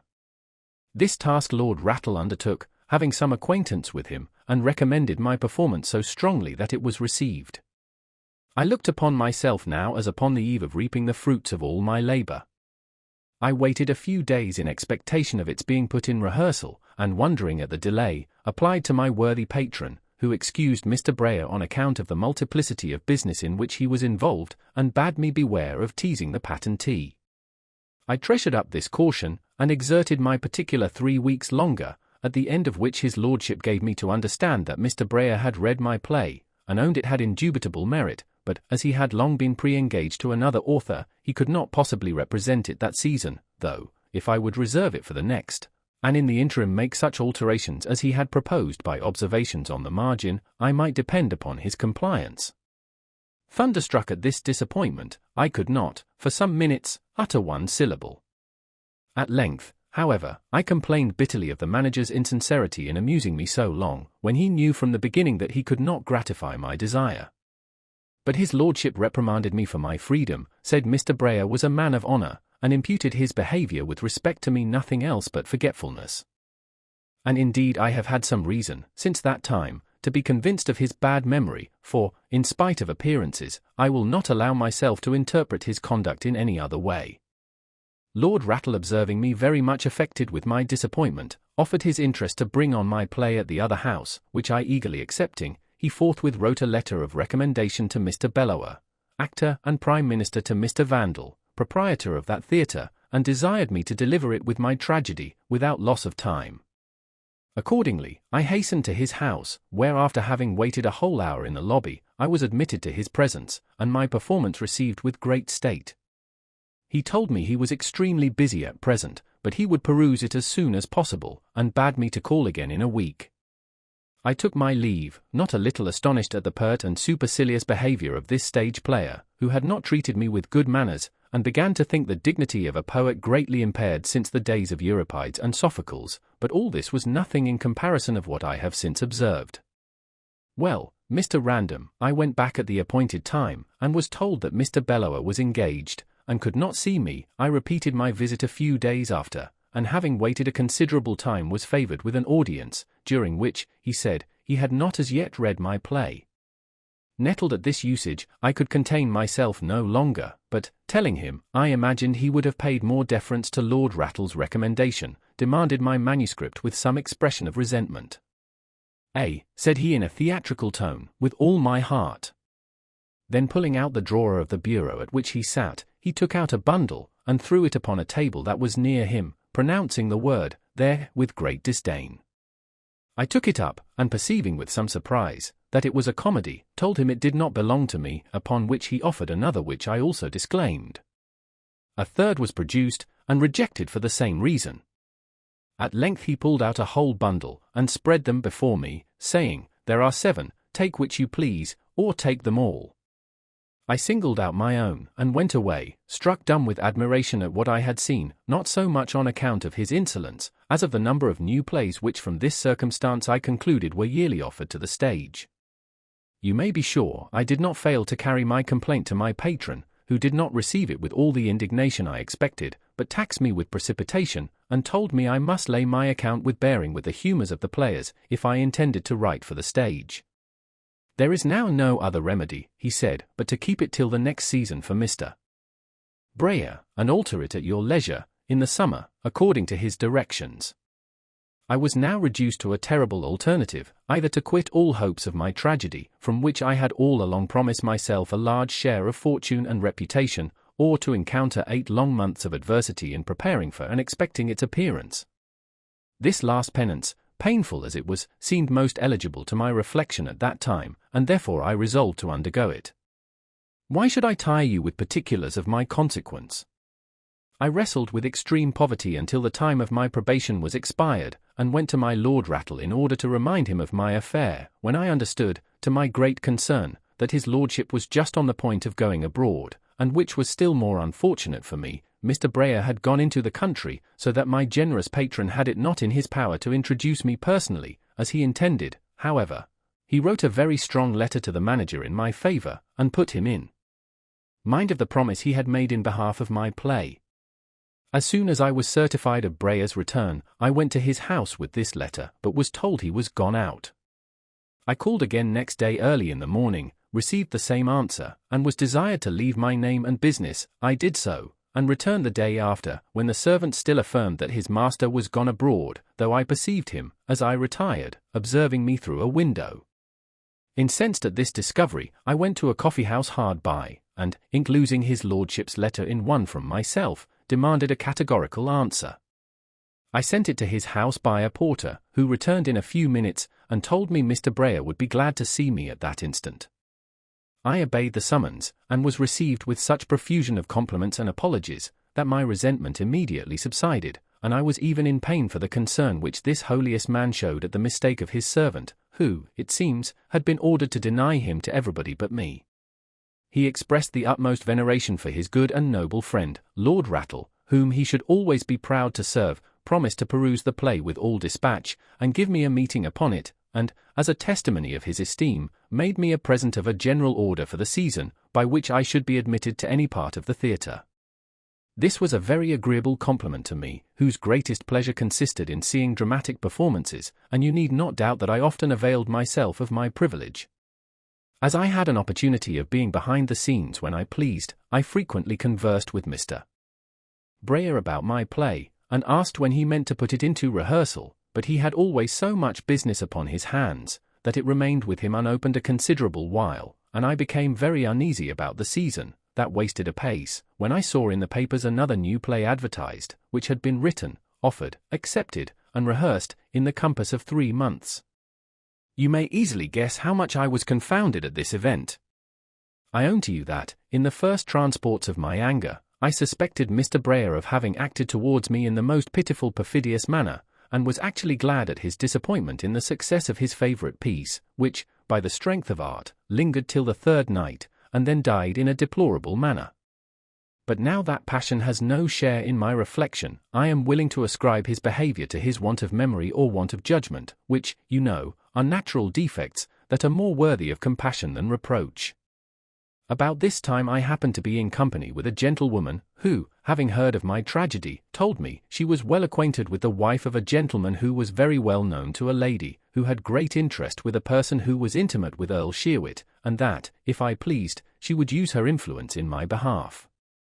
As this nobleman had the character of a Maecenas in the nation, and could stamp a value upon any work by his sole countenance and approbation, I accepted her offer with eagerness, in full confidence of seeing my reputation established, and my wishes fulfilled in a very short time, provided that I should have the good fortune to please his lordship's taste. I withdrew the manuscript from the hands of Mr. Brayer, and committed it to the care of this gentlewoman, who laboured so effectually in my interest, that in less than a month it was conveyed to the Earl, and in a few weeks after, I had the satisfaction to hear that he had read and approved it very much. Transported with this piece of intelligence, I flattered myself with the hopes of his interesting himself in its favour, but, hearing no more of this matter in 3 whole months, I began, God forgive me, to suspect the veracity of the person who brought me the good tidings, for I thought it impossible that a man of his rank and character, who knew the difficulty of writing a good tragedy, and understood the dignity of the work, should read and applaud an essay of this kind, without feeling an inclination to befriend the author, whom his countenance alone could raise above dependence. But it was not long before I found my friend very much wronged by my opinion. You must know, that the civilities I had received from Lord Rattle, and the desire he manifested to promote the success of my play, encouraged me to write an account of my bad fortune to his lordship, who condescended so far as to desire, by letter, a young squire of a great estate, with whom he was intimate, to espouse my cause, and, in particular, make me acquainted with one Mr. Marmozet, a celebrated player, who had lately appeared on the stage with astonishing eclat, and bore such sway in the house where he acted, that the managers durst not refuse anything he recommended. The young gentleman, whom Lord Rattle had employed for this purpose, being diffident of his own interest with Mr. Marmozet, had recourse to a nobleman of his acquaintance, who, at his solicitation, was so good as to introduce me to him, and the conversation turning upon my performance, I was not a little surprised, as well as pleased, to hear that Earl Sheerwit had spoken very much in its praise, and even sent Mr. Marmozet the copy, with a message, expressing a desire that he would act in it next season. Nor was this favourite actor backward in commending the piece, which he mentioned with such expressions of regard, that I do not choose to repeat, assuring me that he would appear in it, provided he should be engaged to play at all during the ensuing season. In the meantime, he desired I would give him leave to peruse it in the country, whither he intended to remove next day, that he might have leisure to consider and point out such alterations as might, perhaps, be necessary for its representation, and took my direction, that he might communicate by letter the observations he should make. Trusting to these assurances, and the interest which had been made in my behalf, I hugged myself in the expectation of seeing it not only acted, but acted to the greatest advantage, and this I thought could not fail of recompensing me in ample manner for the anxiety and affliction I had undergone. But 6 weeks being elapsed, I did not know how to reconcile Mr. Marmoset's silence with his promise of writing to me in 10 days after he set out for the country. However, I was at last favoured with a letter, importing that he had made some remarks on my tragedy, which he would freely impart at meeting, and advised me to put it, without loss of time, into the hands of that manager, who had the best company, as he himself was quite uncertain whether or not he should be engaged that winter. I was a good deal alarmed at this last part of his letter, and advised about it with a friend, who told me it was a plain indication of Mr. Marmoset's desire to get rid of his promise, that his pretended uncertainty about acting next winter was no other than a scandalous evasion, for, to his certain knowledge, he was already engaged, or at least in terms, with Mr. Vandal, and that his design was to disappoint me, in favour of a new comedy, which he had purchased of the author, and intended to bring upon the stage for his own advantage. In short, my dear sir, this person, who, I must own, is of a sanguine complexion, handled the moral character of Mr. Marmoset with such severity, that I began to suspect him of some particular prejudice, and put myself upon my guard against his insinuations. I ought to crave pardon for this tedious narration of trivial circumstances, which, however interesting they may be to me, must certainly be very dry and insipid to the ear of one unconcerned in the affair. But I understand the meaning of your looks, and will proceed.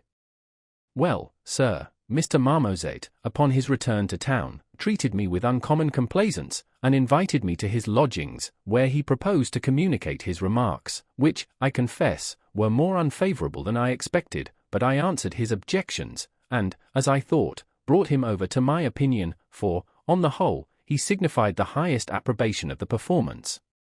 In the course of our dispute, I was not a little surprised to find this poor gentleman's memory so treacherous, as to let him forget what he had said to me, before he went out of town, in regard to Earl Sheerwit's opinion of my play, which he now professed himself ignorant of, and I was extremely mortified at hearing from his own mouth, that his interest with Mr. Vandal was so very low as to be insufficient of itself to bring a new piece upon the stage. I then begged his advice, and he counselled me to apply to Earl Sheerwit, for a message in my favour to the manager, who would not presume to refuse anything recommended by so great man, and he was so kind as to promise to second this message with all his power. I had immediate recourse to the worthy gentlewoman my friend, already mentioned, who opened the channels of her conveyance with such expedition, that in a few days I had a promise of the message, provided I could assure myself of Mr. Vandal's being unengaged to any other writer, for his lordship did not choose to condescend so far, until he should understand that there was a probability, at least, of succeeding. At the same time that blessed me with this piece of news, I was startled at another, by the same channel of communication, which was, that Mr. Marmoset, before he advised me to this application, had informed the Earl that he had read my play, and found it altogether unfit for the stage. Though I could not doubt the certainty of this intelligence, I believed there was some inapprehension in the case, and, without taking any notice of it, told Mr. Marmoset the answer I had been favoured with, and he promised to ask Mr. Vandal the question proposed. I waited upon him in a day or two, when he gave me to understand, that Mr. Vandal having professed himself free of all engagements, he had put my play into his hands, and represented it as a piece strongly recommended by Earl Sheerwit, who, he assured him, would honour him with a message in its favour, and he desired me to call for an answer at Mr. Vandal's house in 3 days. I followed his directions, and found the manager, who being made acquainted with my business, owned that Mr. Marmoset had given him a manuscript play, but denied that he had mentioned Earl Sheerwit's name. When I informed him of the circumstances of the affair, he said, he had no engagement with any author, that he would read my tragedy forthwith, and did not believe he should venture to reject it in contradiction to his lordship's opinion, for which he had the utmost veneration, but put it into rehearsal without loss of time. I was so much intoxicated with this encouragement, that I overlooked the mysterious conduct of Mr. Marmoset, and attended the manager at the time appointed, when, to my infinite confusion, he pronounced my play improper for the stage, and rejected it accordingly. As soon as I could recollect myself from the disorder into which this unexpected refusal had thrown me, I expressed a desire of hearing his objections, which were so groundless, indistinct, and unintelligible, that I persuaded myself he had not at all perused the piece, but had been prompted by somebody whose lessons he had not rightly retained. However, I have been since informed that the poor man's head, which was not naturally very clear, had been disordered with superstition, and that he laboured under the tyranny of a wife, and the terrors of hellfire at the same time. Precipitated in this manner from the highest pinnacle of hope to the abyss of despondence, I was ready to sink under the burden of my affliction, and, in the bitterness of my anguish, could not help entertaining some doubts of Mr. Marmozet's integrity, when I recollected and compared the circumstances of his conduct towards me.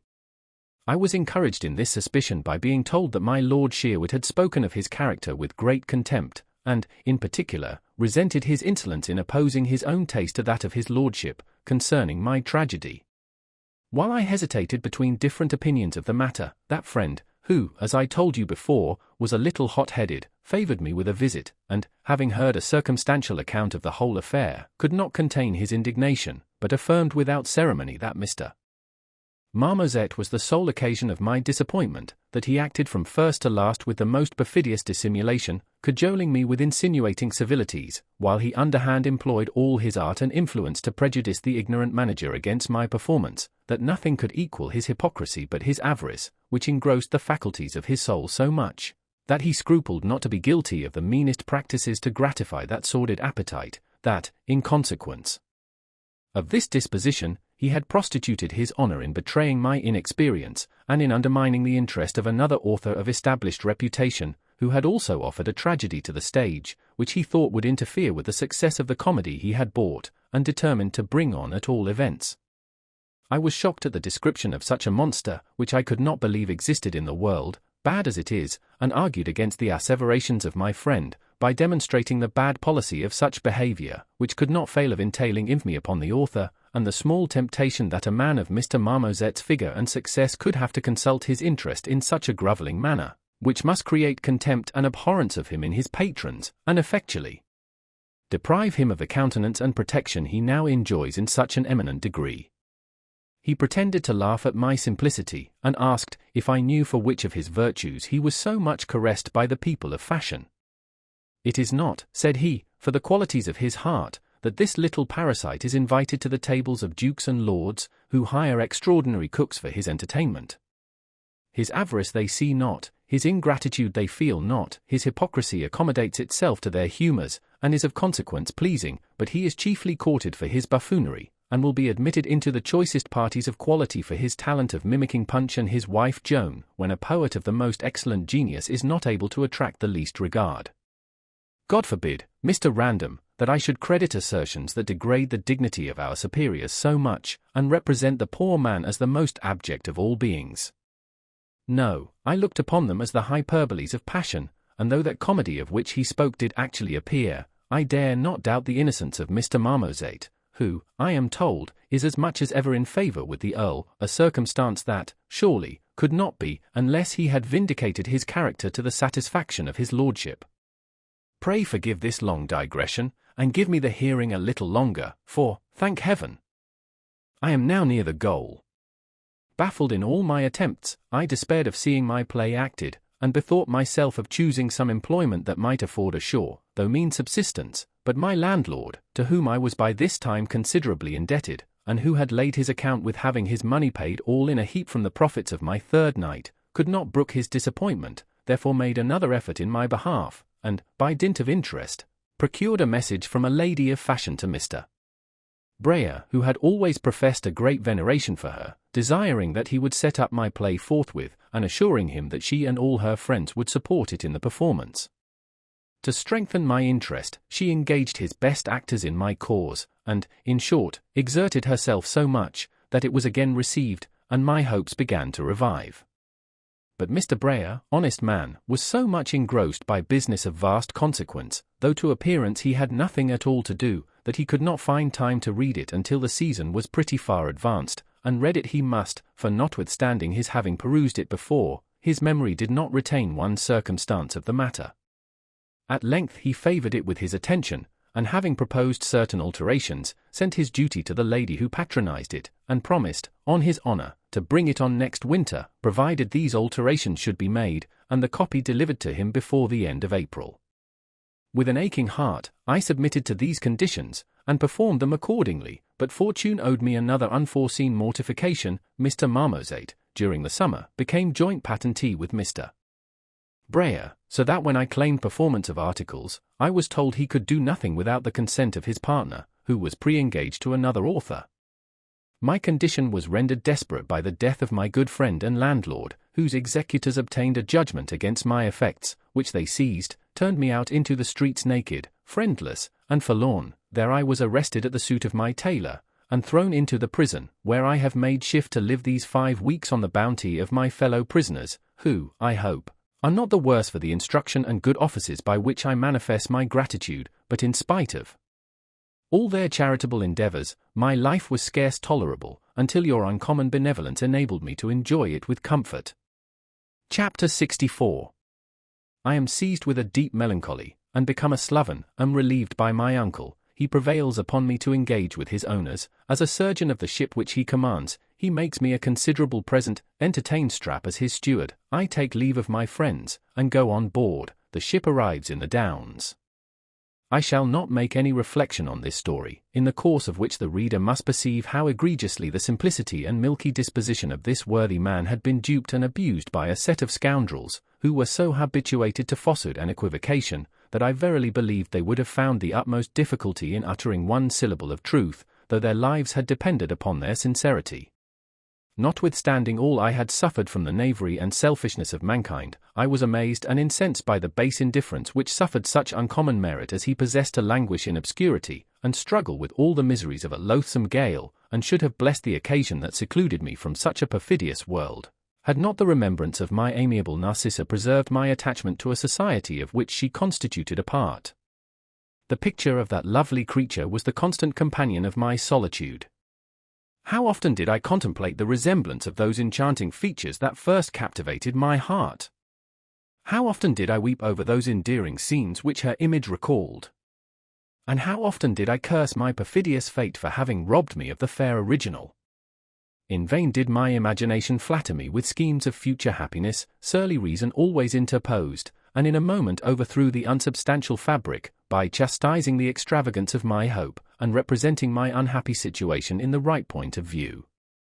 In vain did I fly for refuge to the amusements of the place, and engage in the parties of Jackson at cards, billiards, ninepins, and fives. A train of melancholy thoughts took possession of my soul, which even the conversation of Melopoyn could not divert.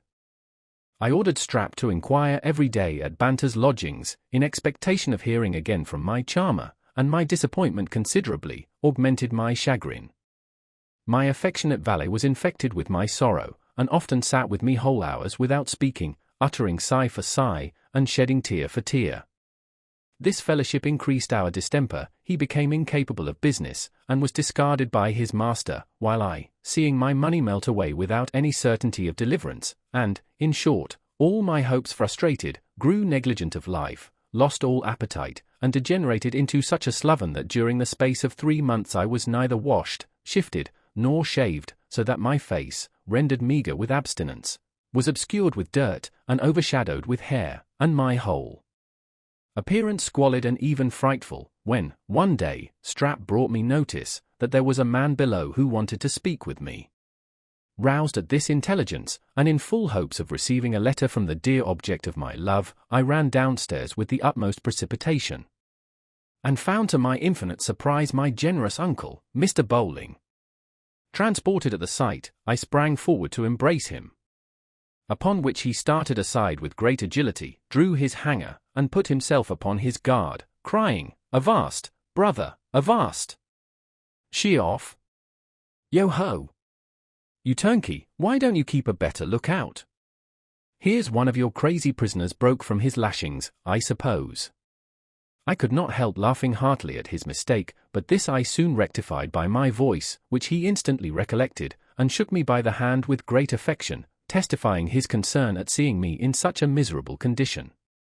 I conducted him to my apartment, where, in presence of Strap, whom I introduced to him as one of my best friends, he gave me to understand that he was just arrived from the coast of Guinea, after having made a pretty successful voyage, in which he had acted as mate, until the ship was attacked by a French privateer, that the captain being killed during the engagement, he had taken the command, and was so fortunate as to sink the enemy, after which exploit he fell in with a merchant ship from Martinico, laden with sugar, indigo, and some silver, and by virtue of his letter of marque, attacked, took, and carried her safe into Kinsale in Ireland, where she was condemned as a lawful prize, by which means he had not only got a pretty sum of money, but also acquired the favour of his owners, who had already conferred upon him the command of a large ship, mounted with 29-pounders, ready to sail upon a very advantageous voyage, which he was not at liberty to discover.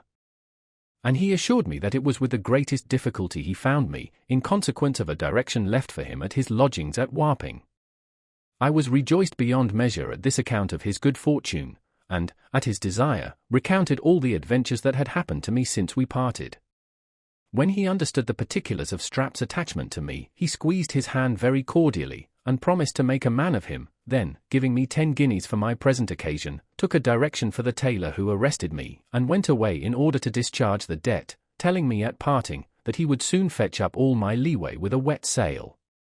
I was utterly confounded at this sudden transition, which affected me more than any reverse I had formerly felt, and a crowd of incoherent ideas rushed so impetuously upon my imagination, that my reason could neither separate nor connect them, when Strap, whose joy had manifested itself in 1,000 full cries, came into my room with his shaving utensils, and without any previous intimation, began to lather my beard, whistling with great emotion all the while. I started from my reverie, and, being too well acquainted with Strap to trust myself in his hands while he was under such agitation, desired to be excused, sent for another barber, and suffered myself to be trimmed. Having performed the ceremony of ablution, I shifted, and dressing in my gayest apparel, waited for the return of my uncle, who was agreeably surprised at my sudden transformation. This beneficent kinsman had satisfied my creditor, and obtained an order for my discharge, so that I was no longer a prisoner, but, as I had some reluctance to part with my friends and fellows in distress, I prevailed upon Mr. Bowling to favour us with his company, and invited Mr. Melopoyn and Jackson to spend the evening at my apartment, where I regaled them with a supper, good wine, and the news of my release, on which they heartily congratulated me, notwithstanding the loss of my company, which, they were pleased to say, they should severely feel. As for Jackson, his misfortune made so little impression on himself, and he was altogether so loose, indifferent, and indiscreet, that I could scarce pity his situation, but I had conceived a veneration and friendship for the poet, who was, in all respects, an object much more worthy of compassion and regard. When our guests withdrew, and my uncle had retired, with an intention of visiting me next morning, I made up a bundle of some linen and other necessaries, and, bidding Strap carry them to Mr. Melopoyn's lodgings, went thither myself, and pressed it upon his acceptance, with 5 guineas, which, with much difficulty, he received, assuring me at the same time, that he should never have it in his power to make satisfaction. I then asked if I could serve him in any other way, to which he answered, "You have already done too much," and, unable to contain the emotions of his soul any longer, burst into tears, and wept aloud. Moved at this spectacle, I left him to his repose, and, when my uncle returned in the morning, represented his character in such a favourable light, that the honest seaman was affected with his distress, and determined to follow my example, in presenting him with 5 pieces more, upon which, that I might save him some confusion, I advised Mr. Bowling to inclose it in a letter to be delivered by Strap, after we should be gone. This was accordingly done. I took a formal leave of all my acquaintance in the gale, and, just as I was about to step into a hackney coach at the gate, Jackson calling me, I returned, and he asked me in a whisper, if I could lend him a shilling. His demand being so moderate, and in all likelihood the last he would make upon me, I slipped a guinea into his hand, which he no sooner perceived, than he cried, "Oh Jesus, a guinea!" then laying hold of a button of my coat, broke out into laughter, and when his immoderate fit of convulsion was ended, told me I was an honest fellow, and let me go. The coachman was ordered to drive to Mr. Bowling's lodgings, where, when we arrived, he entered into a serious discourse with me, on the subject of my situation, and proposed that I should sail with him in quality of his surgeon, in which case he would put me in a method of getting a fortune in a few years by my own industry, and assured me that I might expect to inherit all that he should die possessed of, provided I should survive him. Though I was penetrated with a sense of his generosity, I was startled at a proposal that offered violence to my love, and signified my sentiments on that head, which he did not seem to relish, but observed that love was the fruit of idleness, that when once I should be employed in business, and my mind engaged in making money, I should be no more troubled with these silly notions, which none but your fair-weathered Jacks, who have nothing but their pleasure to mind, ought to entertain. I was piqued at this insinuation, which I looked upon as a reproach, and, without giving myself time to deliberate, accepted his offer. He was overjoyed at my compliance, carried me immediately to his chief owner, with whom a bargain was struck, so that then I could not retract with honor, had I been ever so much averse to the agreement. That I might not have time to cool, he bade me draw out a list of medicines for a complement of 500 men, adapted to the distempers of hot climates and sufficient for a voyage of 18 months, and carry it to a certain wholesale apothecary, who would also provide me in 2 well-qualified mates. While I was thus employed, Strap came in, and looked very blank. When he understood my resolution, however, after a pause of some minutes, he insisted upon going along with me, and at my desire was made ship's steward by Captain Bowling, who promised to be at the expense of fitting him out, and to lend him £200 to purchase an adventure. When I had delivered my list of medicines, chosen a couple of my own countrymen for mates, and bespoke a set of chirurgical instruments, my uncle told me that by his last voyage he had cleared almost £3,000, 1/3 of which he would immediately make over and put into my hands, that he would procure for me credit to the value of so much more in such goods as would turn to best account in the country to which we were bound, and that, although he looked upon my interest as his own, he would keep the remaining part of his fortune in his own disposal, with a view of preserving his independence, and the power of punishing me, in case I should not make a good use of what he had already bestowed. Without troubling the reader with an account of the effect which this surprising generosity had upon my mind, I shall only say, that his promises were instantly performed, and an invoice of merchandise proper for the voyage presented to me, that I might purchase the goods, and ship them with all expedition.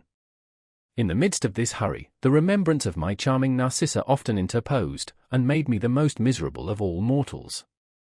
I was distracted with the thought of being torn from her, perhaps forever, and though the hope of seeing her again might have supported me under the torments of separation, I could not reflect upon the anguish she must feel at parting with me, and the incessant sorrows to which her tender bosom would be exposed during my absence, without being pierced with the deepest affliction.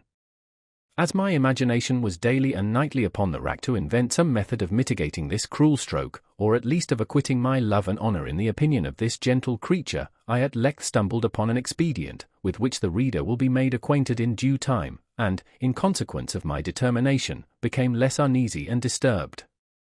My business being finished, and the ship ready to sail, I resolved to make my last appearance among my acquaintance at the other end of the town, where I had not been since my imprisonment, and as I had, by the advice of my uncle, taken off some very rich clothes for sale, I put on the gayest suit in my possession, and went in a chair to the coffee-house I used to frequent, where I found my friend Banter so confounded at the magnificence of my dress, that, when I made up to him, he gazed at me with a look of astonishment, without being able, for some minutes, to open his lips, then pulling me aside by the sleeve, and fixing his eyes on mine, accosted me thus: "Random, where the devil have you been?" "Eh? What is the meaning of all this finery?" "Oh, I understand you. You are just arrived from the country. What, the roads are good, eh? Well, Random, you are a bold fellow, and a lucky fellow. But take care, the pitcher goes often to the well, but is broke at last." So saying, he pointed to his collar, by which gesture, and the broken hints he had ejaculated, I found he suspected me of having robbed on the highway, and I laughed very heartily at his supposition. Without explaining myself any further, I told him he was mistaken in his conjecture, that I had been for some time past with the relation of whom he had frequently heard me speak, and that, as I should set out next day upon my travels, I had come to take my leave of my friends, and to receive of him the money he had borrowed from me, which, now that I was going abroad, I should certainly have occasion for. He was a little disconcerted at this demand, but, recollecting himself in a moment, swore in an affected passion, that I had used him extremely ill, and he would never forgive me for having, by this short warning, put it out of his power to free himself of an obligation he could no longer bear. I could not help smiling at this pretended delicacy, which I commended highly, telling him he needed not to be uneasy on that score, for I would give him a direction to a merchant in the city, with whom I would leave a discharge on the sum, to be delivered upon payment. He professed much joy at this expedient, and with great eagerness asked the person's name and place of abode, which he forthwith wrote in his pocket-book, assuring me that he should not be long in my debt. This affair, which I knew he should never after think of, being settled to his satisfaction, I sent cards to all my friends, desiring the favor of their company at a tavern in the evening, when they honored my invitation, and I had the pleasure of treating them in a very elegant manner, at which they expressed equal admiration as applause. Having enjoyed ourselves till midnight, I took my leave of them, and was well nigh stifled with caresses. Next day, I set out with Strap in a post-chaise for Gravesend, where we went on board, and the wind serving, weighed anchor in less than 12 hours. Without meeting with any accident, we reached the Downs, where we were obliged to come to an anchor, and wait for an easterly wind to carry us out of the channel. Chapter 65. I set out for Sussex, consult Mrs. Sagely, achieve an interview with Narcissa, return to the ship, we get clear of the channel, I learn our destination, we are chased by a large ship, the company are dismayed, and encouraged by the captain's speech, our pursuer happens to be an English man of war, we arrive at the coast of Guinea, purchase 400 negroes, sail for Paraguay, get safe into the River of Plate, and sell our cargo to great advantage. It was now I put in execution the scheme I had projected at London, and asking leave of the captain for Strap and me to stay on shore till the wind should become favourable, my request was granted, because he had orders to remain in the Downs until he should receive some dispatches from London, which he did not expect in less than a week.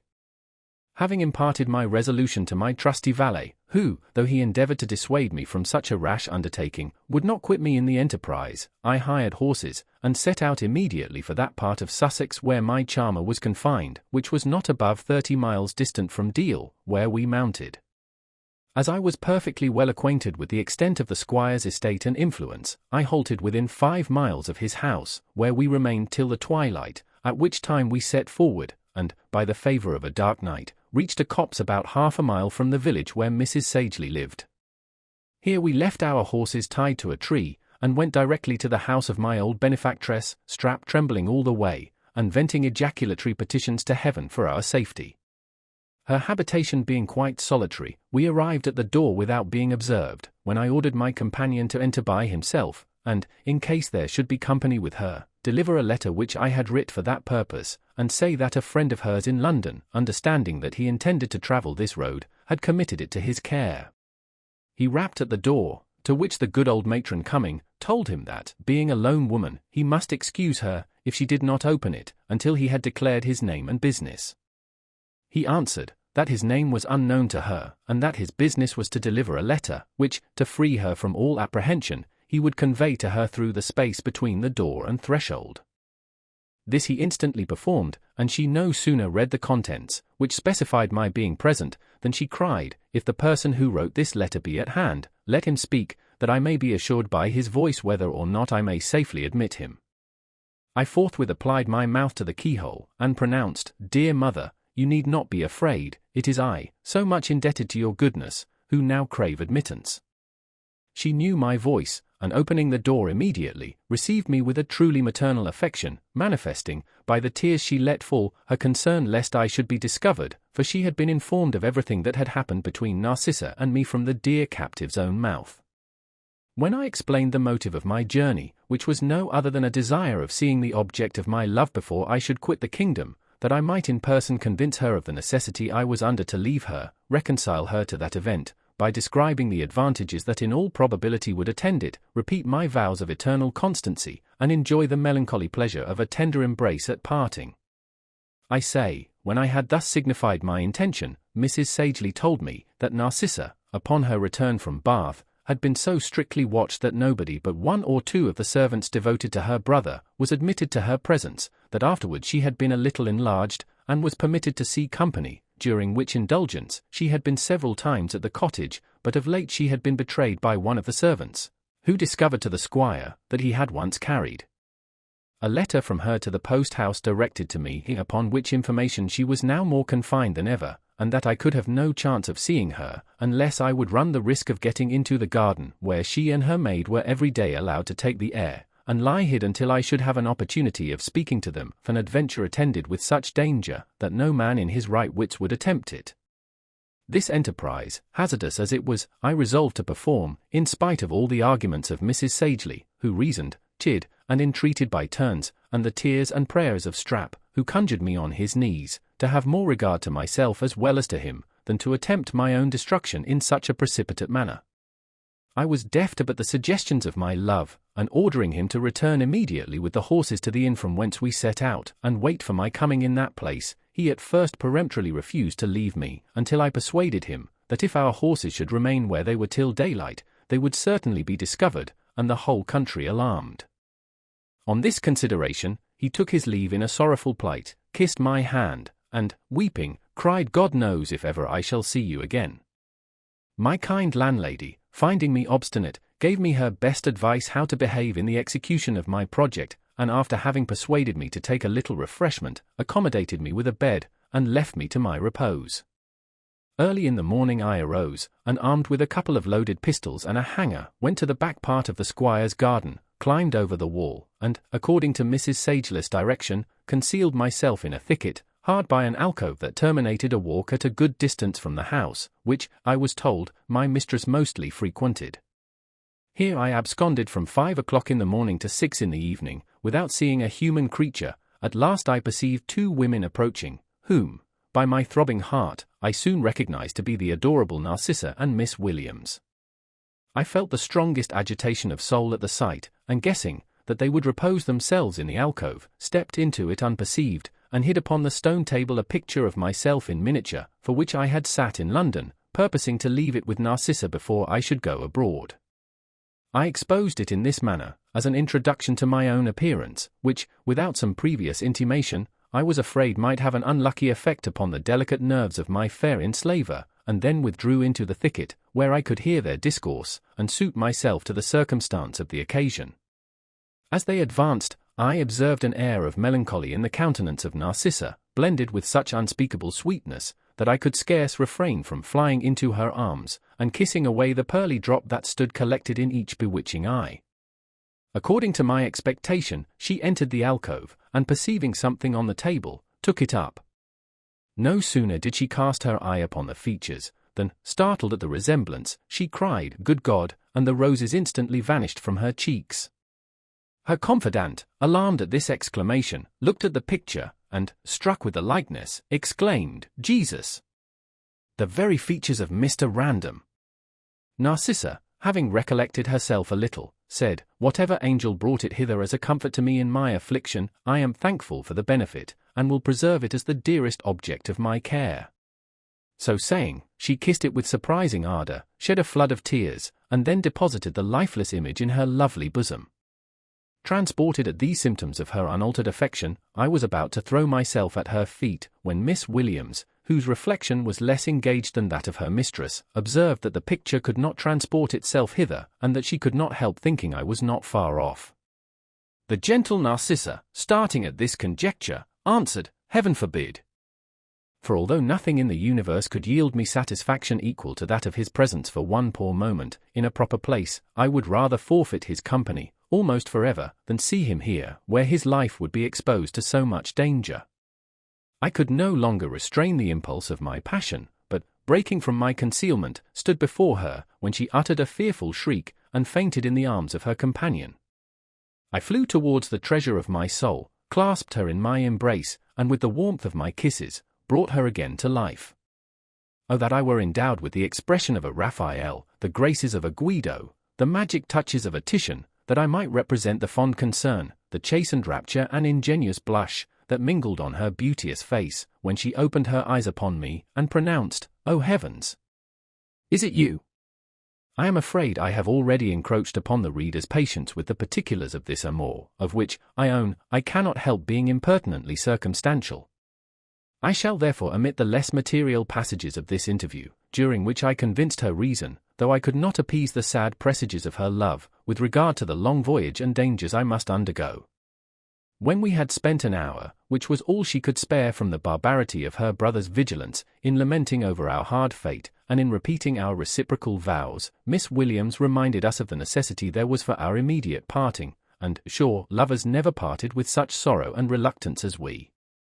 But because my words are incapable of doing justice to this affecting circumstance, I am obliged to draw a veil over it, and observe, that I returned in the dark to the house of Mrs. Sagely, who was overjoyed to hear of my success, and opposed the tumults of my grief with such strength of reason, that my mind regained, in some measure, its tranquillity, and that very night, after having forced upon the good gentlewoman a purse of 20 guineas, As a token of my gratitude and esteem, I took my leave of her, and set out on foot for the inn, where my arrival freed honest Strap from the horrors of unutterable dread.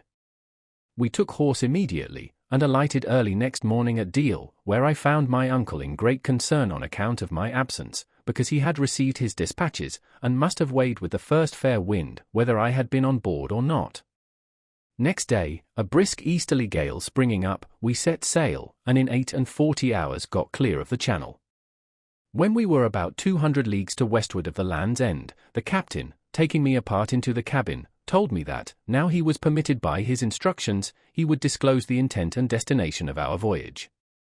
The ship, said he, which has been fitted out at a great expense, is bound for the coast of Guinea, where we shall exchange part of our cargo for slaves and gold dust, from whence we will transport our negroes to Buenos Aires in New Spain, where, by virtue of passports, obtained from our own court, and that of Madrid, we will dispose of them and the goods that remain on board for silver, by means of our supercargo, who is perfectly well acquainted with the coast, the lingo, and inhabitants.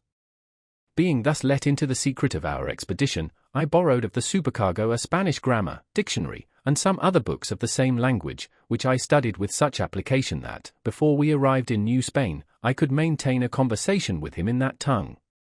Being arrived in the warm latitudes, I ordered, with the captain's consent, the whole ship's company to be blooded and purged, myself undergoing the same evacuation, in order to prevent those dangerous fevers to which northern constitutions are subject in hot climates, and I have reason to believe that this precaution was not unserviceable, for we lost but one sailor during our whole passage to the coast.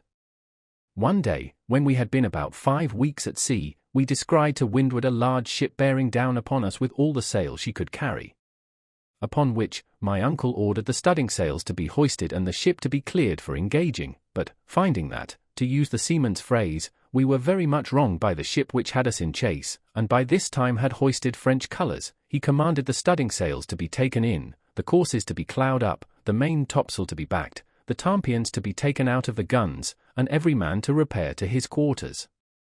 While everybody was busied in the performance of these orders, Strap came upon the quarter-deck, trembling and looking aghast, and, with a voice half suppressed by fear, asked if I thought we were a match for the vessel in pursuit of us. Observing his consternation, I said, "What? Are you afraid, Strap?" "Afraid?" He replied, "No, what should I be afraid of? I thank God I have a clear conscience, but I believe it will be a bloody battle, and I wish you may not have occasion for another hand to assist you in the cockpit." I immediately perceived his drift, and making the captain acquainted with his situation, desired he might be stationed below with me and my mates. My uncle, incensed at his pusillanimity, bade me send him down instantly, that his fear might not infect the ship's company, whereupon I told the poor steward that I had begged him for my assistant, and desired him to go down and help my mates to get ready the instruments and dressings. Notwithstanding the satisfaction he must have felt at those tidings, he affected a shyness of quitting the upper deck, and said, he hoped I did not imagine he was afraid to do his duty above board, for he believed himself as well prepared for death as any man in the ship, no disparagement to me or the captain. I was disgusted at this affectation, and, in order to punish his hypocrisy, assured him he might take his choice, either of going down to the cockpit with me, or staying upon deck during the engagement. Alarmed at this indifference, he replied, "Well, to oblige you, I'll go down, but remember it is more for your sake than my own." So saying, he disappeared in a twinkling, without waiting for an answer. By this time, we could observe 2 tier of guns in the ship which pursued us, and which was now but 2 short miles astern. This discovery had an evident effect upon the sailors, who did not scruple to say, that we should be torn to pieces, and blown out of the water, and that, if in case any of them should lose their precious limbs, they must go a-begging for life, for there was no provision made by the merchants for those poor souls who are maimed in their service. The captain, understanding this, ordered the crew abaft, and spoke to them thus, "My lads, I am told you hang on say. I have gone to sea 30 years, a man and a boy, and never saw English sailors afraid before. Mayhap you may think I want to expose you for the lucre of gain. Whosoever thinks so, thinks Ned lie, for my whole cargo is insured, so that, in case I should be taken, my loss would not be great. The enemy is stronger than we, to be sure. What then? Have we not a chance for carrying away one of her masts, and so get clear of her? If we find her too hard for us, 'tis but striking at last. If any man is hurt in the engagement, I promise on the word of an honest seaman, to make him a recompense according to his loss. So now, you that are lazy, lubberly, cowardly dogs, get away and skulk in the hold and bread room, and you, that are jolly boys, stand by me, and let us give one broadside for the honour of old England.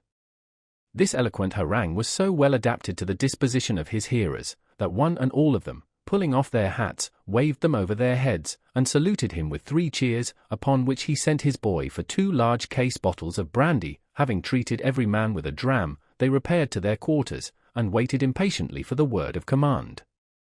I must do my uncle the justice to say, that in the whole of his disposition, he behaved with the utmost intrepidity, conduct, and deliberation. The enemy being very near, he ordered me to my station, and was just going to give the word for hoisting the colours, and firing, when the supposed Frenchman hauled down his white pennant, jack, and ensign, hoisted English ones, and fired a gun ahead of us. This was a joyful event to Captain Bowling, who immediately showed his colours, and fired a gun to leeward, upon which the other ship ran alongside of us, hailed him, and, giving him to know that she was an English man-of-war of 40 guns, ordered him to hoist out his boat and come on board. This command he obeyed with the more alacrity, because, upon inquiry, he found that she was commanded by an old messmate of his, who was overjoyed to see him, detained him to dinner, and sent his barge for the supercargo and me, who were very much caressed on his account. As this commander was destined to cruise upon the French in the latitude of Martinico, his stem and quarters were adorned with white fleur-de-lis, and the whole shell of the ship so much disguised for a decoy to the enemy, that it was no wonder my uncle did not know her, although he had sailed on board of her many years. We kept company with her 4 days, during which time the captains were never asunder, and then parted, our course lying different from hers. In less than fortnight after our separation, we made the land of Guinea, near the mouth of the river Gambia, and trading along the coast as far to the southward of the line as Angola and Benguela, in less than 6 months disposed of the greatest part of our cargo, and purchased 400 negroes, my adventure having been laid out in gold dust. Our complement being made up, we took our departure from Cape Negro, and arrived in the Rio de la Plata in 6 weeks, having met with nothing remarkable in our voyage, except an epidemic fever, not unlike the jail distemper, which broke out among our slaves and carried off a good many of the ship's company, among whom I lost one of my mates, and poor Strap had well nigh given up the ghost. Having produced our passport to the Spanish governor, we were received with great courtesy, sold our slaves in a very few days, and could have put off 5 times the number at our own price, though we were obliged to smuggle the rest of our merchandise, consisting of European bale goods, which however we made shift to dispose of at a great advantage. Chapter 66. I am invited to the villa of a Spanish don, where we went with an English gentleman, and make a very interesting discovery. We leave Buenos Aires, and arrive at Jamaica. Our ship being freed from the disagreeable lading of negroes, to whom, indeed, I had been a miserable slave since our leaving the coast of Guinea, I began to enjoy myself, and breathe with pleasure the pure air of Paraguay, this part of which is reckoned the Montpelier of South America, and has obtained, on account of its climate, the name of Buenos Aires. It was in this delicious place that I gave myself entirely up to the thoughts of my dear Narcissa, whose image still kept possession of my breast, and whose charms, enhanced by absence, appeared to my imagination, if possible, more engaging than ever. I calculated the profits of my voyage, which even exceeded my expectation, resolved to purchase sinecure upon my arrival in England, and if I should find the squire as averse to me as ever, marry his sister by stealth, and in case our family should increase, rely on the generosity of my uncle, who was by this time worth a considerable sum. While I amused myself with these agreeable projects, and the transporting thoughts of enjoying Narcissa, we were very much caressed by the Spanish gentlemen, who frequently formed parties of pleasure for our entertainment, in which we made excursions a good way into the country. Among those who signalized themselves by their civility to us, was one Don Antonio de Ribeiro, a very polite young gentleman, with whom I had contracted an intimate friendship, who invited us one day to his country house, and, as a further inducement to our compliance, promised to procure for us the company of an English senior, who had been settled in those parts many years and acquired the love and esteem of the whole province by his affability, good sense, and honourable behaviour. We accepted his invitation, and set out for his villa, where we had not been longer than an hour, when the person arrived in whose favor I had been so much prepossessed. He was a tall man, remarkably well-shaped, of a fine mien and appearance, commanding respect, and seemed to be turned of 40. The features of his face were saddened with a reserve and gravity, which in other countries would have been thought the effect of melancholy, but here appeared to have been contracted by his commerce with the Spaniards, who are remarkable for that severity of countenance. Understanding from Don Antonio that we were his countrymen, he saluted us all round very complacently, and fixing his eyes attentively on me, uttered a deep sigh. I had been struck with a profound veneration for him at his first coming into the room, and no sooner observed this expression of his sorrow, directed, as it were, in a particular manner to me, that my heart took part in his grief. I sympathized involuntarily and sighed in my turn. Having asked leave of our entertainer, he accosted us in English, professed his satisfaction at seeing so many of his countrymen in such a remote place, and asked the captain, who went by the name of Signor Tomo, from what part of Britain he had sailed and whither he was bound. My uncle told him that we had sailed from the River Thames, and were bound for the same place by the way of Jamaica, where we intended to take in a lading of sugar. Having satisfied himself in these and other particulars about the state of the war, he gave us to understand that he had a longing desire to revisit his native country, in consequence of which he had already transmitted to Europe the greatest part of his fortune in neutral bottoms, and would willingly embark the rest of it with himself in our ship, provided the captain had no objection to such a passenger. My uncle very prudently replied, that for his part he should be glad of his company, if he could procure the consent of the governor, without which he durst not take him on board, whatever inclination he had to oblige him. The gentleman approved of his discretion, and telling him that there would be no difficulty in obtaining the connivance of the governor, who was his good friend, shifted the conversation to another subject. I was overjoyed to hear his intention, and already interested myself so much in his favor that, had he been disappointed, I should have been very unhappy. In the course of our entertainment, he eyed me with uncommon attachment. I felt a surprising attraction towards him. When he spoke, I listened with attention and reverence. The dignity of his deportment filled me with affection and awe, and, in short, the emotions of my soul, in presence of this stranger, were strong and unaccountable. Having spent the best part of the day with us, he took his leave, telling Captain Tomo that he should hear from him in a short time. He was no sooner gone than I asked 1,000 questions about him of Don Antonio, who could give me no other satisfaction than that his name was Don Rodrigo, that he had lived 15 or 16 years in these parts, was reputed rich, and supposed to have been unfortunate in his younger years, because he was observed to nourish a pensive melancholy, even from the time of his first settlement among them, but that nobody had ventured to inquire into the cause of his sorrow, in consideration of his peace, which might suffer in the recapitulation of his misfortunes. I was seized with an irresistible desire of knowing the particulars of his fate, and enjoyed not an hour of repose during the whole night, by reason of the eager conceptions that inspired me with regard to his story, which I resolved, if possible, to learn. Next morning, while we were at breakfast, 3 mules, richly caparisoned, arrived with a message from Don Rodrigo, desiring our company, and that of Don Antonio, at his house, which was situated about 10 miles further up in the country. I was pleased with this invitation, in consequence of which we mounted the mules which he had provided for us, and alighted at his house before noon. Here we were splendidly entertained by the generous stranger, who still seemed to show a particular regard for me, and after dinner made me a present of a ring, set with a beautiful amethyst, the production of that country, saying, at the same time, that he was once blessed with a son, who, had he lived, would have been nearly of my age.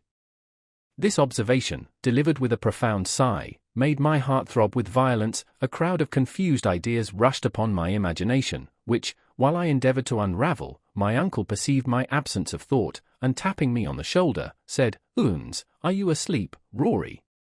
Before I had time to reply, Don Rodrigo, with uncommon eagerness of voice and look, pronounced, "Pray, Captain, what is the young gentleman's name?" "His name," said my uncle, "is Roderick Random." "Gracious powers," cried the stranger, starting up, "and his mother's?" "His mother," answered the captain, amazed, "was called Charlotte Bowling." "Oh bounteous heaven," exclaimed Don Rodrigo, springing across the table, and clasping me in his arms, "my son! My son! Have I found thee again? do I hold thee in my embrace, after having lost and despaired of seeing thee so long?" So saying, he fell upon my neck, and wept aloud with joy, while the power of nature operating strongly in my breast. I was lost in rapture, and while he pressed me to his heart, let fall a shower of tears in his bosom. His utterance was choked up a good while by the agitation of his soul. At length he broke out into, "Mysterious Providence, oh my dear Charlotte, there yet remains a pledge of our love. And such a pledge, so found. O infinite goodness, let me adore thy all-wise decrees." Having thus expressed himself, he kneeled upon the floor, lifted up his eyes and hands to heaven, and remained some minutes in silent ecstasy of devotion. I put myself in the same posture, adored the all-good dispenser in a prayer of mental thanksgiving, and when his ejaculation was ended, did homage to my father, and craved his paternal blessing. He hugged me again with unutterable fondness, and having implored the protection of heaven upon my head, raised me from the ground, and presented me as his son to the company, who wept in concert over this affecting scene. Among the rest, my uncle did not fail to discover the goodness and joy of his heart.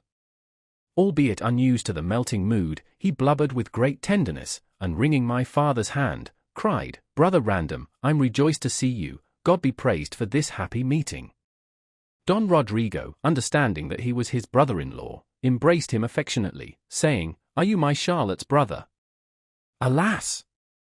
Unhappy Charlotte! But why should I repine? We shall meet again, never more to part. Brother, you are truly welcome. Dear son, I am transported with unspeakable joy. This day is a jubilee, my friends and servants shall share my satisfaction."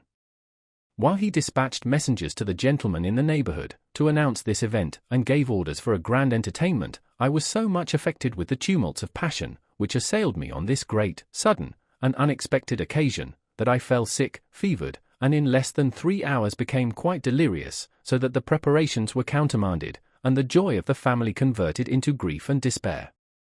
Physicians were instantly called, I was plentifully blooded in the foot, my lower extremities were bathed in a decoction of salutiferous herbs. In 10 hours after I was taken ill I enjoyed a critical sweat, and next day felt the remains of the distemper, but an agreeable lassitude, which did not hinder me from getting up. During the progress of this fever, which, from the term or its duration, is called ephemera, my father never once quitted my bedside, but administered the prescriptions of the physicians with the most pious care, while Captain Bowling manifested his concern by the like attendance. I no sooner found myself delivered from this disease, than I bethought myself of my honest friend Strap, and resolving to make him happy forthwith in the knowledge of my good fortune, told my father in general, that I had been infinitely obliged to this faithful adherent, and begged he would indulge me so far as to send for him, without letting him know my happiness, until he could receive an account of it from my own mouth.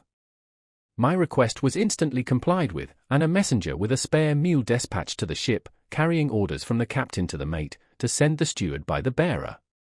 My health being, in the meantime, re-established, and my mind composed, I began to relish this important turn of my fortune, in reflecting upon the advantages with which it must be attended, and, as the idea of my lovely Narcissa always joined itself to every scene of happiness I could imagine, I entertained myself now with the prospect of possessing her in the distinguished sphere to which she was entitled by her birth and qualifications.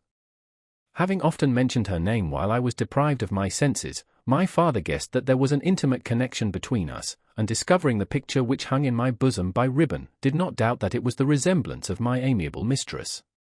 In this belief he was confirmed by my uncle, who told him that it was the picture of a young woman, to whom I was under promise of marriage.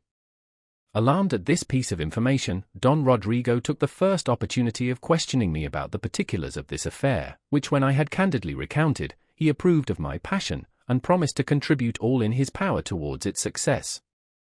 Though I never doubted his generosity, I was transported on this occasion, and throwing myself at his feet, told him, he had now completed my happiness, for, without the possession of Narcissa I should be miserable among all the pleasures of life. He raised me with a smile of paternal fondness, said he knew what it was to be in love, and observed that, if he had been as tenderly beloved by his father as I was by mine, he should not now perhaps have cause. Here he was interrupted by a sigh, the tear rushed into his eye, suppressed the dictates of his grief, and the time being opportune, desired me to relate the passages of my life, which my uncle had told him were manifold and surprising. I recounted the most material circumstances of my fortune, to which he listened with wonder and attention, manifesting from time to time the different emotions which my different situations may be supposed to have raised in a parent's breast, and, when my detail was ended, blessed God for the adversity I had undergone, which, he said, enlarged the understanding, improved the heart, steeled the constitution, and qualified a young man for all the duties and enjoyments of life much better than any education which affluence could bestow. When I had thus satisfied his curiosity, I discovered an inclination to hear the particulars of his story, which he gratified by beginning with his marriage, and proceeded to the day of his disappearing, as I have related in the first part of my memoirs. Careless of life, continued he, and unable to live in a place where every object recalled the memory of my dear Charlotte, whom I had lost through the barbarity of an unnatural parent, I took my leave of you, my child, then an infant, with a heart full of unutterable woe, but little suspecting that my father's unkindness would have descended to my innocent orphan, and setting out alone at midnight for the nearest seaport, early next morning got on board a ship, bound, as I had heard, for France, and, bargaining with the master for my passage, bade a long adieu to my native country, and put to sea with the first fair wind. The place of our destination was Granville, but we had the misfortune to run upon a ridge of rocks near the island of Alderney, called the Caskets, where the sea running high, the ship went to pieces, the boat sunk alongside, and every soul on board perished, except myself, who, by the assistance of a grating got ashore on the coast of Normandy. I went directly to Caen, where I was so lucky as to meet with a count, whom I had formerly known in my travels. With this gentleman I set out for Paris, where I was recommended by him and other friends, as tutor to a young nobleman, whom I accompanied to the court of Spain. There we remained a whole year, at the end of which, my pupil being recalled by his father, I quitted my office, and stayed behind, by the advice of a certain Spanish grandee, who took me into his protection, and introduced me to another nobleman, who was afterwards created Viceroy of Peru. He insisted on my attending him to his government of the Indies, where, however, by reason of my religion, it was not in his power to make my fortune any other way than by encouraging me to trade, which I had not long prosecuted when my patron died, and I found myself in the midst of strangers, without one friend to support or protect me. Urged by this consideration, I sold my effects, and removed to this country, the governor of which, having been appointed by the Viceroy, was my intimate acquaintance. Here has Heaven prospered my endeavours, during a residence of 16 years, in which my tranquillity was never invaded but by the remembrance of your mother, whose death I have in secret mourned without ceasing, and the reflection of you, whose fate I could never learn notwithstanding all my inquiries by means of my friends in France, who, after the most strict examination, could give me no other account than that you went abroad 6 years ago, and was never after heard of. I could not rest satisfied with this imperfect information, and, though my hope of finding you was but languid, resolved to go in quest of you in person, for which purpose I have remitted to Holland the value of £20,000, and am in possession of 15,000 more, with which I intended to embark myself on board of Captain Bowling, before I discovered this amazing stroke of Providence, which, you may be sure, has not altered my intention. My father, having entertained us with this agreeable sketch of his life, withdrew, in order to relieve Don Antonio, who, in his absence, had done the honours of his house, and I was just dressed for my appearance among the guests, when Strap arrived from the ship. He no sooner entered the grand apartment in which I was, and saw the magnificence of my apparel, than his speech was lost in amazement, and he gaped in silence at the objects that surrounded him. I took him by the hand, observed that I had sent for him to be a witness and sharer of my happiness, and told him I had found a father. At these words he started, and, after having continued some minutes with his mouth and eyes wide open, cried, "Ah, odd, I know what. Go thy ways, poor Narcissa, and go thy way somebody else. Well, Lord, what a thing is love! God help us! Are all our mad pranks and protestations come to this? And have you fixed your habitation in this distant land? God prosper you. I find we must part at last, for I would not leave my poor carcass so far from my native home, for all the wealth of the universe." With these ejaculations, he began to sob and make wry faces, upon which I assured him of his mistake, both in regard to my staying in Paraguay, and informed him, as briefly as I could, of the great event that had happened. Never was rapture more ludicrously expressed than in the behaviour of this worthy creature, who cried, laughed, whistled, sung, and danced, all in a breath. His transport was scarce over, when my father entered, who no sooner understood that this was Strap, than he took him by the hand, saying, "Is this the honest man who befriended you so much in your distress? You are welcome to my house, and I will soon put it in the power of my son to reward you for your good offices in his behalf. In the meantime go with us and partake of the repast that is provided." Strap, wild as he was with joy, would by no means accept of the proffered honour, crying, "God forbid! I know my distance, your worship shall excuse me." And Don Rodrigo, finding his modesty invincible, recommended him to his majordomo, to be treated with the utmost respect, while he carried me in a large saloon, where I was presented to a numerous company, who loaded me with compliments and caresses, and congratulated my father in terms not proper for me to repeat. Without specifying the particulars of our entertainment, let it suffice to say, it was at the same time elegant and sumptuous, and the rejoicings lasted 2 days, after which, Don Rodrigo settled his affairs, converted his effects into silver and gold, visited and took leave of all his friends, who were grieved at his departure, and honoured me with considerable presents, and, coming on board of my uncle's ship, with the first fair wind we sailed from the Rio de la Plata, and in 2 months came safe to an anchor in the harbour of Kingston, in the island of Jamaica. Chapter 67.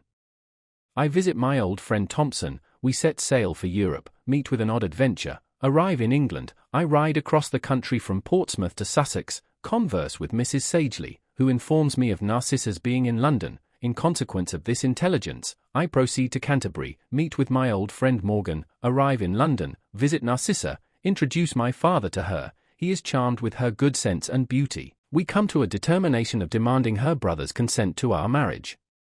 I inquired, as soon as I got ashore, about my generous companion, Mr. Thompson, and hearing that he lived in a flourishing condition upon the estate left him by his wife's father, who had been dead some years, I took horse immediately, with the consent of Don Rodrigo, who had heard me mention him with great regard, and in a few hours reached the place of his habitation. I should much wrong the delicacy of Mr. Thompson's sentiments to say barely he was glad to see me. He felt all that the most sensible and disinterested friendship could feel on this occasion, introduced me to his wife, a very amiable young lady, who had already blessed him with 2 fine children, and being as yet ignorant of my circumstances, frankly offered me the assistance of his purse and interest. I thanked him for his generous intention, and made him acquainted with my situation, on which he congratulated me with great joy, and, after I had stayed with him a whole day and night, accompanied me back to Kingston, to wait upon my father, whom he invited to his house. Don Rodrigo complied with his request, and, having been handsomely entertained during the space of a week, returned extremely well satisfied with the behaviour of my friend and his lady, to whom, at parting, he presented a very valuable diamond ring, as a token of his esteem.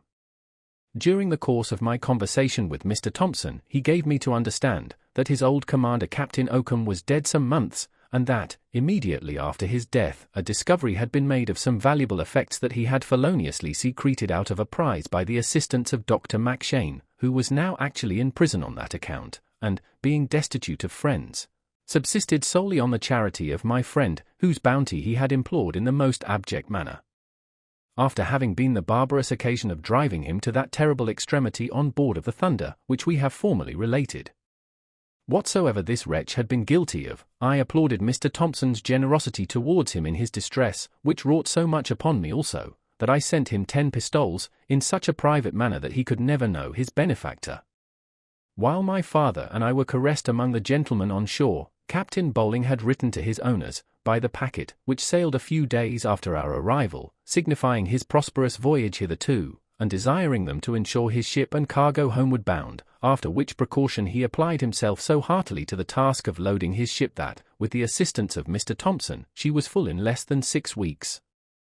This kind gentleman likewise procured for Don Rodrigo bills upon London for the greatest part of his gold and silver, by which means it was secured against the risk of the seas and the enemy, and, before we sailed, supplied us with such large quantities of all kinds of stock, that not only we, but the ship's company, fared sumptuously during the voyage. Everything being ready, we took our leave of our kind entertainers, and, going on board at Port Royal, set sail for England on the 1st day of June. We beat up to windward, with fine easy weather, and one night believing ourselves near Cape Tiburon, lay to, with an intention to wood and water next morning in the bay. While we remained in this situation, a sailor, having drunk more new rum than he could carry, staggered overboard, and, notwithstanding all the means that could be used to preserve him, went to the bottom, and disappeared. About 2 hours after this melancholy accident happened, as I enjoyed the cool air on the quarter-deck, I heard a voice rising, as it were, out of the sea and calling, "Ho, the ship ahoy!" Upon which one of the men upon the forecastle cried, "I'll be D.N.D. if that ain't Jack Marland's pike, who went overboard." Not a little surprised at this event, I jumped into the boat that lay alongside, with the second mate and 4 men, and rowing towards the place from whence the voice, which repeated the hail, seemed to proceed, we perceived something floating upon the water. When we had rowed a little further, we discerned it to be a man riding upon a hencoop, who, seeing us approach, pronounced with a hoarse voice, "D.N. your bloods! Why did you not answer when I hailed?" Our mate, who was a veritable seaman, hearing his salute, said, "By G, my lads, this is none of our man. This is the devil, pull away for the ship."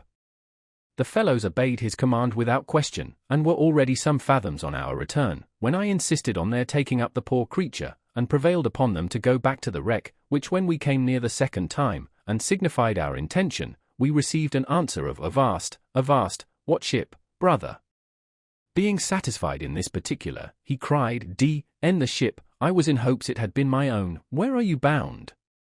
We satisfied his curiosity in this particular too, upon which he suffered himself to be taken on board, and, after having been comforted with a dram, told us he belonged to the Vesuvio man-of-war, upon a cruise off the island of Hispaniola, that he had fallen overboard 24 hours ago, and the ship being under sail, they did not choose to bring to, but tossed a hencoop overboard for his convenience, upon which he was in good hopes of reaching the Cape next morning. Howsomever, he was as well content to be aboard of us because he did not doubt that we should meet his ship, and if he had gone ashore in the bay, he might have been taken prisoner by the French.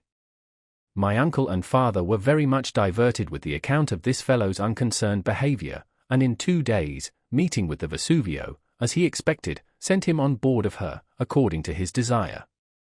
Having beat up successfully the windward passage, we stretched to the northward, and falling in with a westerly wind, in 8 weeks arrived in the soundings, and in 2 days after made for the Lizard. It is impossible to express the joy I felt at the sight of English ground. Don Rodrigo was not unmoved, and Strap shed tears of gladness. The sailors profited by our satisfaction, the shoe that was nailed to the mast being quite filled with our liberality. My uncle resolved to run up into the Downs at once, but the wind shifting when we were abreast of the Isle of Wight, he was obliged to turn into St. Helens, and come to Spithead, to the great mortification of the crew, 30 of whom were immediately pressed on board a man-of-war. My father and I went ashore immediately at Portsmouth, leaving Strap with the captain to go round with the ship and take care of our effects, and I discovered so much impatience to see my charming Narcissa, that my father permitted me to ride across the country to her brother's house, while he should hire a post-chaise for London, where he would wait for me at a place to which I directed him.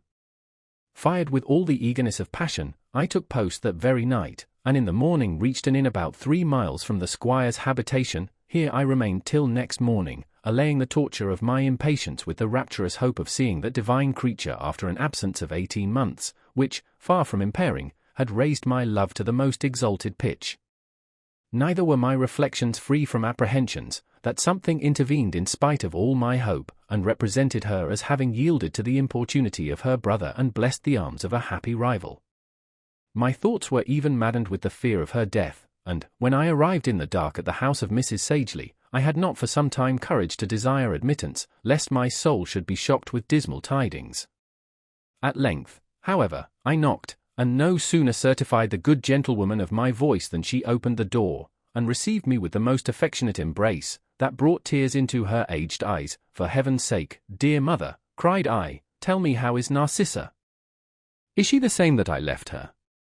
She blessed my ears with saying, "She is as beautiful, in as good health, and as much yours as ever."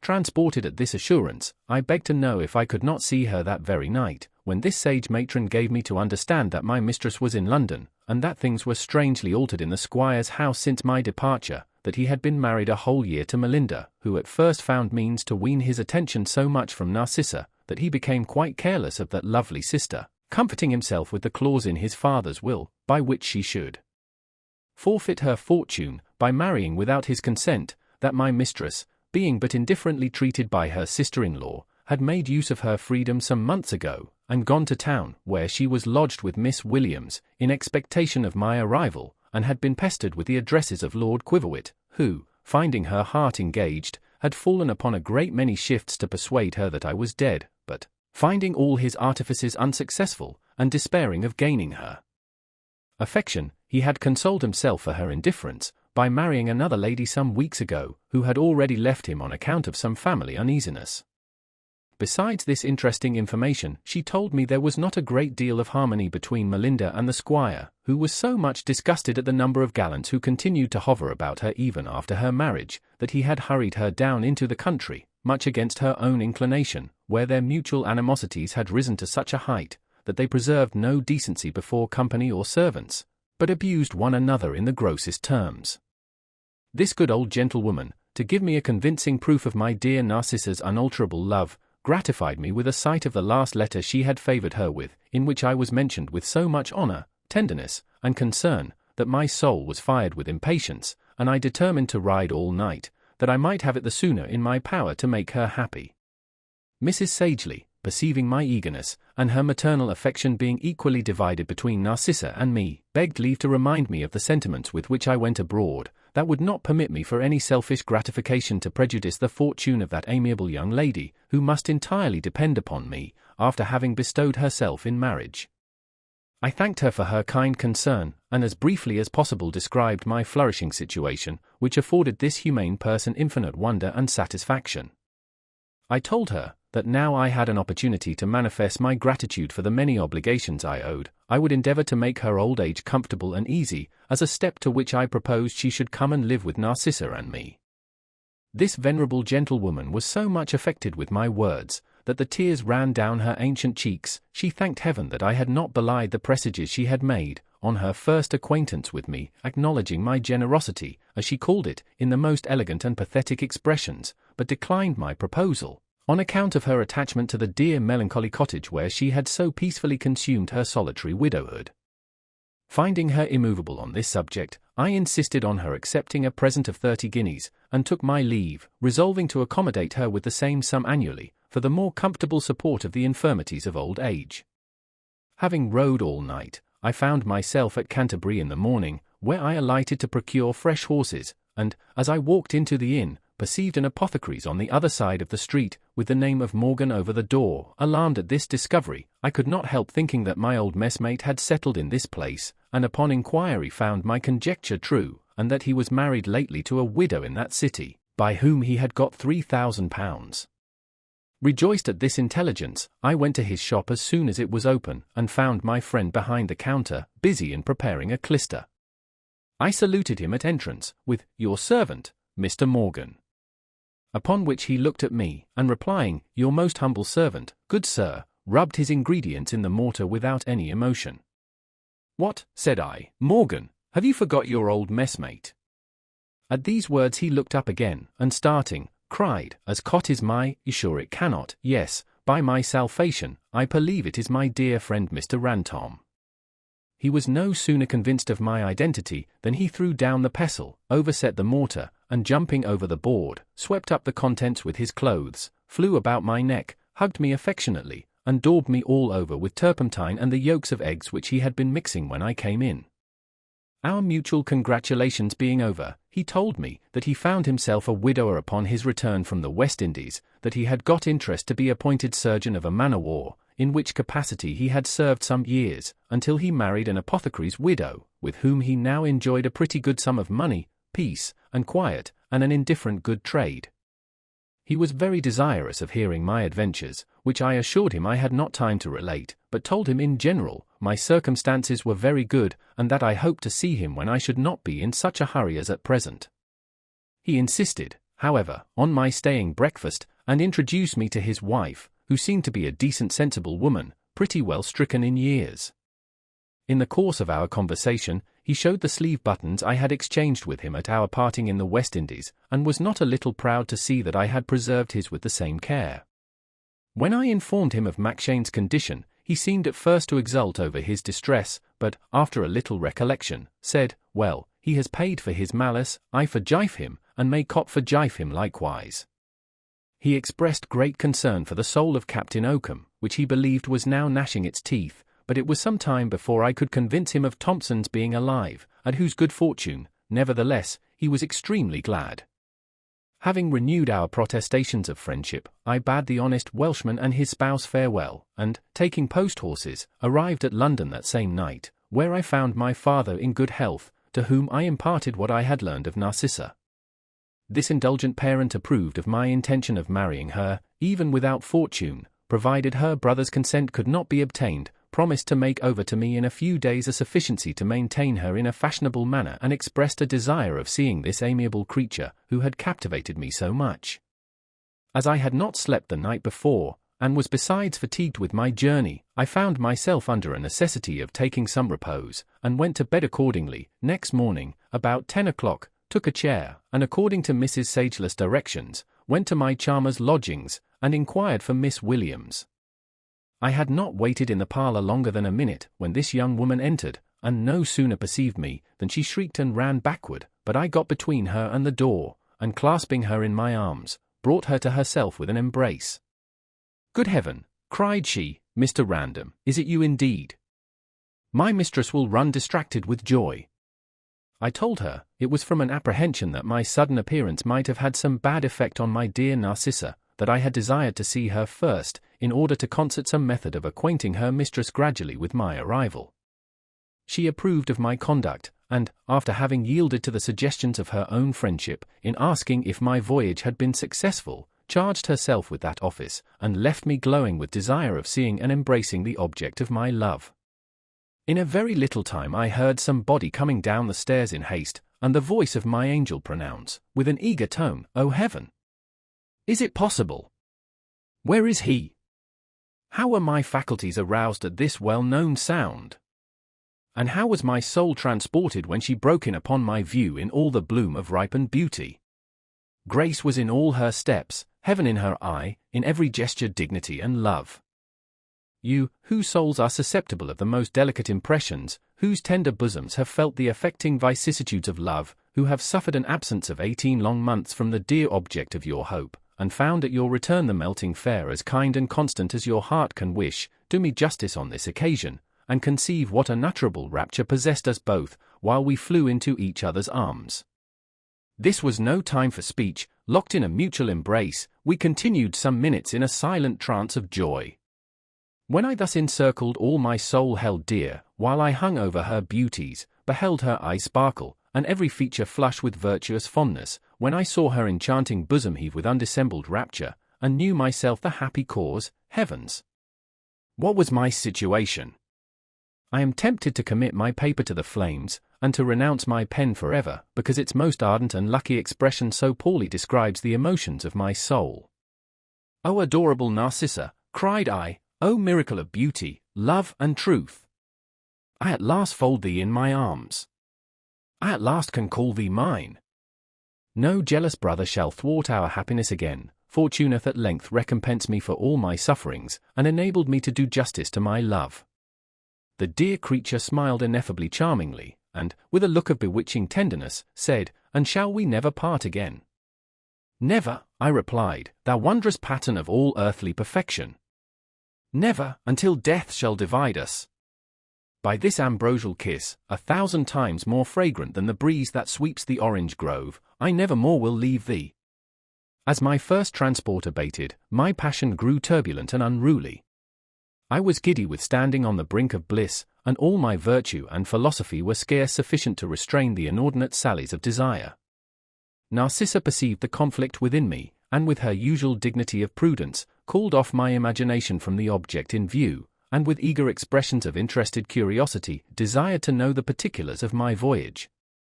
In this I gratified her inclination, bringing my story down to the present hour. She was infinitely surprised at the circumstance of finding my father, which brought tears into her lovely eyes.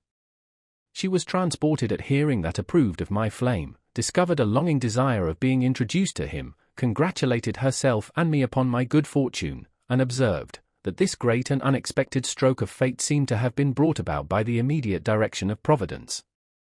having entertained ourselves some hours with the genuine effusions of our souls, I obtained her consent to complete my happiness as soon as my father should judge it proper, and, applying with my own hands a valuable necklace, composed of diamonds and amethysts set alternately, which an old Spanish lady at Paraguay had presented me with, I took my leave, promising to return in the afternoon with Don Rodrigo. When I went home, this generous parent inquired very affectionately about the health of my dear Narcissa, to whom, that I might be the more agreeable, he put into my hand a deed, by which I found myself in possession of £15,000, exclusive of the profits of my own merchandise, which amounted to 3,000 more. After dinner I accompanied him to the lodgings of my mistress, who, being dressed for the occasion, made a most dazzling appearance. I could perceive him struck with her figure, which I really think was the most beautiful that ever was created under the sun. He embraced her tenderly, and told her he was proud of having a son who had spirit to attempt, and qualifications to engage the affections of such a fine lady. She blushed at this compliment, and, with eyes full of the softest languishment turned upon me, said, she should have been unworthy of Mr. Random's attention, had she been blind to his extraordinary merit. I made no other answer than a low bow. My father, sighing, pronounced, such was once my Charlotte, while a tear rushed into his eye, and the tender heart of Narcissa manifested itself in 2 precious drops of sympathy, which, but for his presence, I would have kissed away. Without repeating the particulars of our conversation, I shall only observe, that Don Rodrigo was as much charmed with her good sense as with her appearance, and she was no less pleased with his understanding and polite address. It was determined that he should write to the squire, signifying his approbation of my passion for his sister, and offering a settlement, which he should have no reason to reject, and that, if he should refuse the proposal, we would crown our mutual wishes without any further regard to his will. Chapter 68. My father makes a present to Narcissa, the letter is dispatched to her brother, I appear among my acquaintance, Banter's behaviour, the squire refuses his consent, my uncle comes to town, approves of my choice, I am married, we meet the squire and his lady at the play, our acquaintance is courted. After having spent the evening to the satisfaction of all present, my father addressed himself thus to Narcissa. Madam, give me leave to consider you hereafter as my daughter, in which capacity I insist upon your accepting this first instance of my paternal duty and affection. With these words he put into her hand a banknote of £500, which she no sooner examined, than with a low courtesy she replied, Dear sir, though I have not the least occasion for this supply, I have too great a veneration for you to refuse this proof of your generosity and esteem, which I the more freely receive, because I already look upon Mr. Random's interest as inseparably connected with mine. He was extremely well pleased with her frank and ingenuous reply, upon which we saluted, and wished her good night. The letter, at my request, was dispatched to Sussex by an express, and in the meantime, Don Rodrigo, to grace my nuptials, hired a ready-furnished house, and set up a very handsome equipage. Though I passed the greatest part of the day with the darling of my soul, I found leisure sometimes to be among my former acquaintance, who were astonished at the magnificence of my appearance. Banter in particular was confounded at the vicissitudes of my fortune, the causes of which he endeavoured in vain to discover, until I thought fit to disclose the whole secret of my last voyage, partly in consideration of our former intimacy, and partly to prevent unfavourable conjectures, which he and others, in all probability, would have made in regard to my circumstances.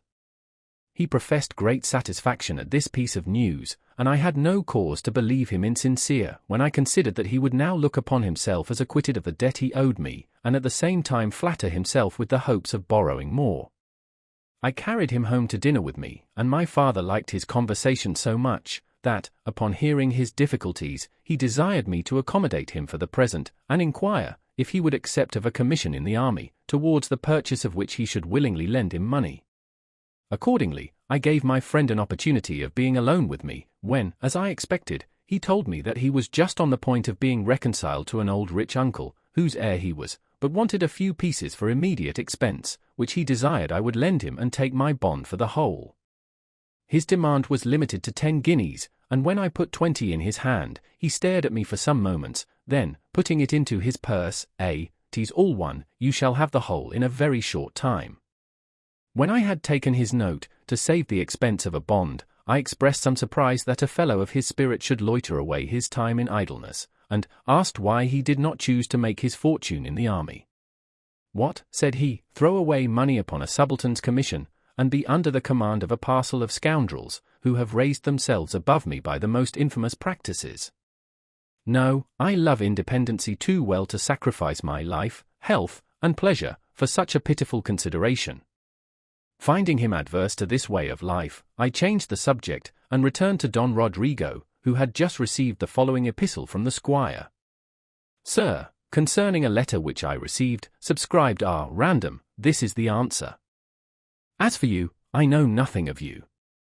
Your son, or pretended son, I have seen, if he marries my sister, at his peril be it, I do declare that he shall not have 1 farthing of her fortune, which becomes my property, if she takes a husband without my consent. Your settlement, I do believe, is all a sham, and yourself no better than you should be, but if you had all the wealth of the Indies, your son shall never match in our family with the consent of Orson Topal."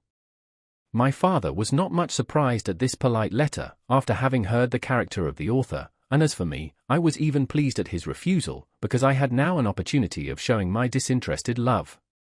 By his permission I waited on my charmer, and having imparted the contents of her brother's letter, at which she wept bitterly, in spite of all my consolation and caresses, the time of our marriage was fixed 2 days. During this interval, in which my soul was wound up to the last stretch of rapturous expectation, Narcissa endeavored to reconcile some of her relations in town to her marriage with me, but, finding them all deaf to her remonstrances, either out of envy or prejudice, she told me with the most enchanting sweetness, while the tears bedewed her lovely cheeks, "Sure the world will no longer question your generosity when you take a poor forlorn beggar to your arms."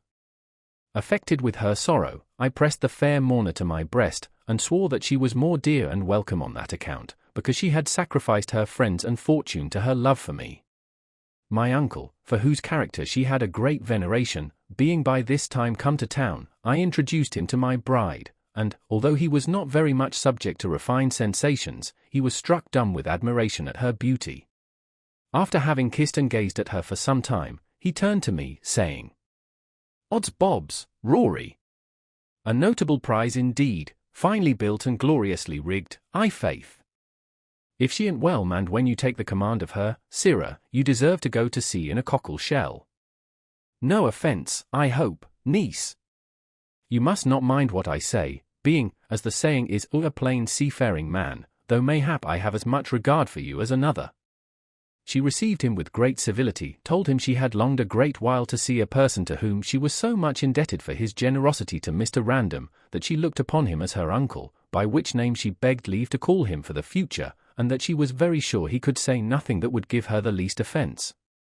The honest captain was transported at her courteous behaviour, and insisted upon giving her away at the ceremony, swearing that he loved her as well as if she was his own child, and that he would give 2,000 guineas to the first fruit of our love, as soon as it would squeak. Everything being settled for the solemnization of our nuptials, which were to be performed privately at my father's house, the auspicious hour arrived, when Don Rodrigo and my uncle went in the coach to fetch the bride and Miss Williams, leaving me with a parson, Banter, and Strap, neither of whom had as yet seen my charming mistress.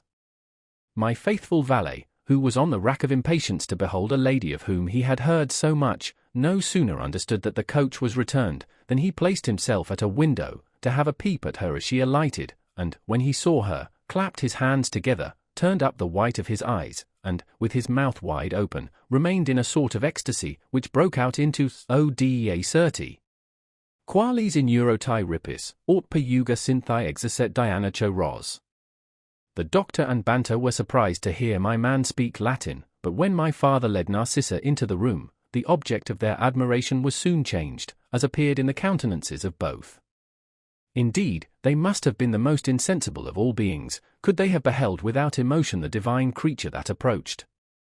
She was dressed in a sack of white satin, embroidered on the breast with gold, the crown of her head was covered with a small French cap, from whence descended her beautiful hair in ringlets that waved upon her snowy neck, which dignified the necklace I had given her. Her looks glowed with modesty and love, and her bosom, through the veil of gauze that shaded it, afforded a prospect of Elysium. I received this inestimable gift of Providence as became me, and in a little time the clergyman did his office, my uncle, at his own earnest request, acting the part of a father to my dear Narcissa, who trembled very much, and had scarce spirit sufficient to support her under this great change of situation. Soon as she was mine by the laws of heaven and earth, I printed a burning kiss upon her lips, my father embraced her tenderly, my uncle hugged her with great affection, and I presented her to my friend Banter, who saluted her in a very polite manner. Miss Williams hung round her neck, and went plentifully, while Strap fell upon his knees, and begged to kiss his lady's hand, which she presented with great affability. I shall not pretend to describe my own feelings at this juncture. Let it suffice to say that having supped and entertained ourselves till 10 o'clock, I cautioned my Narcissa against exposing her health by sitting up too late, and she was prevailed upon to withdraw with her maid to an apartment destined for us. When she left the room, her face overspread with a blush that set all my blood in a state of fermentation, and made every pulse beat with tenfold vigor. She was so cruel as to let me remain in this condition a full half-hour, when, no longer able to restrain my impatience, I broke from the company, burst into her chamber, pushed out her confidante, and locked the door, and found her, O heaven and earth, a feast 1,000 times more delicious than my most sanguine hopes presaged. But let me not profane the chaste mysteries of Hymen. I was the happiest of men. In the morning I was awaked by 3 or 4 drums, which Banter had placed under the window, upon which I withdrew the curtain, and enjoyed the unspeakable satisfaction of contemplating those angelic charms which were now in my possession. Beauty, which, whether sleeping or awake, shot forth peculiar graces. The light darting upon my Narcissa's eyes, she awoke also, and recollecting her situation, hid her blushes in my bosom. I was distracted with joy. I could not believe the evidence of my senses, and looked upon all that had happened as the fictions of a dream. In the meantime my uncle knocked at the door, and bade me turn out, for I had had a long spell. I rose accordingly, and sent Miss Williams to her mistress, myself receiving the congratulation of Captain Bowling, who rallied me in his sea phrase with great success. In less than an hour, Don Rodrigo led my wife into breakfast, where she received the compliments of the company on her looks, which, they said, if possible, were improved by matrimony. As her delicate ears were offended with none of those indecent ambiguities which are too often spoken on such occasions, she behaved with dignity, unaffected modesty, and ease, and, as a testimony of my affection and esteem, I presented her, in presence of them all, with a deed, by which I settled the whole fortune I was possessed of on her and her heirs forever. She accepted it with a glance of most tender acknowledgment, observed, that she could not be surprised at anything of this kind I should do, and desired my father to take the trouble of keeping it, saying, next to my own Mr. Random, you are the person in whom I ought to have the greatest confidence. Charmed with her prudent and ingenuous manner of proceeding, he took the paper, and assured her that it should not lose its value while in his custody. As we had not many visits to give and receive, the little time we stayed in town was spent in going to public diversions, where I have the vanity to think Narcissa was seldom eclipsed. One night, in particular, we sent our footman to keep one of the stage boxes, which we no sooner entered, than we perceived in the opposite box the squire and his lady, who seemed not a little surprised at seeing us. I was pleased at this opportunity of confronting them, the more, because Melinda was robbed of all her admirers by my wife, who happened that night to outshine her sister both in beauty and dress. She was piqued at Narcissa's victory, tossed her head 1,000 different ways, flirted her fan, looked at us with disdain, then whispered to her husband, and broke out into an affected giggle, but all her arts proved ineffectual, either to discompose Mrs. Random, or to conceal her own mortification, which at length forced her away long before the play was done. The news of our marriage being spread, with many circumstances to our disadvantage, by the industry of this malignant creature, a certain set of persons fond of scandal began to inquire into the particulars of my fortune, which they no sooner understood to be independent, than the tables were turned, and our acquaintance was courted as much as it had been despised before. But she had too much dignity of pride to encourage this change of conduct, especially in her relations, whom she could never be prevailed upon to see, after the malicious reports they had raised to her prejudice. Chapter 69. My father intends to revisit the place of his nativity. We propose to accompany him. My uncle renews his will in my favour. Determining to go to sea again, we set out for Scotland, arrive at Edinburgh, purchase our paternal estate, proceed to it, halt at the town where I was educated, take up my bond to Crab, the behaviour of Potion and his wife, and one of our female cousins, our reception at the estate. Strap marries Miss Williams, and is settled by my father to his own satisfaction. I am more and more happy. My father intending to revisit his native country, and pay the tribute of a few tears at my mother's grave, Narcissa and I resolved to accompany him in the execution of his pious office, and accordingly prepared for the journey, in which, however, my uncle would not engage, being resolved to try his fortune once more at sea. In the meantime he renewed his will in favor of my wife and me, and deposited it in the hands of his brother-in-law, while I, that I might not be wanting to my own interest, summoned the squire to produce his father's will at Doctors' Commons, and employed a proctor to manage the affair in my absence. Everything being thus settled, we took leave of all our friends in London, and set out for Scotland, Don Rodrigo, Narcissa, Miss Williams, and I, in the coach and strap, with 2 men in livery, on horseback. As we made easy stages, my charmer held it out very well, till we arrived at Edinburgh, where we proposed to rest ourselves some weeks.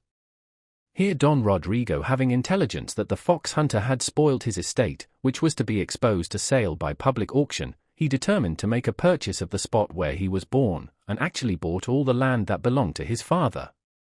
In a few days after this bargain was made, we left Edinburgh, in order to go and take possession, and by the way halted one night in that town where I was educated. Upon inquiry, I found that Mr. Crabbe was dead, whereupon I sent for his executor, paid the sum I owed with interest, and took up my bond. Mr. Potion and his wife, hearing of my arrival, had the assurance to come to the inn where we lodged, and send up their names, with the desire of being permitted to pay their respects to my father and me, but their sordid behaviour towards me, when I was an orphan, had made too deep an impression on my mind to be effaced by this mean mercenary piece of condescension. I therefore rejected their message with disdain, and bade Strap tell them that my father and I desired to have no communication with such low-minded wretches as they were. They had not been gone half an hour, when a woman, without any ceremony, opened the door of the room where we sat, and, making towards my father, accosted him with, "Uncle, your servant, I am glad to see you." This was no other than one of my female cousins, mentioned in the first part of my memoirs, to whom Don Rodrigo replied, "Pray, who are you, madam?" "Oh," cried she, "my cousin Rory there knows me very well." "Don't you remember me, Rory?" "Yes, madam," said I, "for my own part, I shall never forget you. Sir, this is one of the young ladies, who, as I have formerly told you, treated me so humanely in my childhood." When I pronounced these words, my father's resentment glowed in his visage, and he ordered her to be gone, with such a commanding aspect, that she retired in a fright, muttering curses as she went downstairs. We afterwards learned that she was married to an ensign, who had already spent all her fortune, and that her sister had borne a child to her mother's footman, who is now her husband, and keeps a petty alehouse in the country. The fame of our flourishing condition having arrived at this place before us, we got notice that the magistrates intended next day to compliment us with the freedom of their town, upon which my father, considering their complaisance in the right point of view, ordered the horses to the coach early in the morning. We proceeded to our estate, which lay about 20 miles from this place, and, when we came within half a league of the house, were met by a prodigious number of poor tenants, men, women, and children, who testified their joy by loud acclamations, and accompanied our coach to the gate. As there is no part of the world in which the peasants are more attached to their lords than in Scotland, we were almost devoured by their affections. My father had always been their favourite, and now that he appeared their master, after having been thought dead so long, their joy broke out into 1,000 extravagances. When we entered the courtyard, we were surrounded by a vast number, who crowded together so closely to see us that several were in danger of being squeezed to death. Those who were near Don Rodrigo fell upon their knees, and kissed his hand, or the hem of his garment, praying aloud for long life and prosperity to him. Others approached Narcissa and me in the same manner, while the rest clapped their hands at a distance, and invoked heaven to shower its choicest blessings on our heads. In short, the whole scene, though rude, was so affecting, that the gentle partner of my heart wept over it, and my father himself could not refrain from dropping a tear. Having welcomed his daughter and me to his house, he ordered some bullocks to be killed, and some hogsheads of ale to be brought from the neighbouring village, to regale these honest people, who had not enjoyed such a holiday for many years before. Next day we were visited by the gentlemen in the neighbourhood, most of them our relations, one of whom brought along my cousin, the fox hunter, who had stayed at his house since he was obliged to leave his own. My father was generous enough to receive him kindly, and even promised to purchase for him a commission in the army, for which he expressed great thankfulness and joy. My charming Narcissa was universally admired and loved for her beauty, affability, and good sense, and so well pleased with the situation of the place, and the company round, that she has not as yet discovered the least desire of changing her habitation. We had not been many days settled, when I prevailed upon my father to pay a visit to the village where I had been at school. Here we were received by the principal inhabitants, who entertained us in the church, where Mr. Syntax the schoolmaster, my tyrant being dead, pronounced a Latin oration in honor of our family. And none exerted themselves more than Strap's father and relations, who looked upon the honest valet as the first gentleman of their race, and honored his benefactors accordingly. Having received the homage of this place, we retired, leaving £40 for the benefit of the poor of the parish, and that very night, Strap being a little elevated with the regard that had been shown to him, and to me on his account, ventured to tell me that he had a sneaking kindness for Miss Williams, and that, if his lady and I would use our interest in his behalf, he did not doubt that she would listen to his addresses. Surprised at this proposal, I asked if he knew the story of that unfortunate young gentlewoman, upon which he replied, "Yes, yes, I know what you mean. She has been unhappy, I grant you, but what of that? I am convinced of her reformation, or else you and my good lady would not treat her with such respect. As for the censure of the world, I value it not a fig's end. Besides, the world knows nothing of the matter." I commended his philosophy, and interested Narcissa in his cause, who interceded so effectually, that in a little time Miss Williams yielded her consent, and they were married at the approbation of Don Rodrigo, who gave him £500 to stock a farm, and made him overseer of his estate. My generous bedfellow gave her maid the same sum, so that they live in great peace and plenty within half a mile of us, and daily put up prayers for our preservation. If there be such a thing as true happiness on earth, I enjoy it. The impetuous transports of my passion are now settled and mellowed into endearing fondness and tranquillity of love, rooted by that intimate connection and interchange of hearts which naught but virtuous wedlock can produce. Fortune seems determined to make ample amends for her former cruelty, for my proctor writes that, notwithstanding the clause in my father-in-law's will, on which the squire founds his claim, I shall certainly recover my wife's fortune, in consequence of a codicil annexed, which explains that clause, and limits her restriction to the age of 19, after which she was at her own disposal. I would have set out for London immediately after receiving this piece of intelligence, but my dear angel has been qualmish of late, and begins to grow remarkably round in the waist, so that I cannot leave her in such an interesting situation, which I hope will produce something to crown my felicity.